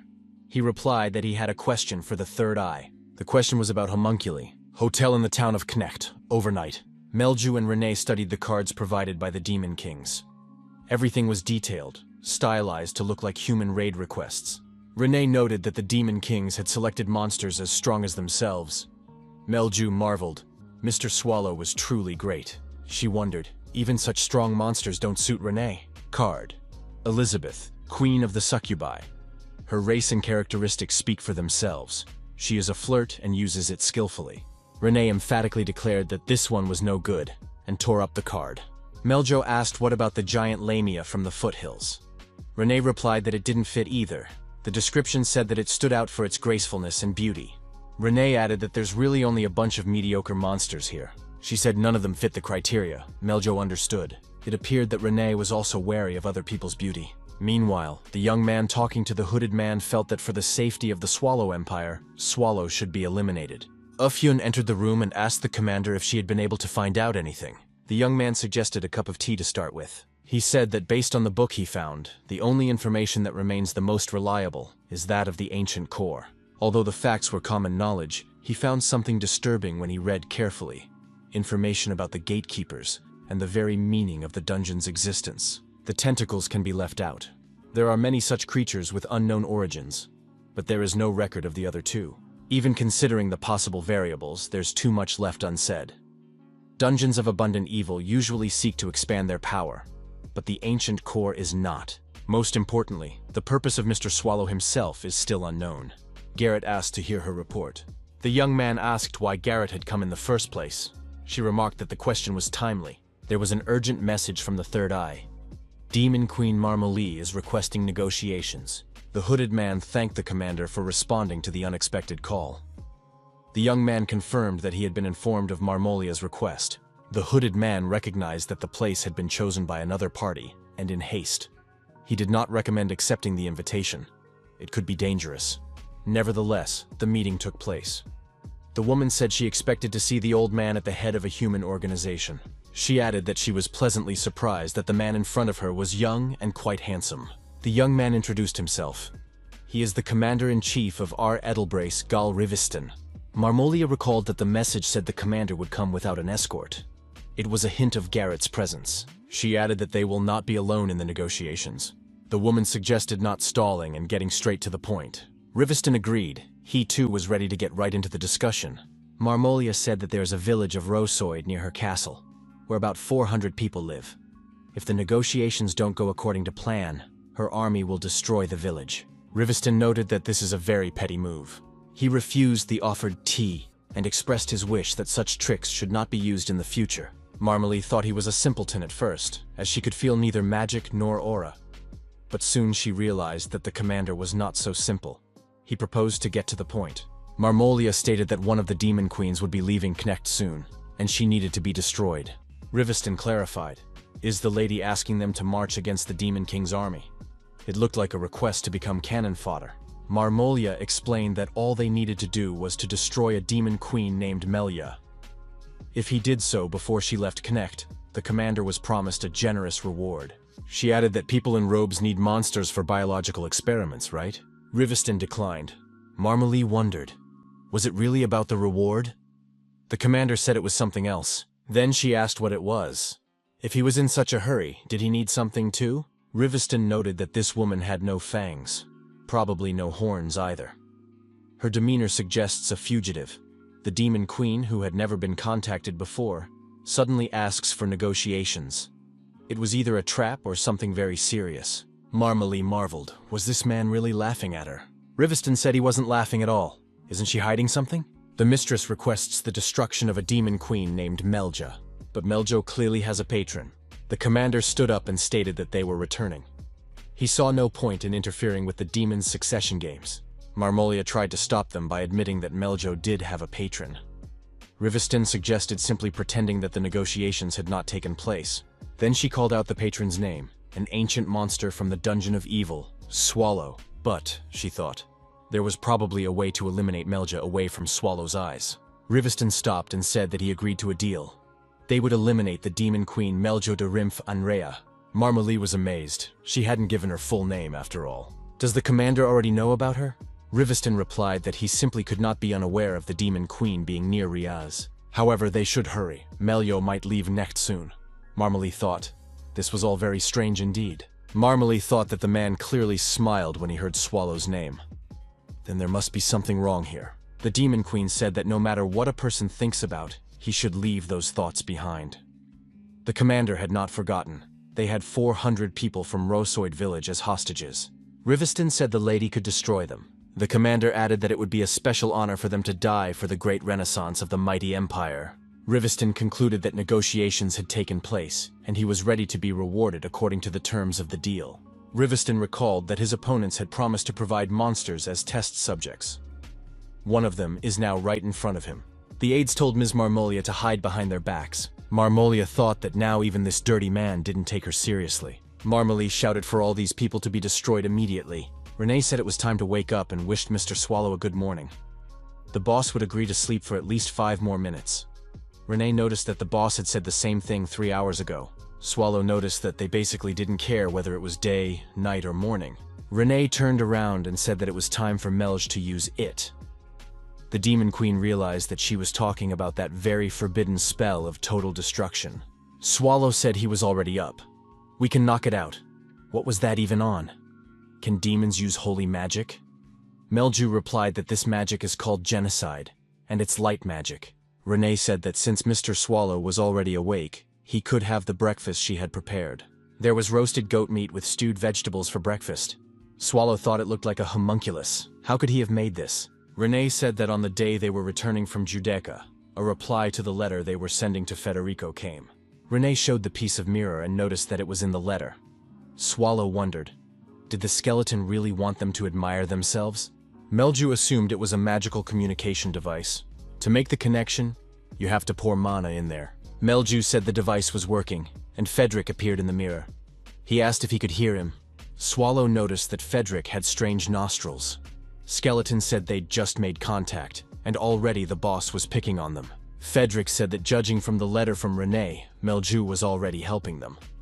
That's why he contacted to help with hiring monsters too. Swallow wondered where Fedric had gotten the thing from. The skeleton replied that he had borrowed it. It was a piece of mirror from Bathory's room. The boss wondered, had she borrowed it so easily? Fedric stated that she wanted blood in return. But skeletons are bloodless knights of doom. Bathory was interested in the blood of a homunculus, so they agreed on Renee's blood. She's around now, isn't she? Renee appeared on the screen and said she too welcomed Fedric. The skeleton disappeared from the screen, but then reappeared. He said the connection had finally been established, and now the real Fedric was in front of them. He found out that Melju was helping them. Renee says it's too late. Her blades are sharpened, so the real Fedric can get ready. Melju also suggested that it's too late. Fedric offered to cut to the chase. He looked at the queries that Renee had sent and didn't find any notable monsters. So he sent information about the ones he had found himself. Renee said she couldn't remember any information that might have been in the letter. Meljo noticed something attached to the back. After studying the information, Renee said that there were monsters here that weren't in the requests. Fedric explained that he had to work hard to put it all together. Individually, they are nothing special, but together they can be a real threat. Some are even able to take advantage of the caves effectively. Fedric added that he'd had his eye on them for a long time. Swallow wondered how long ago, before he and Renee had gone looking for monsters. Fedric disappeared from the screen again. Meljo assumed that this time he had actually passed out. Renee said she thought so too.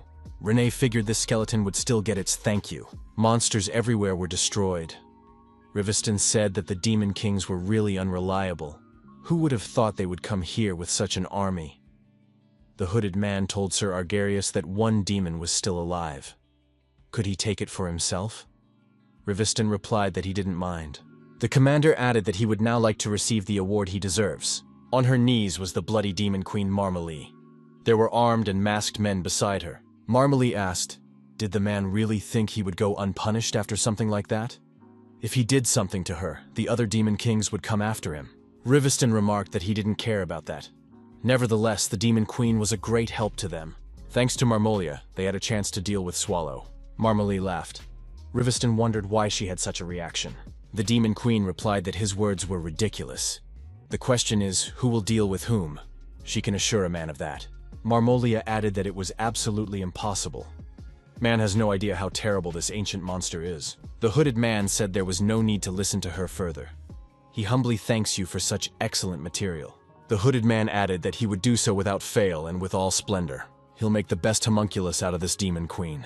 The aircraft provided by Melju was scouring the airspace. Intelligence had led to the assumption that enemies had enlisted in their ranks. Fedric said that nothing is more important between a vassal and a ruler than trust. To increase loyalty, the boss needs to get personally involved in recruiting. Melju reported to Mr. Eater that they had arrived. Fedric reminded that the recruitment priority is with Golem Protector Connect. The stones are quick to gather, and the golem continues to function even after being destroyed. That's why he's perfect for them. Melju noticed that this place was similar to the one Fedric was talking about. She assumed that the object she was looking for was directly ahead. The aircraft began its descent. Renee recalled Fedric's words. The golem infinitely regenerates.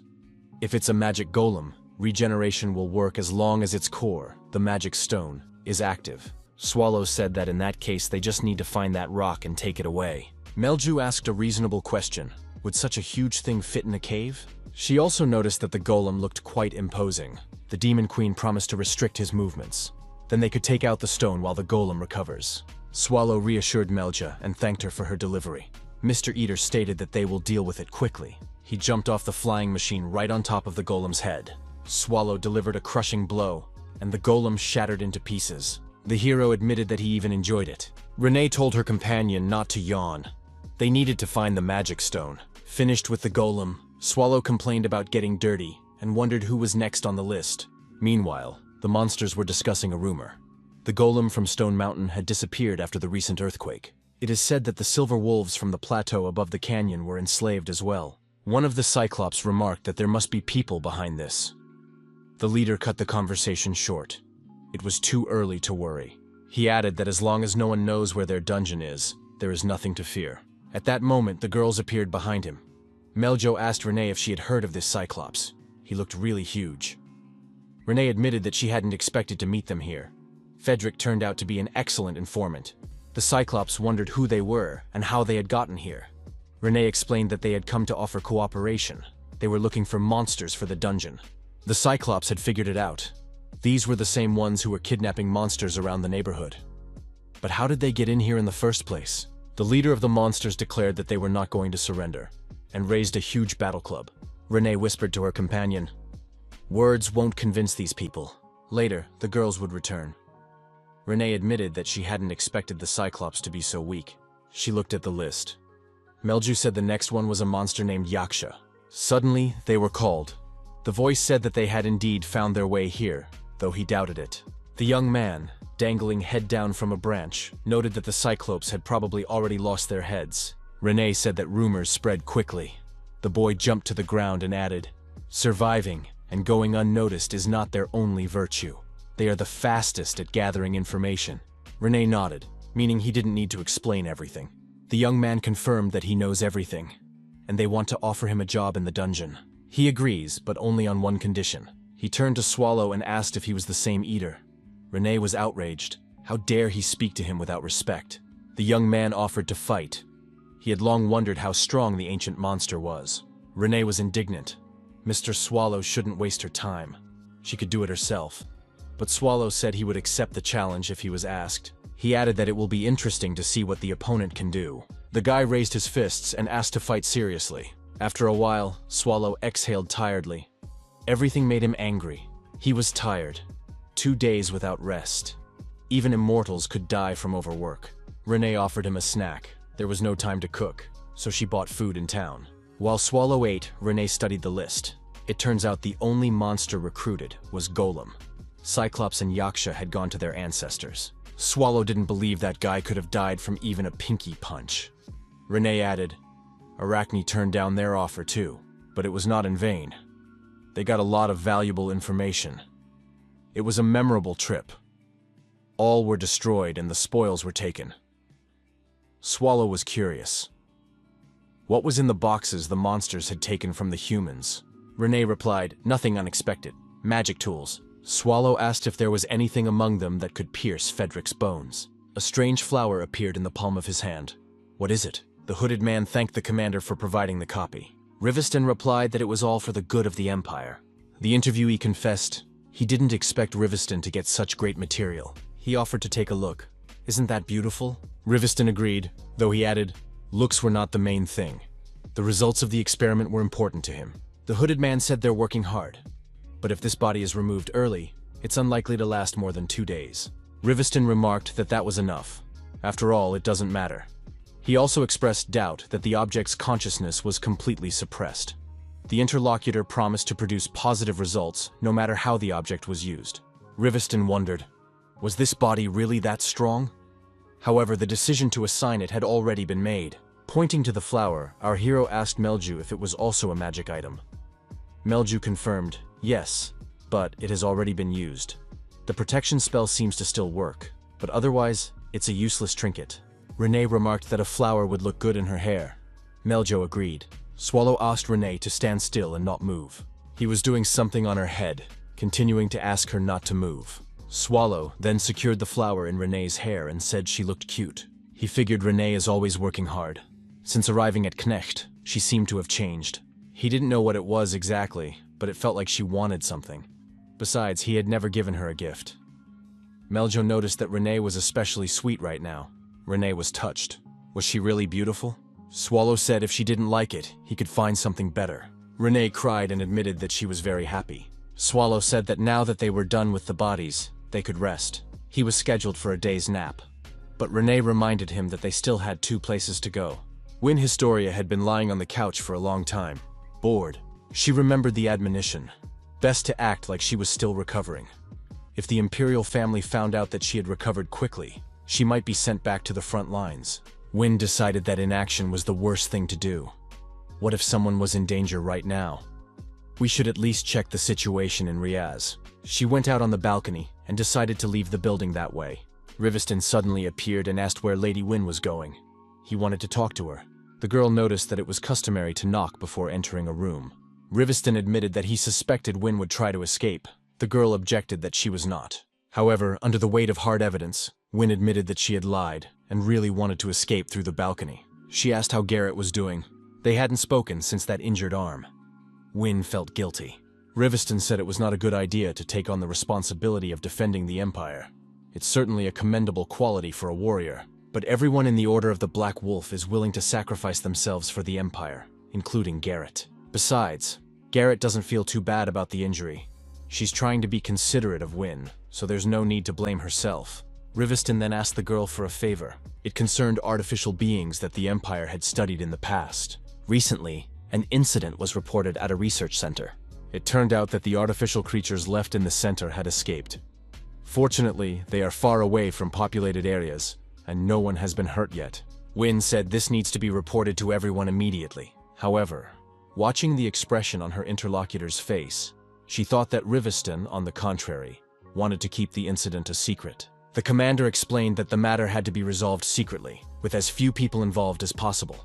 Besides, Win couldn't fight now. The Imperial family and her entourage would immediately suspect something. Win asked what exactly he wanted from her. Riviston replied that he had made arrangements with the guards at the teleportation hub in the west wing of the palace. He would go first, and Win would arrive there in exactly 3 hours. The girl nodded, saying she understood and was starting to get ready. Riviston reminded, in exactly 3 hours. As he left the room, Riviston opened the door and faced the priest. Pope Dionysius III said they hadn't seen each other for a long time. He joked, maybe he should call Riviston Commissioner now. Riviston was surprised that a man who did not serve His Majesty had come here. The priest laughed, noting that the title Commissioner sounded sharp. Dionysius III said he wanted to know how the hero and pillar of the Empire was feeling. Riviston clarified that to the best of his knowledge, Hero Win Historia and Pope had not previously met. Even if it is true, he doesn't believe that Papa has only come to inquire about her health. So he has to go. He's got a job to do. The priest said he's here to see the commander. Can he spare a few minutes? Riviston tried to figure out what was on the Pope's mind. How can you make such an offer right now? Riviston saw the assembled men congratulating the punishment squad on their return. Connect is a mercenary city with 1/3 of the population involved in raids. Riviston looked up at the city from above and thought that Swallow was lurking around here somewhere. To eliminate this ancient monster, we need more information. And to do that, you'll have to take some risks and extreme measures. The commander was informed that the preparations had been completed, and everyone was now awaiting his further instructions. Riviston thanked Sir Stormin. The hooded man inquired as to how they were going to search for the demon queen who was hiding in Necht. Riviston replied that as an ordinary man, he had neither the means nor special methods to do so. However, someone is already searching for this demon with far more fervor than them, and he intends to take advantage of that. Riviston asked Sir Stormin how much time they had. Stormin replied that it was 78 minutes until the hero arrived. Riviston motioned for them to begin. Only demon kings could easily detect their own kind, so Melju would find her without difficulty, and then he would appear. Riviston stated that there is a rare sight to be seen. The warriors in the bar were discussing that the dungeon was very dangerous this time. It's a miracle there were no casualties. A colleague asked where Burkus was going. The man waved him off and said that he would be gone for a while. Burkus thought he had a really bad stomach ache. He had been drinking everything for nothing. Burkus saw a man nearby and thought another had had too much to drink. He smelled an unbearable stench. Burkus saw a monster devouring a man. How did the monster get into the city? Burkus thrust his sword forward and tried to resist the monster. The man thought that this monster had incredible strength. Looking around, Burkus saw that there were many more of these creatures. What the hell is going on here? The city was in flames. The man said that even for a commissioner of the Empire, it was too much. He added that it was too much even for His Majesty's order. The hooded man told his interlocutor to watch his tongue. He knew that the Third Eye was conducting inhumane alchemical experiments, but how could one carry out a real massacre in the center of the city? Riveston, who was nearby, said not to worry too much. It wouldn't come to the point of total destruction. Riveston said, and there he was. The man wondered, was it really a homunculus too? The huge monster towered even above the flames. The man shouted that if these things started rampaging, Knecht would be in even more danger. The man was frightened. Was it really all planned? Riveston urged him to calm down. It was only a small sacrifice. Judging by Knecht's condition, Swallow has no intention of destroying him. The fact that the ancient monster came to this big city, and not just doesn't destroy it, but doesn't take any action at all, indicates that it has some other purpose. Depending on the situation, he could prevent the homunculi from destroying the city. Riveston offered to look at this painting. He thought it was admirable. The sacrifice of the citizens of the empire for the prosperity of the state. The man thought this one had lost his mind. The girls, watching the town, thought their hotel was that way. Swallow shouted in rage that his bed was burning there. The young men saw a huge tree, just like in the forest of Graphenia. But this forest is just as old. Swallow said that now that they had dealt with hiring monsters, the rest of the day could be rested. Renee agreed, and added that they would be heading back afterward. Melju thought the biped seemed to be acting unnaturally, and wondered what was the matter. Our heroes looked toward the city and saw the glow. Renee said there was a hotel on that side as well. Swallow began to sigh heavily and said that his bed might have suffered. Renee said Mr. Swallow could lie on her lap. Melju felt the presence of demonic energy. Melio was surprised. Could she really feel Marmolia's presence? Swallow wondered. Who could spout air mana? Melju asked. Could Swallow-san feel it too? The young man asked Melju what was the matter. Melju asked her companions if she could go first and scout the situation. In the burning city, people tried to hide from the monsters. The people fought back as best they could, but the forces were unequal, and the outcome was escape. One of the warriors said that these things are uncountable. The warrior asked the armed man if he was a hunter. The man said they were from the Red Ursus. This was the same A-rank squad where every member was an elite. Their help came in handy. The warrior said they've almost cleared the neighborhood. Do you know anything about these monsters? The man replied that he didn't know anything about them. He then introduced himself. Dayan Unrock Burkus. These monsters looked like artificial creatures, but they didn't look like homunculi at all. Burkus looked up and said the main problem was that thing. This monster was precisely their target. The warrior stated that we would have to get closer. Burkus expressed his desire to go with him, because he was an Oranga. The warrior refused, saying it was a one-way trip for Burkus. The warrior added that he wasn't immune either, but advised Burkus to take heed. The warrior remembered that someone had been looking for Burkus on the way here. Burkus noticed that this person was trembling for some reason. The warrior realizes that Burkus wants to protect the people of the city as much as he can. But he should be more concerned about himself and the people around him. The warrior added that the rest should be entrusted to the Red Ursus. A young man with a sword in his hand rushed towards the huge monster. The warriors grabbed their ears and said that the ringing annoyed them too. It's like the magic is scraping my eardrums. Such monsters they had never seen before. Now we know what kind of monster ravaged their city. This monster has an enormous mana reserve. You can't be fooled. The monster is much more dangerous than it looks. The commander ordered everyone to fall back. They are not prepared. The monster applied detection magic on the attack spell. Is it really looking for something? You have to attack the monster in one fell swoop if you want to destroy it. The order came for all mages to open fire. The leader said it works great. You can't stop attacking. However, these attacks did not deal damage to the monster. It became clear that humans were no match for this monster. Suddenly an angel appeared and asked if Marmalie was looking for her. She had become very ugly. Meljo asked, is Marmalie really that offended by her? Melju added that she intended to put an end to it. The ultimate magic, Black Annihilation, was activated. It's been a few days since Judeka's graduation. Marmoli has no reason to stay in Knecht after everything she's been through, but that demonic energy is definitely calling to her. Melju thought that this energy belonged to Marmolia. Even in that state, Marmalie couldn't forget her hatred. Meljo didn't know what had happened to her. Melju stated that she would not feel sorry for her in any case. The people watching from the ground were surprised that the Demon Queen had defeated this monster. The people decided that in their current state they were unable to do anything, and it was better to retreat. Melju thought it was strange. Even though she had used pure destructive magic, why did Marmolia die so easily? Melju also realized that the people who had fought her before were A-Rang hunters. Melju, looking at the destroyed monster, thought that the mana properties had changed. Suddenly, another creature appeared from the body of the destroyed monster. People were frightened. Is this monster still alive? The mid-level magic, Silent Dagger, was activated. A newly emerged monster attacked the humans and destroyed some of them. Melju realized that Marmolia was in front of her again. Marmolia said her body is melting and she is in unbearable pain. She seems to be dying. Marmolia added that she would have time to take Melio with her. The ground-penetrating Caprice skill was activated. Marmolia now looked like a demon queen. She attacked her opponent and initiated a powerful explosion. The hooded man asked Rivisten if he was satisfied now. The commander replied that he was satisfied. Now he understood why the man had been so confident. The man said that Rivisten would witness an even more unique sight. The commander added that he is looking forward to it. The demon queen thought that there was almost no mana left, and her body wouldn't last long. She believed that all she had to do was just hold out and victory would be hers. The confrontation between the rivals continued. Meljo wanted to lock Marmolia in the ice. The fight went into a melee phase. Sparks flew in all directions. Marmolia laughed and said that her opponent was about to be hurt. The skill, Sylphid's Rejection, was activated. Melju thought she had used up all her mana on Marmolia. It was a similar situation when she was protecting the teleportation center on Swallow Sand's orders. Meljo begged Mr. Swallow's forgiveness. She had not even had time to begin the work she had been assigned.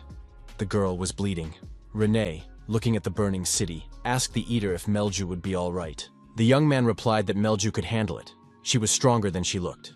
Renee noticed that there was a powerful demonic energy there. Swallow added that Melju might not realize it herself, but she was a very outstanding demon queen. Dwincius looked faithfully in the direction where his mistress was now. Melju turned her attention to the demonic energy spreading around her. The people who were watching the blazing tower decided that the demon queen had been defeated. Changing the formula showed great results. The hooded man admitted that he used to try to get crushing power by minimizing side effects, like with Nifrim. But in her case, he decided to focus solely on strength, turning a blind eye to everything else. She is unstable, but her power is undeniable. Rivisten thought it was all necessary for the upcoming raid. All of this is needed to measure Swallow's strength. Rivisten has it exactly as he intended, but Swallow is taking his time. Does Melju have nothing to do with him? Then it'll be over before Win arrives. We need to get some information on him before he shows up. Where is this Swallow? Marmolia told Mr. Rivisten to look away. Melju sensed the mana of the Great Devourer as well. Marmolia attacked her opponent, but Melju had time to use Ice Spear. Melju didn't realize what was happening. Marmolia was completely covered in ice. This had never happened before. Her spell was so powerful. Melju thought, as she used all her remaining strength to throw Marmolia off. In such a state, she should have died from mana depletion and blood loss. However, somehow Melju's body contained Swallow Sand's mana. All of the girl's wounds were gone. Did Mr. Eater do something to her in Riaz? We'll have to check it out. Life detection mode has been activated. Melju breathed a sigh of relief and said that it was finally over. Melju thought that if she had been careless with that black mana of Mr. Swallow's, she would have been torn apart even before Marmolia's scythe struck. She decided that it was too dangerous and needed to get back to Mr. Swallow as soon as possible. The girl heard strange sounds and looked around. Suddenly, a monster reappeared from the frozen Marmolia's body. Melju noticed that this monster began to eat Marmolia's body. The monster was also absorbing Marmolia's mana. Melju didn't know what it was, but she decided to make sure to deal with it. Marmolia was dead, and she had done her duty as her friend. Melju decided to distract the monster with a simple attack and escape with teleportation magic. She told herself to get up. It was the price for using someone else's mana. Renee appeared nearby and threw Melia onto Dwinzius's back. Renee said she was beginning to worry why Melju was gone so long.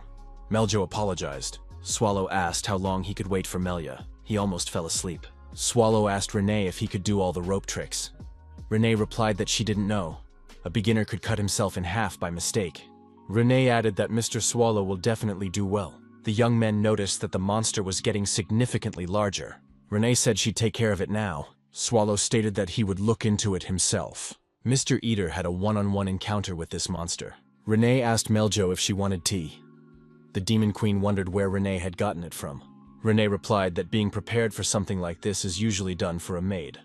Swallow squeezed the monster's body with his hand.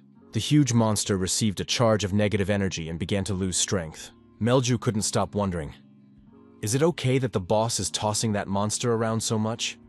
Renee replied that there was no need to worry. Mr. Swallow had split the monster apart and was currently holding one of its tentacles. Swallow told the monster that at first glance he seemed tough, but what happens if you use force on him? Mr. Eater activated his abilities and attacked the monster again. There was a huge explosion, and the monster's body shattered into tiny shards. Swallow thought he'd used too much mana this time. Renee took cover under the umbrella. Meljo wondered where she had gotten the umbrella. Melju thought that this creature was incredibly strong, far stronger than most demon kings, let alone ordinary dragons. Swallow walked over to the girls, yawned, and said he wanted to go to bed. Renee urged her boss to be careful not to get that slop in his mouth. Dwinchus brought part of the monster in his teeth to Mr. Eater. The boy pushed the dog away. Why would he slip that stuff to him? Melju said it was a piece of Marmolia's flesh. Swallow wondered, who is it? Renee tried to explain who Marmolia was. The boss said he seemed to recall something. Melju said that when she met Marmolia, she already looked strange. And then it came out of her and consumed her body. Could it be a parasite? Swallow kept pushing the dog away, saying it was an abomination. Melju yelled for Dwinchus to throw the abomination away. Renee explained to her boss that it was a homunculus. The hooded man couldn't believe it. This was his new creation, the pinnacle of alchemy. His colleague added that, even by the standards of evil, such a creature should have lasted at least 3 minutes. Riviston said he shouldn't be so desperate for excuses. The commander added that it was expected. No matter what kind of monster was created by alchemy, it was still no match for Swallow. However, if Swallow had dealt with that monster so quickly, calling for Win was unnecessary. We need to get back to Rie's. Riviston inquired if the Tower Master was all right. The answer was positive. Riviston stated that this is the end of their deal. The Tower Master was outraged. The commander called it a sacrifice for the future of the Empire. How could he just walk away? So everyone had died in vain? Riviston patted his companion on the shoulder and told him to look. Connect's brave warriors had successfully defended the city. The damage was half as much as predicted. Riviston figured they'd gotten something out of it after all. They become convinced that mediocre strength is not enough to overpower Swallow, and learn that he has someone for whom he is willing to act on his own. But most importantly, because of this catastrophe, war will break out. This is an event in which I cannot do without the power of masterpieces. The destruction in Connect will be seen as a normal clash between humans and monsters. No one will realize that the homunculi did it. The man in charge said that beyond the alley is a teleporter leading to Riaz. His subordinate is already there. Suddenly, there was a report of an unknown intruder in the teleportation center. There was only one intruder, a monster in the form of a maid. Riviston wondered, is there really such a thing as a maid with a blade? Are they trying to block the escape route? Then they recognized the humans' involvement in this. Apparently, homunculi can recognize their own kind. The commander ordered to return to the Mage Tower immediately and set up a temporary teleporter there. The mana under the tower should be enough for long-distance teleportation. The men were attacked. The military man said he'd stay here. Sir Stormin must take care of the commander. Stormin replied that he did not doubt Sir Gwyn's strength and bravery, but how would he manage alone? Gwyn shouted that time was running out and we had to hurry. Riviston said he would not forgive a death that was not part of the plan. The warrior raised his sword and turned to the one hiding in the smoke. They say she has claimed the lives of thousands of hunters. He has heard of her notoriety. Out of the smoke and ash, a maid with a blade appeared. It was Renee. Stormin asked the commander why he allowed Gwyn to be alone. Riviston replied with a question. Did Stormin think he was there alone? Stormin is well aware of Gwyn's abilities. Stormin said he knew everything, which made it even harder for him to understand. He should have left at least one more knight to help him.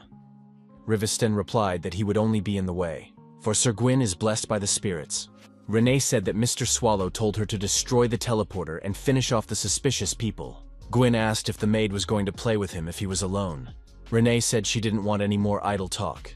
She sees that her opponent is stalling to buy time to win it for the escapees. The maid attacked her rival and asked, did he really think Renee wouldn't guess? Renee added that for one man, he's holding up pretty well. Gwyn summoned the spirits. Renee realized he wasn't just a swordsman. All this time he'd been accumulating mana. Plus, it's alien mana. The spirits were really supporting the warrior. A monster appeared, which the swordsman aimed at the maid to deal with her. A wall of wind and rocks appeared in front of the girl, a typhoon that consisted of a huge amount of mana. The space was literally saturated with the power of higher magic. Gwyn said it was for her, for underestimating humans. This will become that monster's dungeon. Renee marveled that a rival could control two higher spirits at the same time. She said it was entertaining. Necht, temporary shelter. Burkus was informed that Ursus's unit had been defeated. Burkus replied that he was not going to sit idly by. He had to act. We must check on the city. The warrior told the leader to stop Burkus. His body had not yet recovered. The leader stated that he would not allow Burkus to act alone this time. It has been reported that there may be survivors in the Aaron Center and Mage Tower. These survivors are their targets. We need to clear a path to those locations. The leader said that Dayan Yunrok's squad was performing a mission to drive the cursed monsters out of the city. Someone reported that the Guardian, a golem from Knecht's mountain range, had come to them. He should join the squad and help them. The power of the Guardian Golem will help a lot. The warrior shouted to the men to run away immediately. There was a massive explosion, and everything in the epicenter went flying in different directions. A little earlier, our hero had a video communication session with Frederick. The skeleton asked, "I guess the boss did something wrong again?" And when things got out of hand, he decided to come up with some excuse. Swallow wondered, "Who does skeleton think I am?" Frederick said that the place that could create homunculi was the Imperial Alchemical Community. Judging by the scale, the Empire was involved. The skeleton had a hunch that the Demon Queen Marmolia had made contact with humans. In the process, a conflict arose, and she was captured. Does the boss know what is done to demon kings when humans capture them? Are they beheaded, and the head sent to the king's army, or displayed in the main square? They do it to boost morale, but it's still very cruel. If they refuse to do it, turning her into a homunculus and releasing her into the city, then they had some kind of devious plan. Swallow thought there was definitely something fishy going on here. When he had been looking for Renee, he had seen a homunculus that could fly, but compared to that, the one here was on a whole other level. Last time, he had trashed the place, so the research materials should have been destroyed. Frederick wondered, is that really all the boss has to say? At this rate, in a few years, we'll see results on the level of Renee herself. Swallow said he was tired of it all, but it couldn't be left as it was. How do we find out where they are and what they're up to? Do we destroy the whole town? Frederick said that was the right thing to do. Eater wondered, is the skeleton serious? Frederick confirmed, would people leave a specimen created from a demon queen unattended? Surely they must have been watching. Swallow said, so it turns out I was followed too. Skeleton added that the men had touched Melja, followed the boss, but that wasn't enough for them. They ran away, leaving the boss to deal with the samples. This is outrageous. Mr. Eater said he was ready to act, but Frederick shouldn't complain afterwards. Frederick confirmed, if we have to, we should level the city. Mr. Eater said that Frederick had given the go-ahead, and now we could blow the whole thing. Swallow looked at the golem and said it was a great view. Apparently all the people had gathered there, tracking their movements was much easier. The young man said that there were two supreme spirits near the teleporter, judging from the mana. It looked like Renee was fighting a rather strong opponent. If such an opponent is here, it's likely that Imperial officials are still hiding nearby. Melju remarked that there was no need to worry about the main gate. She watches them through the general view. No one will pass by. Melju added that her body was almost back to normal, and she would deal with it. Swallow wondered, isn't the gate the other way? The Eater figured that if everyone was doing well for themselves, it was time for him to do something too. Swallow looked around and thought, where to start the destruction? What catches his eye? The tower was destroyed first. The commander and the hooded man were surprised to see the destruction. Stormin asked the commander, where did that come from? Did an ancient monster hurl this? But they had to be careful. The tower began to fall right on top of them. The commander shouted to the mages to block the fall. The Lord Commissioner was informed that the temporary teleporter, as well as the crystal in the teleportation center, needed to accumulate mana. Riviston asked Stormin how long it would be before Wynn arrived. He replied about 5 minutes. The teleporter destroyed by the maid with the blade is just a device. The coordinates leading to connect remain. If Wynn confronts her and goes in front of Swallow, it will be bad. Wynn without the completed apocalypse is powerless against him. She could definitely die this time. Stormin asked for permission to return to the teleporter. Stormin promised to bring Wynn Historia. Gwyn said that the power of spirits is not omnipotent. Summoning them requires a significant investment of time and mana. It takes a lot of mana to support them, so time plays against him. Gwyn thought that with the typhoon, he had the advantage. Even if the maid broke through, he would block the path with the earth spirit. Gwyn remembered that his goal was to win. There were 3 minutes left before the mana ran out. As a child who admired heroes, Gwyn read a story about an object with a telling name. High in the sky, it appears to be a small dot, but as it falls, it grows larger, like a guillotine. However, Gwyn couldn't understand how the blade and rope could freely extend tens of meters. Why would a hurricane like this stay out of the way? The maid inquired if the man had the blessing of patronizing spirits. Renee figured he was half chopped up already, and healing would not bring him back to life. However, one must be sure. The maid approached her opponent. Renee was called out. Someone behind her called her a maid with a blade. Stormin with a huge hammer thought it was great that she stopped. Gwyn has his blessing. Gotta buy some time. Stormin saw the destroyed Gwyn and screamed. Renee noticed the new rival and said that apparently you could get more information from him than from the mage. Stormin saw the weapon in the maid's hands and thought it was just a tiny blade. However, as it approached, the blade grew considerably larger. Stormin managed to dodge and said that throwing the weapon was a mistake for a maid with a blade. Renee says she doesn't think so. Marmolius and homunculi. She wants to know everything the opponent knows about them. The maid added that otherwise that person would be destroyed as well. Stormin recognized that the blade maid would win this fight. However, she wasted so much time on the old man. Someone called out to her again. The maid with the blade was attacked by Win Historia, Stormin thought, as expected of the warrior. She had put down the blade-wielding maid with a single blow. The old warrior thought that the female warrior had incredible strength. Riveston decided that the most important thing now was to ensure safety. The temporary center will be activated without any problems. Stormin will be able to join Win. There can be no further deviations from the plan. Even if the blade maid recognized the homunculus, there was no way it would reach the citizens of the Empire. Now the question had to be addressed: how to deal with the aftermath. The hooded man asked the commander if he was okay. Riveston asked how long it would take for the center to activate. There were only 3 minutes to spare. Riveston thought, was it really an illusion? The fear lurking in him would never go away. A man appeared in front of Riveston, who was surprised to see the commander sprawled on the ground. He couldn't even believe that he had made such a terrible mistake. The owner of the Polaris Magic Tower had sent a formal request for help to the Imperial family. The request was intercepted halfway through. Otherwise, this entire incident might have become public. Riveston thought it was the master of the Magic Tower who started it all. But if this man is here, then the entire staff of the Edelbrock Black Wolf Knight Order has gathered here. The man said he wasn't sure if it was part of Riveston's plan, but Gwyn is killed and Stormin is wounded. Win fights the maid. Riveston said they had to go right away. Garrot asked, "Where did the commander run to?" Riveston replied that the entire Order of Knights should leave the place immediately. Melju saw the people running and said she found them. The girl turned to Mr. Eater. Swallow wondered, was this really it? When the smoke and dust cleared, Renee appeared. She was still on her feet. Stormin told the warriors that they could not fight here. They told him they had Win and the entire Order of Knights. This monster is no threat to them. Stormin reiterated, "This is an order from the commander, you can't stay here for long." The warrior was shouted to the warrior that they should return. Win wondered. If she was given more time, she could take this monster down. Gareth said it couldn't be done that way. Win would understand later after the retreat. Win didn't understand after all. This was the perfect chance to destroy the core guardians. Gareth added that now was not the right time. They would still have a chance. The order came for everyone to run towards the temporary center. The maid wondered where they were going. Mr. Eater had sent her here because he trusted her.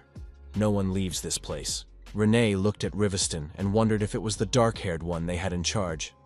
This is going to be a little tedious. Win told Gareth to move to the teleporter. Renee thought that this blue-haired creature was pretty strong. The girl had dealt with countless A-class raiding parties that had invaded the dungeon, but she had never yet seen a single person who could create such destructive power with a single instantaneous burst of energy. Renee told the warrior that she would love to finish her off first. Win said the maid could try it, and wondered if the monster had a name. Renee was outraged. How dare a person mock the name Mr. Eater himself had given her? Win saw the butterflies, and told the commander it was a magic spell. Suddenly, Mr. Eater himself appeared and said that he had come here looking for Renee. It looked like everyone was already gathered. The Eater asked how things were going. Swallow looked at Garrett and Riveston and said they looked pretty familiar. Our hero added that he expected never to see them again because people live too short. Swallow thought this guy was pretty sharp, but how would he deal with the consequences? Riveston thought that there must be a reason why this ancient monster came here. We need to find out who is behind all of this. Instead of tearing down the Imperial City, he ended up here. Riveston knelt before our hero and said he was honored to be remembered. Swallow said he didn't need those greetings. Did he start all this? Riveston had nothing to do with them. Swallow knew that these people lived in the capital of the Empire. They couldn't just come here. Riveston said they were here to resolve the situation. If the Lord wants to find the culprit, they will do their best to help. Swallow turned around and said he didn't care.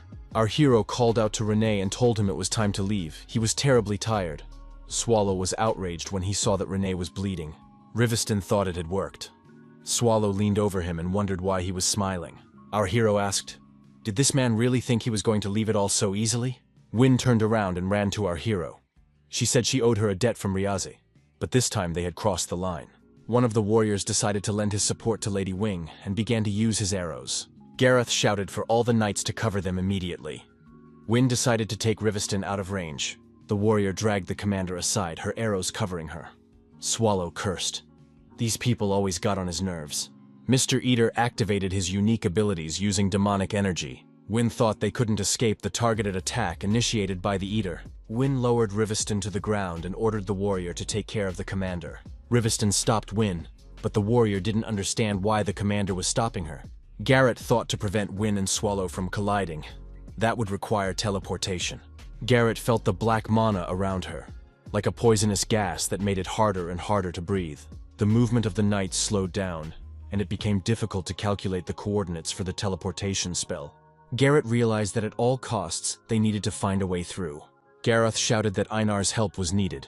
Einar replied that he understood and was taking decisive action. Einar thought to cast black mana so that there would be a chance to focus on teleportation magic. This can be accomplished with the third of the 36 masterpieces, a mind wall that will block Swallow's energy. Einar with shield in hand moved forward, but was attacked instantly. Garrett, Win, and Riveston did not expect this speed of counterattack. Renee said she didn't know exactly what the man was up to, but as long as she was here, he wouldn't succeed. Einar was destroyed. Win screamed that she was about to rip that maid to shreds. Riveston grabbed Win and told her not to tear up anywhere. The commander said he certainly couldn't let Win be lost. Swallow didn't understand what these people were doing. Riveston asked Sir Stormin for help. Activated the mind wall. The energy reached its limit. Old man Stormin thought he'd blocked it all out. Swallow noted, "This old man is tough. It's worth adding some seriousness." Many spells appeared all around. Gareth thought that the magical teleportation circle was almost ready. Need to hold Sir Stormin out a little longer. Legends say that the 36 masterpieces were created by God. No matter how powerful the ancient monster's magical attacks are, it can't win now. There was an explosion. Stormin shouted to the commander to run away. Win has to take care of the commander and the Empire. Stormin added that he was old and could be forgotten about. The old warrior said he was honored to serve the commander. Mr. Eater wondered if they were still alive. Riveston again said that Win couldn't handle him. Win replied that it didn't matter. She was a true hero and protector of all. Swallow and the girls were returning to the dungeon with the jewels, though that wasn't why they came here. Renee said the time was well spent. Swallow agreed. Our hero said he wanted to test Golem's abilities, but as soon as he finished with the village, he ran out of mana. We need to recharge it when we return. Melju remarked that it would take forever to get back. The golem weighs like a mountain, and their dog is pulling the cart alone. Meljo added that the biped had even lost weight. Such cruel treatment of monsters. Renee offered to switch with the dog halfway through the journey, so they could pull the wagon on all fours. Melju said she is the dog's owner and has no intention of losing face. Melju assured me that the Belincius was very strong, so there was no need to worry. Renee wondered why Mr. Swallow hadn't destroyed those people. Even in his true form, the boss was much slower than usual. Swallow replied that he could kill them, but it would be too easy a death. Win stood in the cemetery near two fresh graves. Win remembered Vern's squad challenging the ancient core. This time, they only lost 4 knights and 1 masterpiece. Black Wolf Knight Barishik said that many survived thanks to warrior Win Historia. Garrett said everyone is grateful to Win Historia. Win replied that she wasn't. Everyone was probably mad at her. If she had come sooner, Gwen would still be alive. If she was stronger, she could handle a maid with a blade. If she was stronger, she could destroy Swallow and save everyone. Win cried. Gareth said that the warrior would surely defeat him. The day would come when Win would fight Swallow. That's the one victory everyone fights for. Garrett told Ms. Win to put the past behind her and look to the future that lies ahead. Riveston wondered why he was still alive. Why didn't Swallow destroy it? He had the opportunity to do so at any time. The commander remembered the teleportation magic. He also recalled Swallow addressing him. I think the ancient monster had said something then. Riveston wanted to look into it, but there were too many eyes on him now. One must not act rashly. He thought that he couldn't even attend the funerals of his comrades. The man's eyes were watery, like they were about to burst. What's going on? Could this pain be from fatigue? Garrot asked the commander if he was all right. Riveston was surprised. He hadn't even noticed he was unconscious. Gareth saw the blood and shouted for a healer to be summoned immediately. Riveston, bleeding, realized that Swallow wasn't going to let him live. Swallow only gave him 6 months. Garrett looked at the mirror shards and wondered if the hallucinations were getting worse. Riveston replied that he was used to it and there was nothing wrong with it. The commander thought he was lucky to be able to see people as they used to be. It's been 4 days now and it's only a matter of time. The treatment doesn't work. The symptoms don't go away. The cause has not been determined, so it cannot be cured by modern medicine. Riveston realized that the devourer had infected him, and it was probably incurable. Garrett received the order with the commander's permission. No one must know about it, including when Historia must remain in the dark. In order for the apocalypse to end before its demise, the priority should be to rebuild the destroyed masterpiece and strengthen the strength of the Night Order.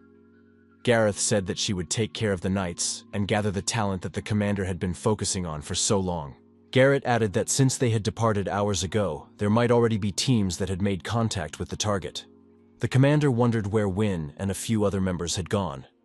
He said that Garrett should have warned him earlier. Garrot replied that she saw no point in reporting to her superior in his condition. It would only make things worse. She would make a detailed report after the case was over. Gareth said she needed to get away.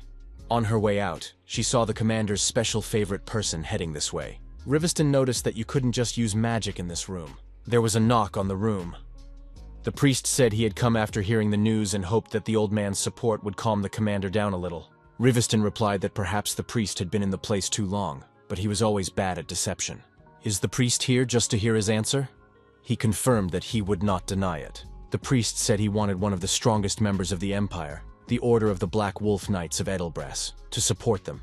In the current Empire, religion is merely a means of maintaining relations with the Holy Kingdom, but in reality, it is a structure subject to holy oppression.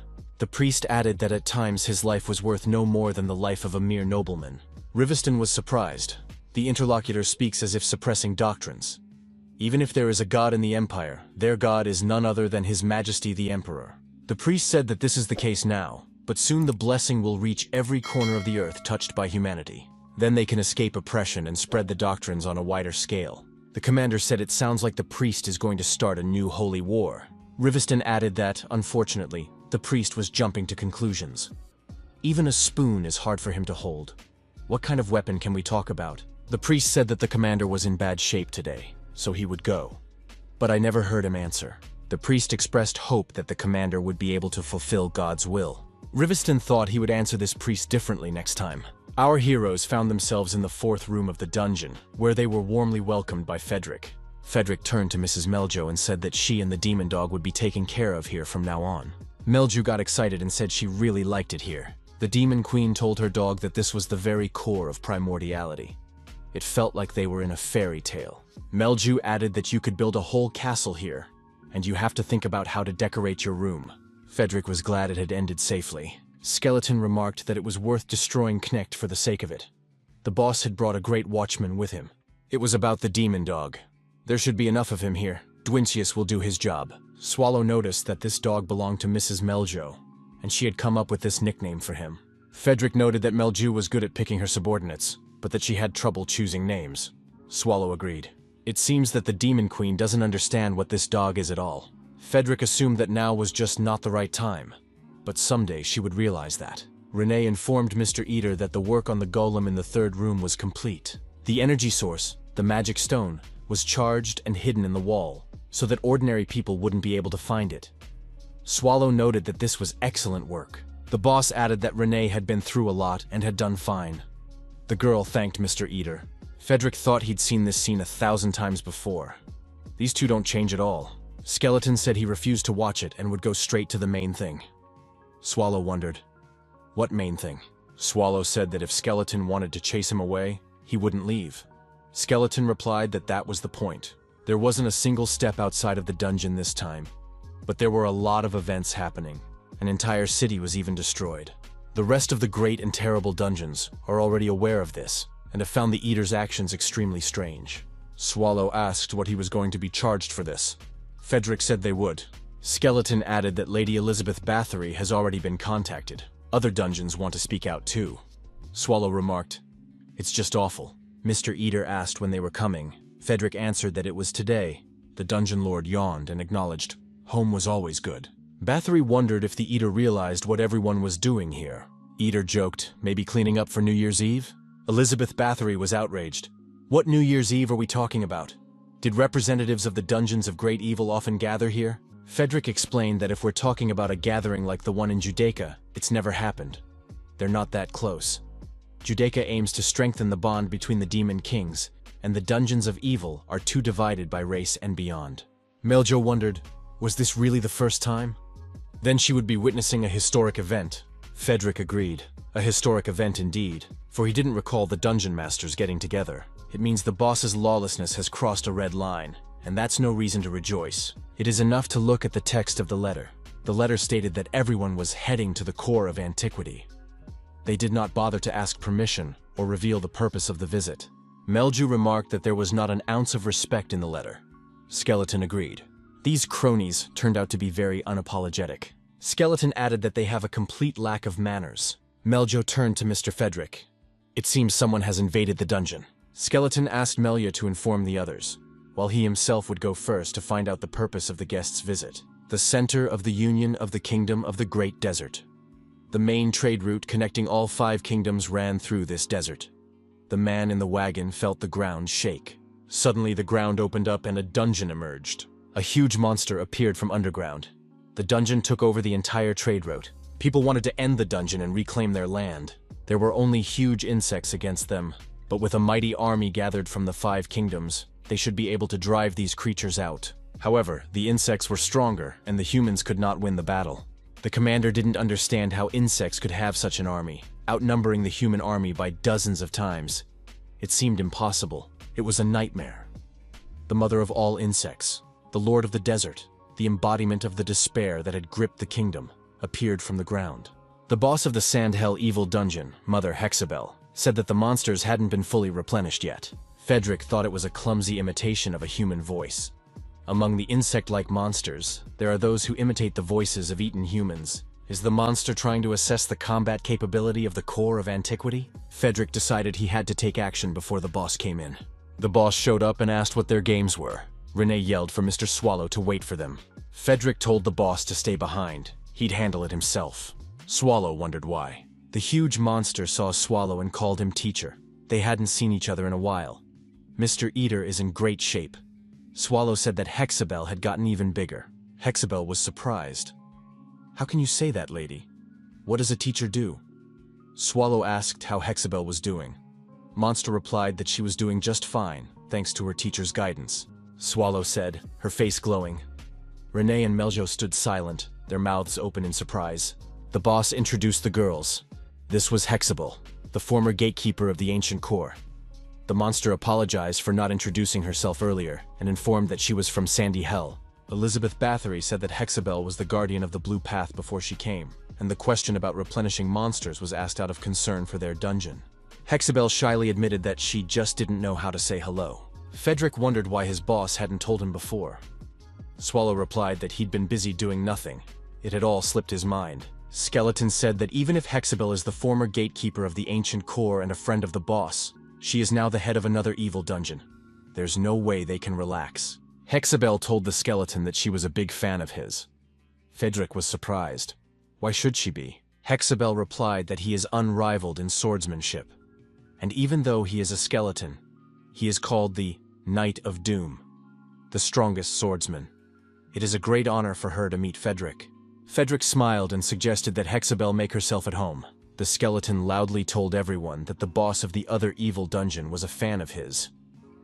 Renee remarked, "That's just awful." Renee said that she is the current gatekeeper. Melju added that she is the demon queen.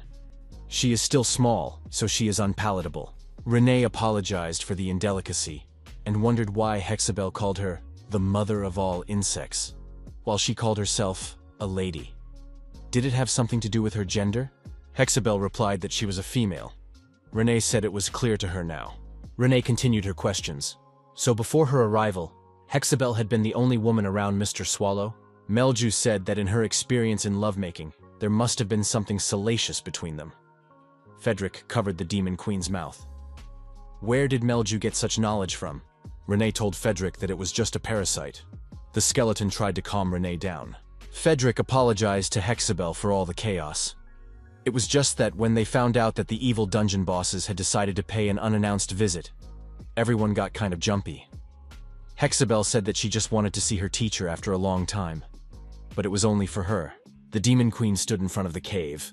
Could this really be the core of the antiquity? This time, she would let this ancient monster know that it could no longer rampage. It was the dungeon boss of the vast evil dungeon, Margar Ajihadaka. The great dungeon of evil is the Margra Ice Palace. Dragon inquired of the boss. So she's leaving? Mrs. Ajihadaka had indeed packed for the road. When Erebos and the Devourer Lord of the great dungeons of evil clashed, neither gave an explanation. Such was the case with the incident at Knecht. The boss said they could no longer leave the Devourer unpunished. Ajihadaka declared that she was the Lord of the White Range, and the strongest dragon could not allow others to underestimate herself. The little monster told her little sister to look at her. Now she could turn into a human too. Ajihadaka had to look at her tail. Isn't that cool? Ajihadaka agreed. Ajihadaka thought she had planned to come alone. The little monster said he wanted to come too. Ajihadaka told Fafnir to call her boss or mistress in public places. Fafnir agreed.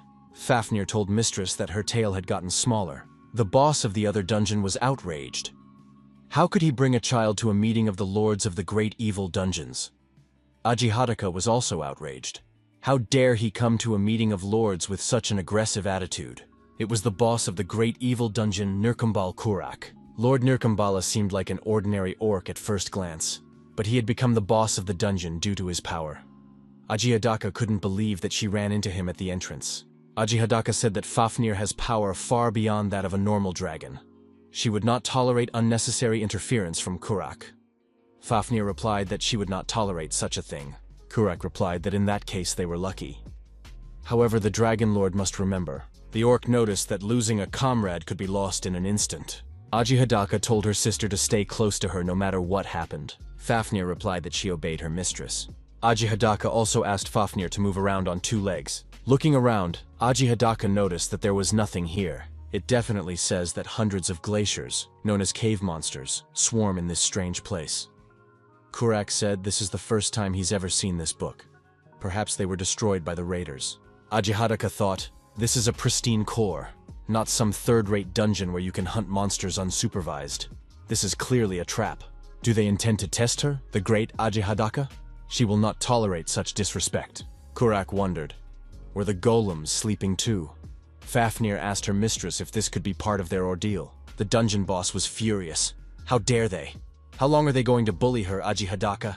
If that's what they want, she can react accordingly and burn the entire cave to the ground. Suddenly someone asked, what are they doing here? He came here because Lady Meljo told him. Frederick asked, should Lady Ajihadaka be in front of him? And next to her, Mr. Kurak? Did they come here together? Kurak said they only met at the entrance. Frederick said the others are already here. We should go inside. It's time to get started. Kurak inquired. Start what? Fafnir was surprised to see that the bones in front of her were bones. Frederick said that the first gathering of the lords of the great dungeons of evil was beginning. Fafnir wondered what the mistress would do. Ajihadaka stated that if her hunch was correct, most of those gathered here had suffered from the Devourer's rampages. In that case, there is only one way out. Even if it means having to confront the Devourer, they must band together to stop his rampages together. As expected, everyone here has something to say. The expressions on the dungeon boss's faces spoke for themselves, though Ajihadaka wasn't quite sure what was striking the face of this overlord, Hexabelle. Frederick thanked everyone for waiting. Everyone was interested to see what he looked like. The strongest dungeon lord, the great Devourer, Black Calamity, appeared in front of those present. Everyone regarded this boss with interest and fear. Swallow sat down in his seat with a tired look. Frederick and Renee stood beside him. Ajihadaka thought, is it okay to look at him? Would she be gagged for looking without permission? The woman decided to pull herself together. She had come here as a representative of the dragons. Everyone probably feels the same way she does right now, but is silent because of his pressure. Then she should take responsibility for herself. Elizabeth Bathory said she had nothing to say. She came here for fun, having heard that everyone would gather. But why was everyone silent? Aji Hadaka was surprised to hear the word fun. Bathory walks up to Swallow and says he's the problem. How long is he going to act arrogant and powerful? He should act like a real boss of the Great Evil Dungeon. Swallow thought that he could sleep peacefully at this time. Aji Hadaka was surprised. Did Bathory of Castle Shade already know the Eater? And what's more, they seem close. Hexabelle said she didn't have much to add either. She was just here to meet her teacher. Aji Hadaka wondered again. Was Hexabelle from Sandhell really a student of this monster? Bathory stated that she came here after a long time, but it's pretty boring. Bathory said this girl has something to say, so let her continue. Aji Hadaka realized she had to say something now, especially since Fafnir was watching her. Aji Hadaka wanted to speak, but another voice broke out. She's going to start a war against the Empire. Kurak declared that those were his words. He sent a message to everyone that he was heading to the Primordial Core, and gathered everyone here to ask for help. When winter is over, Nurkambal will destroy the Empire. Bathory wondered, why then was Kurak asking for help? Kurak explained that he asked that no one interfere in the war between Nurkambal and the Empire. The orc was asked, does he even know how long it is until winter? Kurak replied 1 month. Kurak said he wanted to continue, and repeated his thought again. Kurak added that all preparations have been completed. All Nurkambal warriors await orders from him. Hexabelle said that they could not defeat the Empire, relying only on their orc warriors. The Empire now has several million soldiers ready to fight. Kurak remarked that this was their only chance, as the Empire was in chaos right now due to the fall of Riaz and the situation in Knecht. Kurak added that he has formed an alliance within the Empire that shares their goals. Everyone present marveled.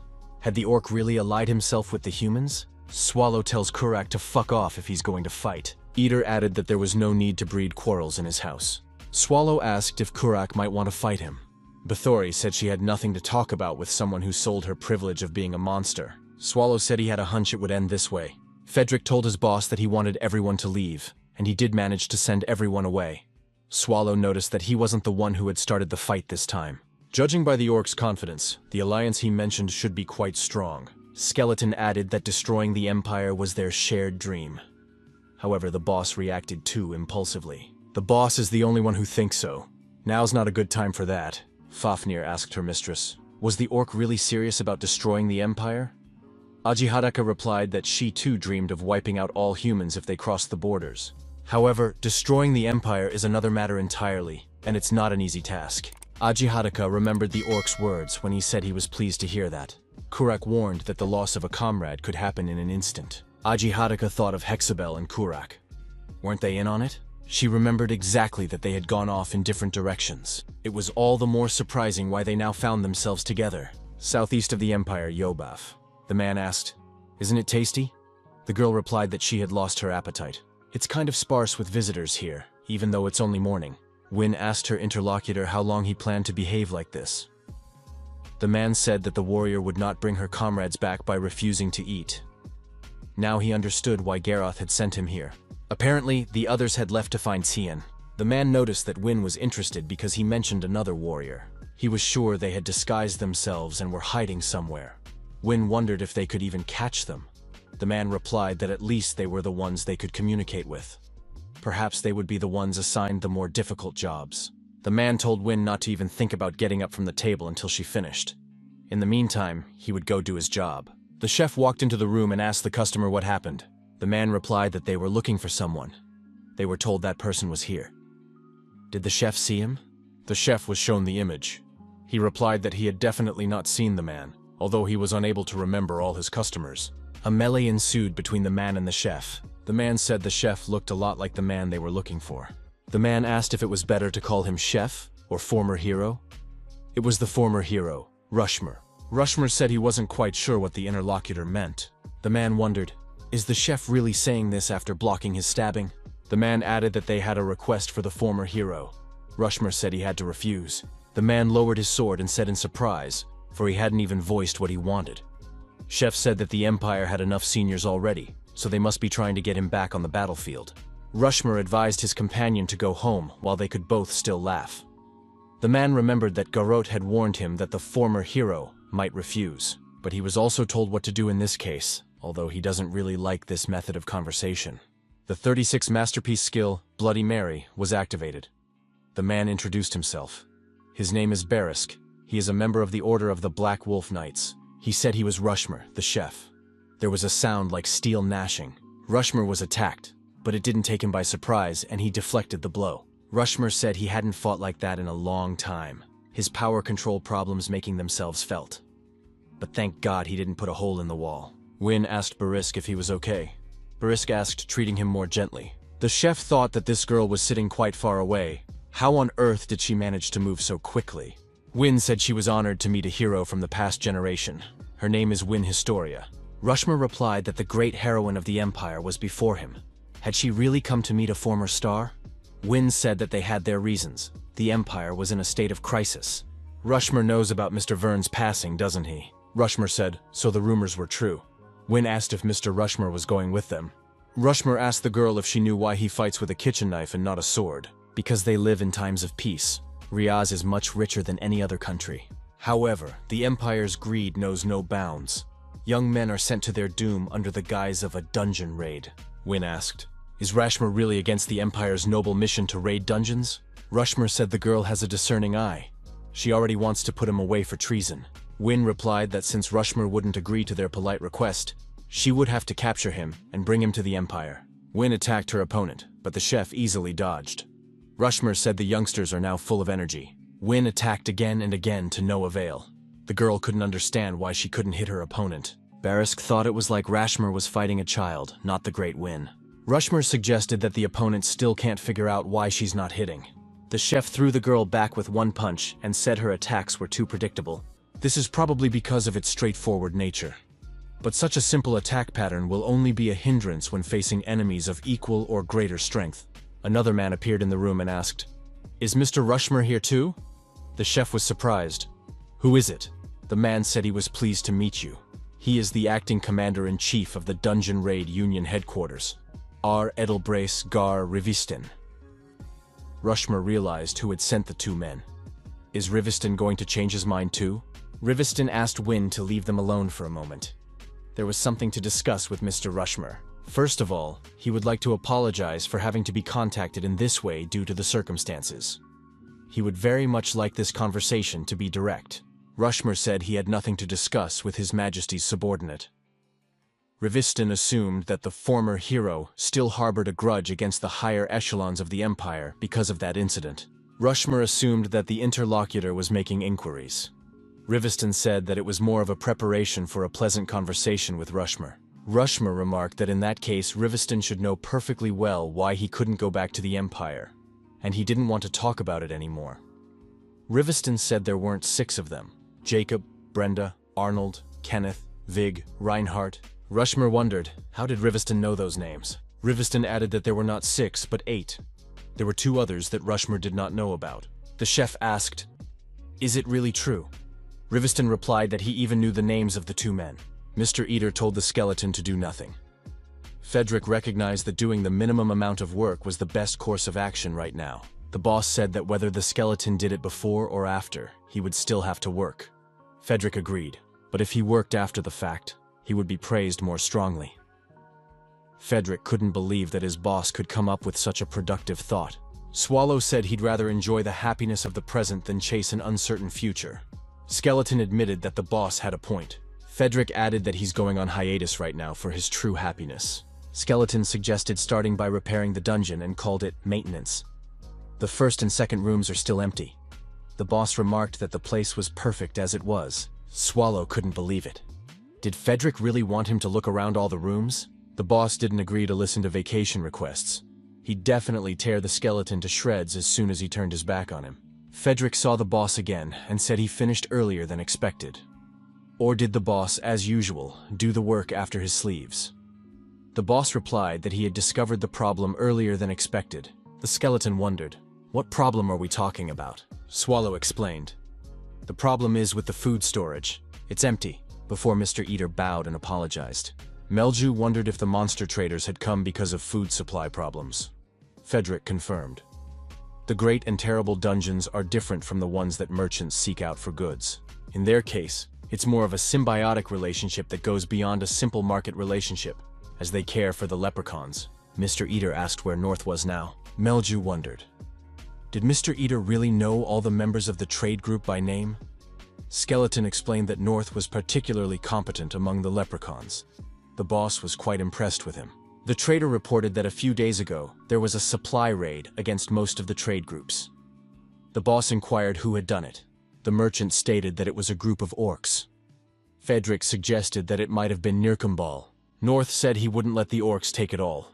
Some of the supplies must go to Master Eater. The merchant said that North tried to stop them, but the orcs wouldn't listen. The merchant added that the orcs had taken North along with the supplies. The merchant apologized again and asked for mercy for the others. Swallow inquired where the orcs had gone.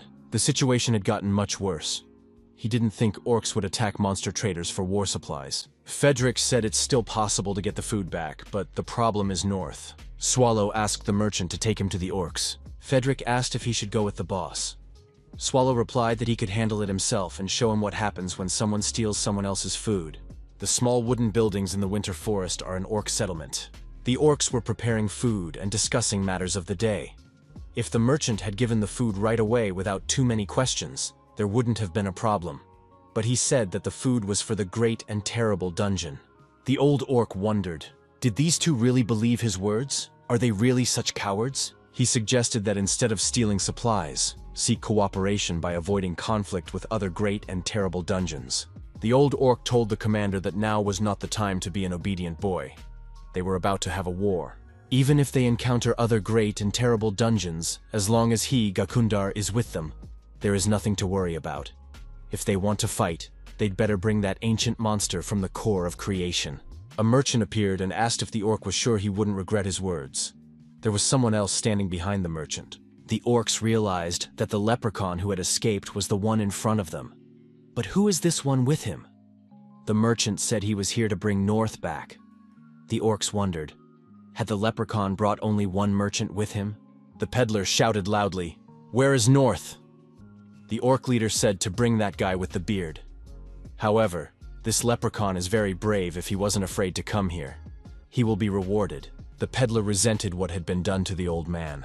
The orc threw North, and the old man flew straight for the merchant. The leprechaun tried to catch the old man. The orcs said the old man annoyed them, so they had to teach him a lesson. North told his comrade to run away. The orc put out a long sword and stabbed it through North, who slumped into the merchant's arms.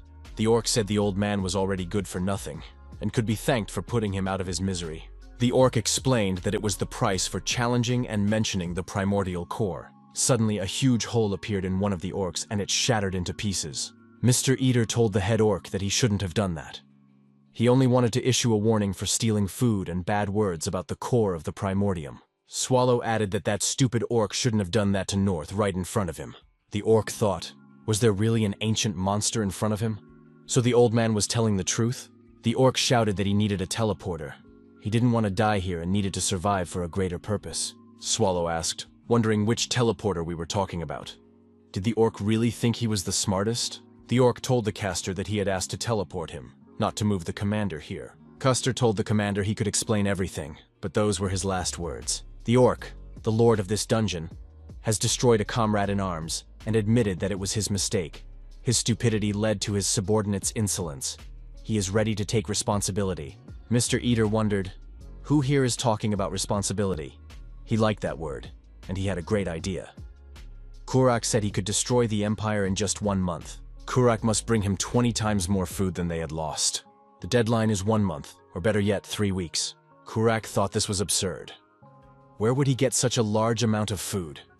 But if he refused, not only the Nirkumbal, but every orc on this continent might die. Kurak realized that he had no other choice but to attack the empire as soon as possible. He said he understood. Rushmer asked, so it wasn't just him who got the call? Riviston said he needed to say something to the two of them. Rushmer saw another man enter the room. It was Lady Cian. The girl braced the knight and told him it was time to get up, for he had promised to go with her to get food. Why is Lancer sleeping for so long? The young man opened his eyes and said as he was on his way up. Kurak remembered that he had only been given 3 weeks by Mr. Eater. The orc leader realized what would happen if he didn't make the deadline, Swallow said he was too lazy to move. He sees no point in doing anything. Mr. Eater said he could do something else. He could cast black tentacles on Nirkambal, and then we would have to see the child of the creator himself. It will consume everything. Don't look away. Prosperity will be followed by extinction. Do not forget, the fall has already begun. All should rejoice, for it is not doom but life that meets them. Swallow said the protagonist of this myth is not him. Kurak must realize who he means. The old man said he was honored to stand before the great Legion commander. The commander said enough formalities. He asked how the investigation was going. The old man replied that the myth that had swept across the continent was true. The black tentacles from the core of the primordium had indeed nearly destroyed all life. If this beast rises against Nirkambal, his orcs will be exterminated. And not just them. All living things are threatened with annihilation. The other commanders said they were honored to welcome the Legion commander. The orcs of Nirkambal are awaiting orders from the great commander Kurak. Kurak figured orcs didn't like long speeches. Kurak announced that they were performing. The orc leader thought it had been a long time since his heart had pounded like that. Kurak shouted that he would bring the matter to an end at any cost. All humans would be wiped off the face of the earth. Everyone present had no doubt that Nirkambal would triumph. They would take over the empire and build a new Nirkambal on its ruins. Riviston said there's a war coming. Rushmere wondered why. Cian stood silently to the side. Riviston corrected himself. A civil war awaited them, and there would be no easy victory. Rushmere said the commander brought 2 heroes here and now claims war is coming. But where is the proof? Riviston replied that he had proof, if it could be called such. The chef asked, "Are they really going to play riddles?" Riviston said that Pope Dionysius III had never once uttered the word war, but had already mentioned starting it twice. Rushmere asked if the commander was sure it wasn't a hallucination. Riviston said that if Rushmere didn't believe him, he could ask Cian himself. Cian said she had already confirmed the truth of those words with magic. Riviston wasn't lying. Rushmere wondered when he had done it.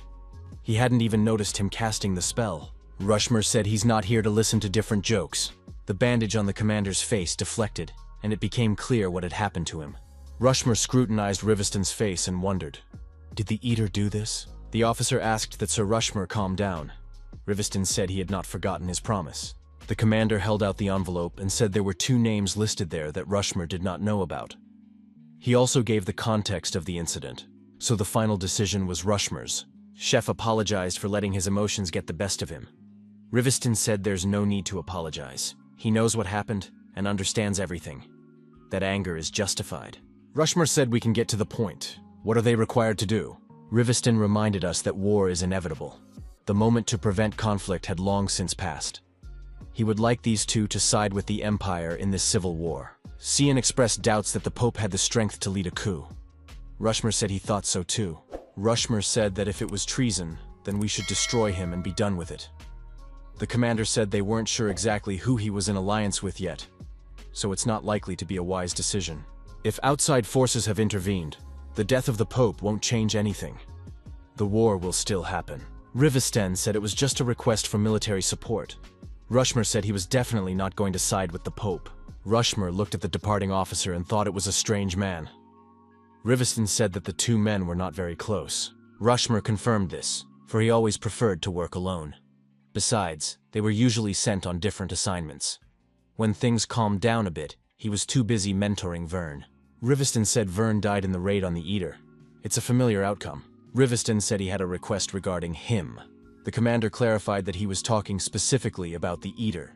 For the sake of victory and the future of humanity, he asks to take responsibility for the training of the hero, Win Historia.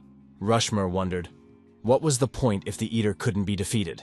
The commander replied that Rushmere was right. However, they need Win to keep growing, because everything has its stages. Riviston noted that even if it seems impossible, they are obligated to try. All this is done for the sake of the beloved Empire. Garrett noticed that the commander still managed to convince them to join. Riviston re-emphasized that they were on the brink of war. Garrett asked, can't it be prevented? Riviston replied that the best thing they could do now was to prevail. Garrett expressed concern. Had the list been handed over to Rushmere too easily? Would he continue to cooperate now that he had what he wanted? Riviston assured him that it was no big deal to lose leverage, but to gain his trust. If they didn't give him the list, he would try to reveal their identities himself, and that couldn't be allowed. Riviston prayed in the temple for the coming war, and for the future of the Empire. He also hoped that there would be peace in the Empire. Swallow noticed Frederick's displeased face and asked him what was wrong, since he hadn't done anything wrong yet. Skeleton replied that the boss had nothing to do with it. Frederick complained that his ears itched for some reason. The boss looked at the skeleton and asked, "What ears?" Frederick explained that sometimes he itches as if someone is calling him. Maybe it's a sign that his mana is about to awaken. Skeleton remarked that if he had been subjected to strong magic like Lady Melju, it would have been much more convenient. At this rate, he could even become a second Erebos, Swallow suggested. In that case, why not just crack his skull open right away? The patient confessed that he was jealous of the freedom. The doctor suggested that he was harming himself, and it was necessary to continue the experiment without paying attention. However, if the patient loses consciousness, it will not be possible to record reactions. Freedom is beautiful, but it's dangerous. Does he want it? Then we can make a deal. The man woke up and looked around in consternation.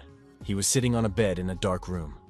The light from a small window only slightly illuminated the room. He felt nauseous. The man abandoned his comrades and fled into the night forest. Beforehand, he ate all his companions, though he didn't want to, just not cannibalism. He ate them to survive. That was his struggle. The skeleton tormented him with words, but he just wanted to live. There was no other way. The man fell to the ground and looked back to where he came from. A bright light appeared behind the bushes. He shouldn't have done that. Never. A nightlight. Someone was nearby. The skeleton was interested in how resilient human regeneration was. If you cut off all the limbs, would he be able to regenerate as long as he could eat? The man mentally screamed that he couldn't have done otherwise and waited to devour the remaining two. He got off the bed and vomited with fear. He apologized and said he was sorry. A plate of hot food appeared on the table. The old woman said that one should eat even if everything comes out. The man replied that it was not worth worrying about. The boy sat down at the table and thanked for the food. The old woman said she would go to the field so he could take his time. A girl came into the room and told Lancer that it was noon. What was taking him so long to eat breakfast? He had promised to go with her to gather wild herbs before sunset. The girl asked where the grandmother was going. She replied that she was going to the field and asked her not to shout like that. The old woman told the girl to stop tormenting the child and let him eat in peace. The old woman left with the girl, and Lancer proceeded to eat. The girl claimed she was faster than the Lancer. The grandmother tried to hold her back. In the forest, the girl asked if he remembered his real name and past. Lancer had looked intimidating in his armor when his grandmother had brought him home. Perhaps he was a mercenary. Lancer admitted that he didn't remember anything. Maybe he was a mercenary. The girl reassured him that his memory would come back sooner or later. On the way, they met a hunter who asked what Lancer and Pestle were doing. Pestle saw the prey and asked if the Lord had returned from hunting. The man replied that thanks to the guardian spirit, hunting had been flourishing lately. The guardian spirit drove away all the monsters, and now there are many animals in the mountains. Does Pestle remember that troll by the wall? It had recently been destroyed, probably by the work of a guardian spirit. The man warned the young men not to tell their grandmother about the conversation. They must return home before sundown. Pestle motioned for Lancer to come down as well. Lancer asked if monsters had often approached the village before. The girl replied that people don't live where they are threatened, but there used to be a lot more monsters. Now they are almost invisible. Lancer said that was a good thing. Pestle asked, wondering if he was starting to remember being a mercenary. The young men saw local people working in the field amidst the fire. The man noticed Lancer's surprise. Was this the first time he had seen grass burning in the fields? The young man nodded. The guy asked if they always cultivate the land this way and leave as soon as it dries up. The man admitted that it wasn't the best way, but it was the only option for them to survive. He asked if Lancer had thought about staying here when the memory came back. The man noticed that Lancer was now one of them, and he seemed to like Pestle. The young man must be having a hard time with her? The guy replied that it was the other way around. Pestle was helping him a lot. At that moment, Pestle vigorously called out to Lancer. Lancer thought that was what they called him here. After he had escaped from the core of the Primordium, these people had welcomed him warmly. Pestle, on the other hand, did not receive him very warmly. However, these people are weak and cannot defend themselves against monsters. One troll can jeopardize the life of an entire village, so every night he sneaks out to hunt them. When the village is safe, he can leave. They call him Guardian Spirit. The orc leader looked out from his ambush and said he had found them. An associate asked the chief what they would do next. Keep going forward? A mountain of slain monsters lay before the orcs, but they had never heard of anyone who could take down so many enemies with one man. One of the orcs doubted that it could have been done by one man. The warrior said he had seen this man, short and holding a sword with both hands. First tie up an enemy, then deliver several blows that caused severe bleeding. Then he delivers a final blow to the vital points. Someone who acts like this is very dangerous. All the monsters here were destroyed in the same pattern. One of the warriors reported that the Great Legion commander had told them to move without delay. The squad leader stated that they just changed direction a little bit. Lancer looked for footprints and thought more monsters would come here after smelling the smoke. But they didn't. We should check the other side. He made a mark with his knife. Patrol in this area is over. There's been a noticeable decrease in monsters over the past few days. Considering that they're looking for supplies for the winter, it's even too few. Lancer looked up and saw smoke in the distance. What could it be? The hunter said he didn't know. Perhaps the smoke was from a large village under the mountain. Lancer wondered, was there a village there? Another hunter confirmed that the village is large, and perhaps there is a celebration there now. Smoke from people is common. Lancer thanked for the information. He wished the men a successful hunt. The man said they were going after their prey and would have a real feast tonight. Hunter reported that Pestle was looking for Lancer, and he should go see her. One of the girls remarked that Lancer has very soft hair and is a real cutie. A welcoming ceremony was to be held. Peziel said the adults had planned to set her up earlier, but everyone was busy. The boy in Pestle's arms asked if he and Lancer would get married. The girl was angry. Where did he get such words from? The boy replied that he had heard it from his mother and aunt. Pestle tried to explain that it wasn't, but the boy wouldn't calm down and repeated the question. Pestle admitted that she liked the Lancer, but just a little bit. She hastened to clarify, lest Lancer misunderstand her. Just cute, nothing more. The woman looked out of the house, and when she saw the people, she asked what they were looking at. Pestle and Lancer saw smoke from above, the same smoke that Lancer had noticed the day before. The young man said he needed to go home and calm the children down. Peziel assured the children that their fathers would be back soon and would bring plenty of food. Lancer said he would go after them, but Pestle should stay here. He promised he would be back soon and asked the girl not to worry. Lancer saw a lot of blood on the snow and scattered hunting gear. In the forest in front of him was a large army of orc warriors. Lancer decided to follow them and stealthily crept closer. The young man jumped down from the tree right in front of the monsters and entered the battle. Despite their numerical superiority, the orcs lost and were destroyed. Lancer heard shouting in the distance and realized the men were getting close. Standing in the blood, he thought that Pestle might be in danger and needed to hurry. Suddenly, another army of armed monsters appeared in front of him. The orc leader greeted the human warrior. His name is Kalthum. He is from the great tribe of Karaim. He said that the man could be unafraid and approach as long as he was not going to do anything bad to him. Lancer asked where the villagers were. Kalthum noted that Lancer was smart, for they had just received a report that one of the units had been destroyed. Lancer asked again where the villagers were. Kalthum replied that he had seen many destroyed orcs under the cliff, and decided it was time to fight the man. Lancer said, repeating himself one last time. Kalthum ordered these men to be brought in. Lancer found himself surrounded by armed orcs. Kalthum declared that he intended to fight the man. If he won, he would release the prisoners.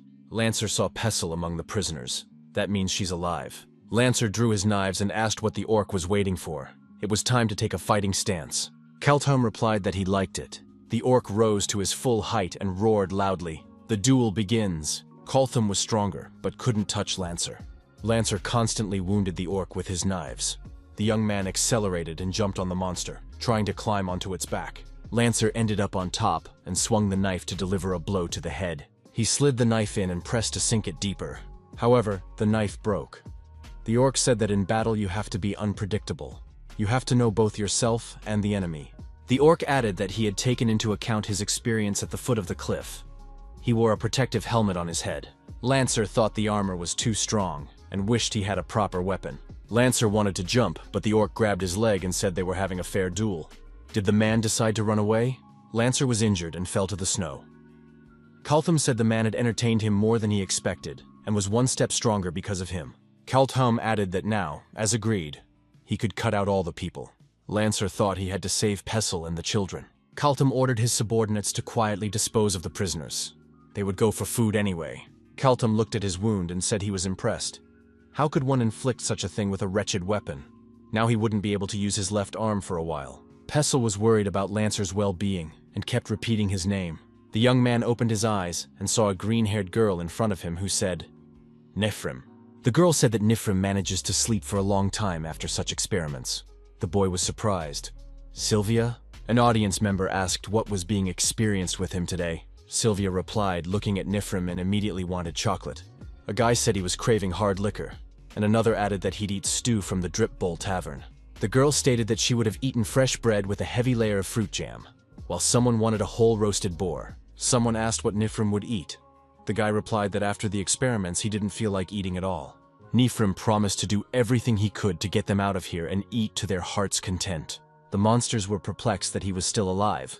The man received a direct blow from the chief but did not die. Kultum liked him, so he decided to sacrifice him. He's really strong. How many of them are there in the capital? It doesn't matter though, because Great Chief Kurak is with them. This man is too dangerous. It's a good thing his legs were hurt. Fedric told the boss that it seemed to be starting. The boss asked what it was about. The skeleton replied that he was talking about the war. Mr. Eater asked why Fedric was reading the news while sitting on his head. Fedric continued reading. Judging by the reports from the trade guilds, they are advancing with obvious enthusiasm, across mountains, rivers, plains, and even seas. There are no barriers for them. Skeleton noticed that they loot every village and don't forget to set it on fire. The Eater said they were clearly overdoing it. Fedric assumed that this was their tactic, to take the capital in a ring without looking for easy ways. Swallow told Skeleton to shut up. What was he even excited about? Fedric replied that watching a war was much more interesting than watching a campfire. Swallow noticed the bag and asked what was in it and why did it smell so bad. Fedric explained that it was popcorn that Melju made with oil and fire magic. People eat it when they are watching something interesting. Popcorn is made from corn. The boss can join us and eat. Bathory said he'd be here soon. The humans are angry at the ruthless orcs, hoping they will soon run out of steam and retreat. After all, this isn't a dungeon. What do orcs want on human soil anyway? They say a paladin has arrived. Has anyone seen him? He looks imposing. I can't believe he's human. The commander said that the number of orcs is decent, but they are just monsters. Children compared to the Imperial Army. The main threat is Kurak, the boss of the evil dungeon. The commander added that if they held out for a bit, heroic-level reinforcements would arrive, and then victory would be theirs. The leader declared that none of those foul orcs would dare set foot on his land. A monster came out of the dungeon and roared loudly. The dungeon monster asked, "Is the orc in front of him?" The orc asked, "Is the next fairy in front of him?" The creature above said it could see the fighting spirit. The orc doesn't back down, even feeling the vast difference in strength. The fairy added that it couldn't help but like it. The orc said he wanted to hear the name. He would remember it. The associate suggested that the chief rest, for he was probably tired. The chief said he was fine and asked what was the matter with Kultum. The aide said that he should be joining soon. It was also stated that he had captured an unusual man and was going to sacrifice him. Kurak said he was interested in the question about provisions. The deputy reported that they raided several villages and were able to stock up on people for food. Kurak said Kadachvi should be called to him immediately. Kadachvi said he arrived on the chief's orders. The count welcomed the guest and said that his presence was a weight off his shoulders. As soon as everything was settled, he would personally thank the church immediately. The ministry of the empire is the ministry of the church. It is only natural that they should help, even if their contribution be insignificant. On behalf of His Holiness, the Pope thanks the Count for his generosity. The aide said he had a report for Mr. Count. The orcs are about 10 times the number of humans. They appear to be the main force. However, they had very few siege weapons, which would prevent them from taking advantage of their numerical advantage. The Count asked if his troops had enough supplies. The aide replied that they were just preparing to winterize, so they could feed the soldiers and inhabitants. The Count inquired as to the status of the mobilization of troops. It was answered that all the punitive units in the county had arrived without any problems.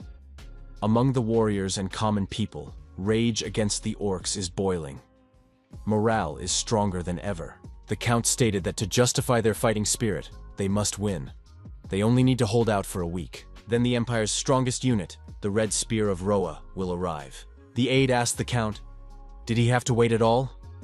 It's clear enough without any reports. How are the orcs going to fight a siege with such a wretched arsenal? Or do they rely solely on magic? According to intelligence, orcs have more shamans than humans have mages. However, there are paladins present that can neutralize their sorcery. The aide said that's exactly what he was worried about. Since when did they ever help the Empire? I'm more worried about what they're up to than the orcs themselves. The Count said that their enemies now are the orcs of Nilkumbal. There was no need to cause confusion and suspect those who came to help. It was unclear how long the orcs were going to just stand there. However, it was noticeable that someone was approaching from afar. The Count said it was Nilkumbal's boss, Kurak. You can tell from the aura that it's the evil dungeon boss himself. The archers have been ordered to take up positions. The orcs are closing in.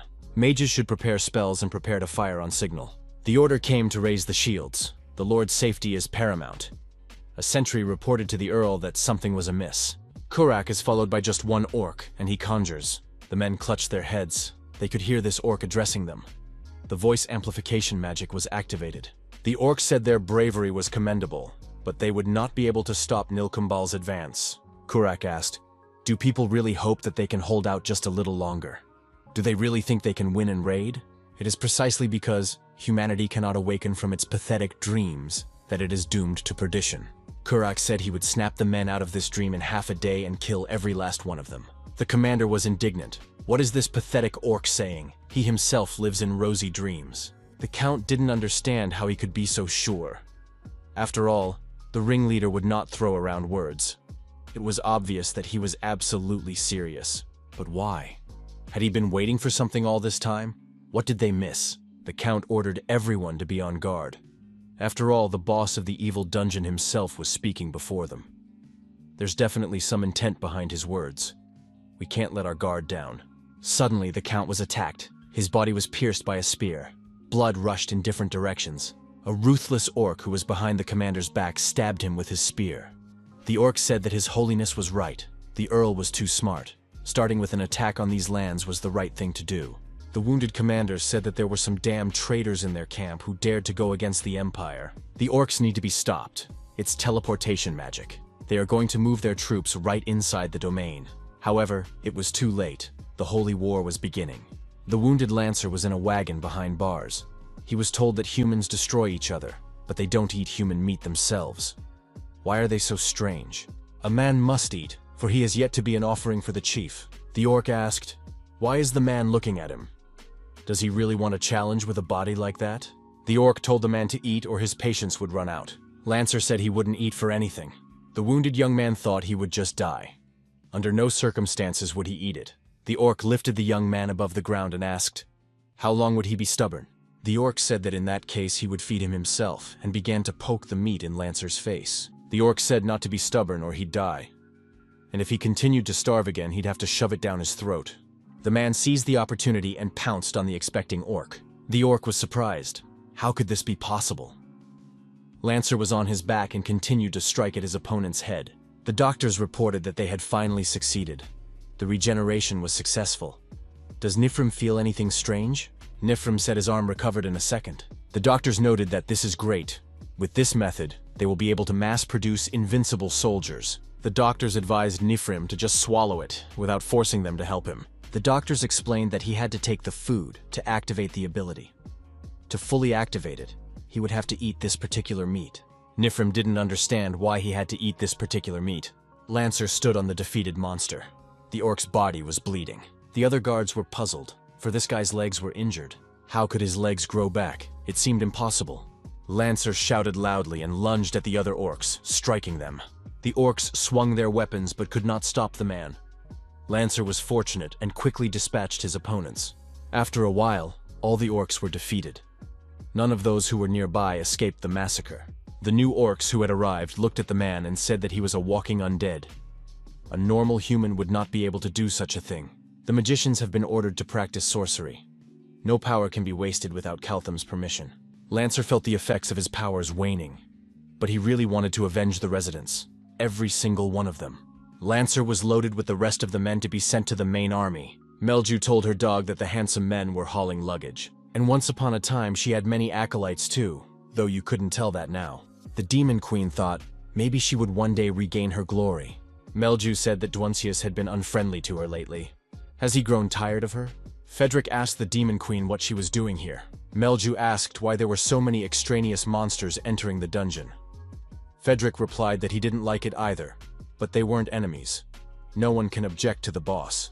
Melju said that she sometimes forgets that she is in one of the dungeons. The The skeleton replied that the problem was not her, but the boss. Melju admitted that she hadn't expected them to get their hands on a mythic-level magic artifact so easily. Melju thought that Fedric was going to steal the magic orb from Obstericus, second in rank among the Demon Kings, all to watch the military events in real time. Elizabeth Bathory showed up. She said her boys were doing fine without her, so she was a waste. Bathory said hello to the lovely demoness and told her they hadn't seen each other in a while. Melju reciprocated. Fedric said he was very proud of Melju. The girl wondered, why would a skeleton say such a thing? Bathory suggested looking at Melju's skin.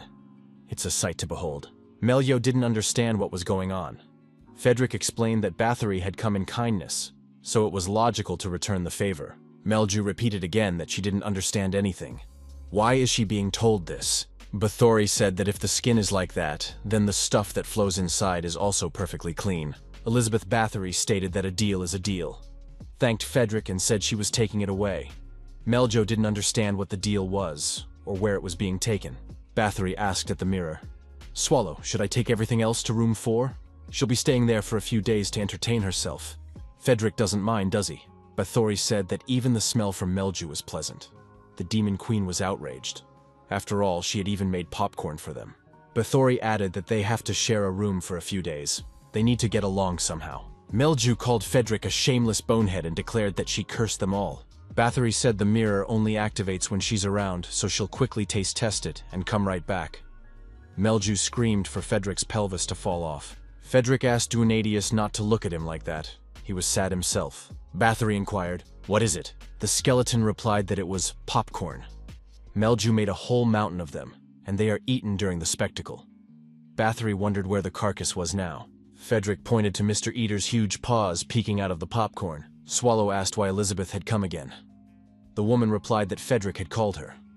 Swallow asked who would be guarding her dungeon now. Bathory replied that the dungeon should protect her, not the other way around.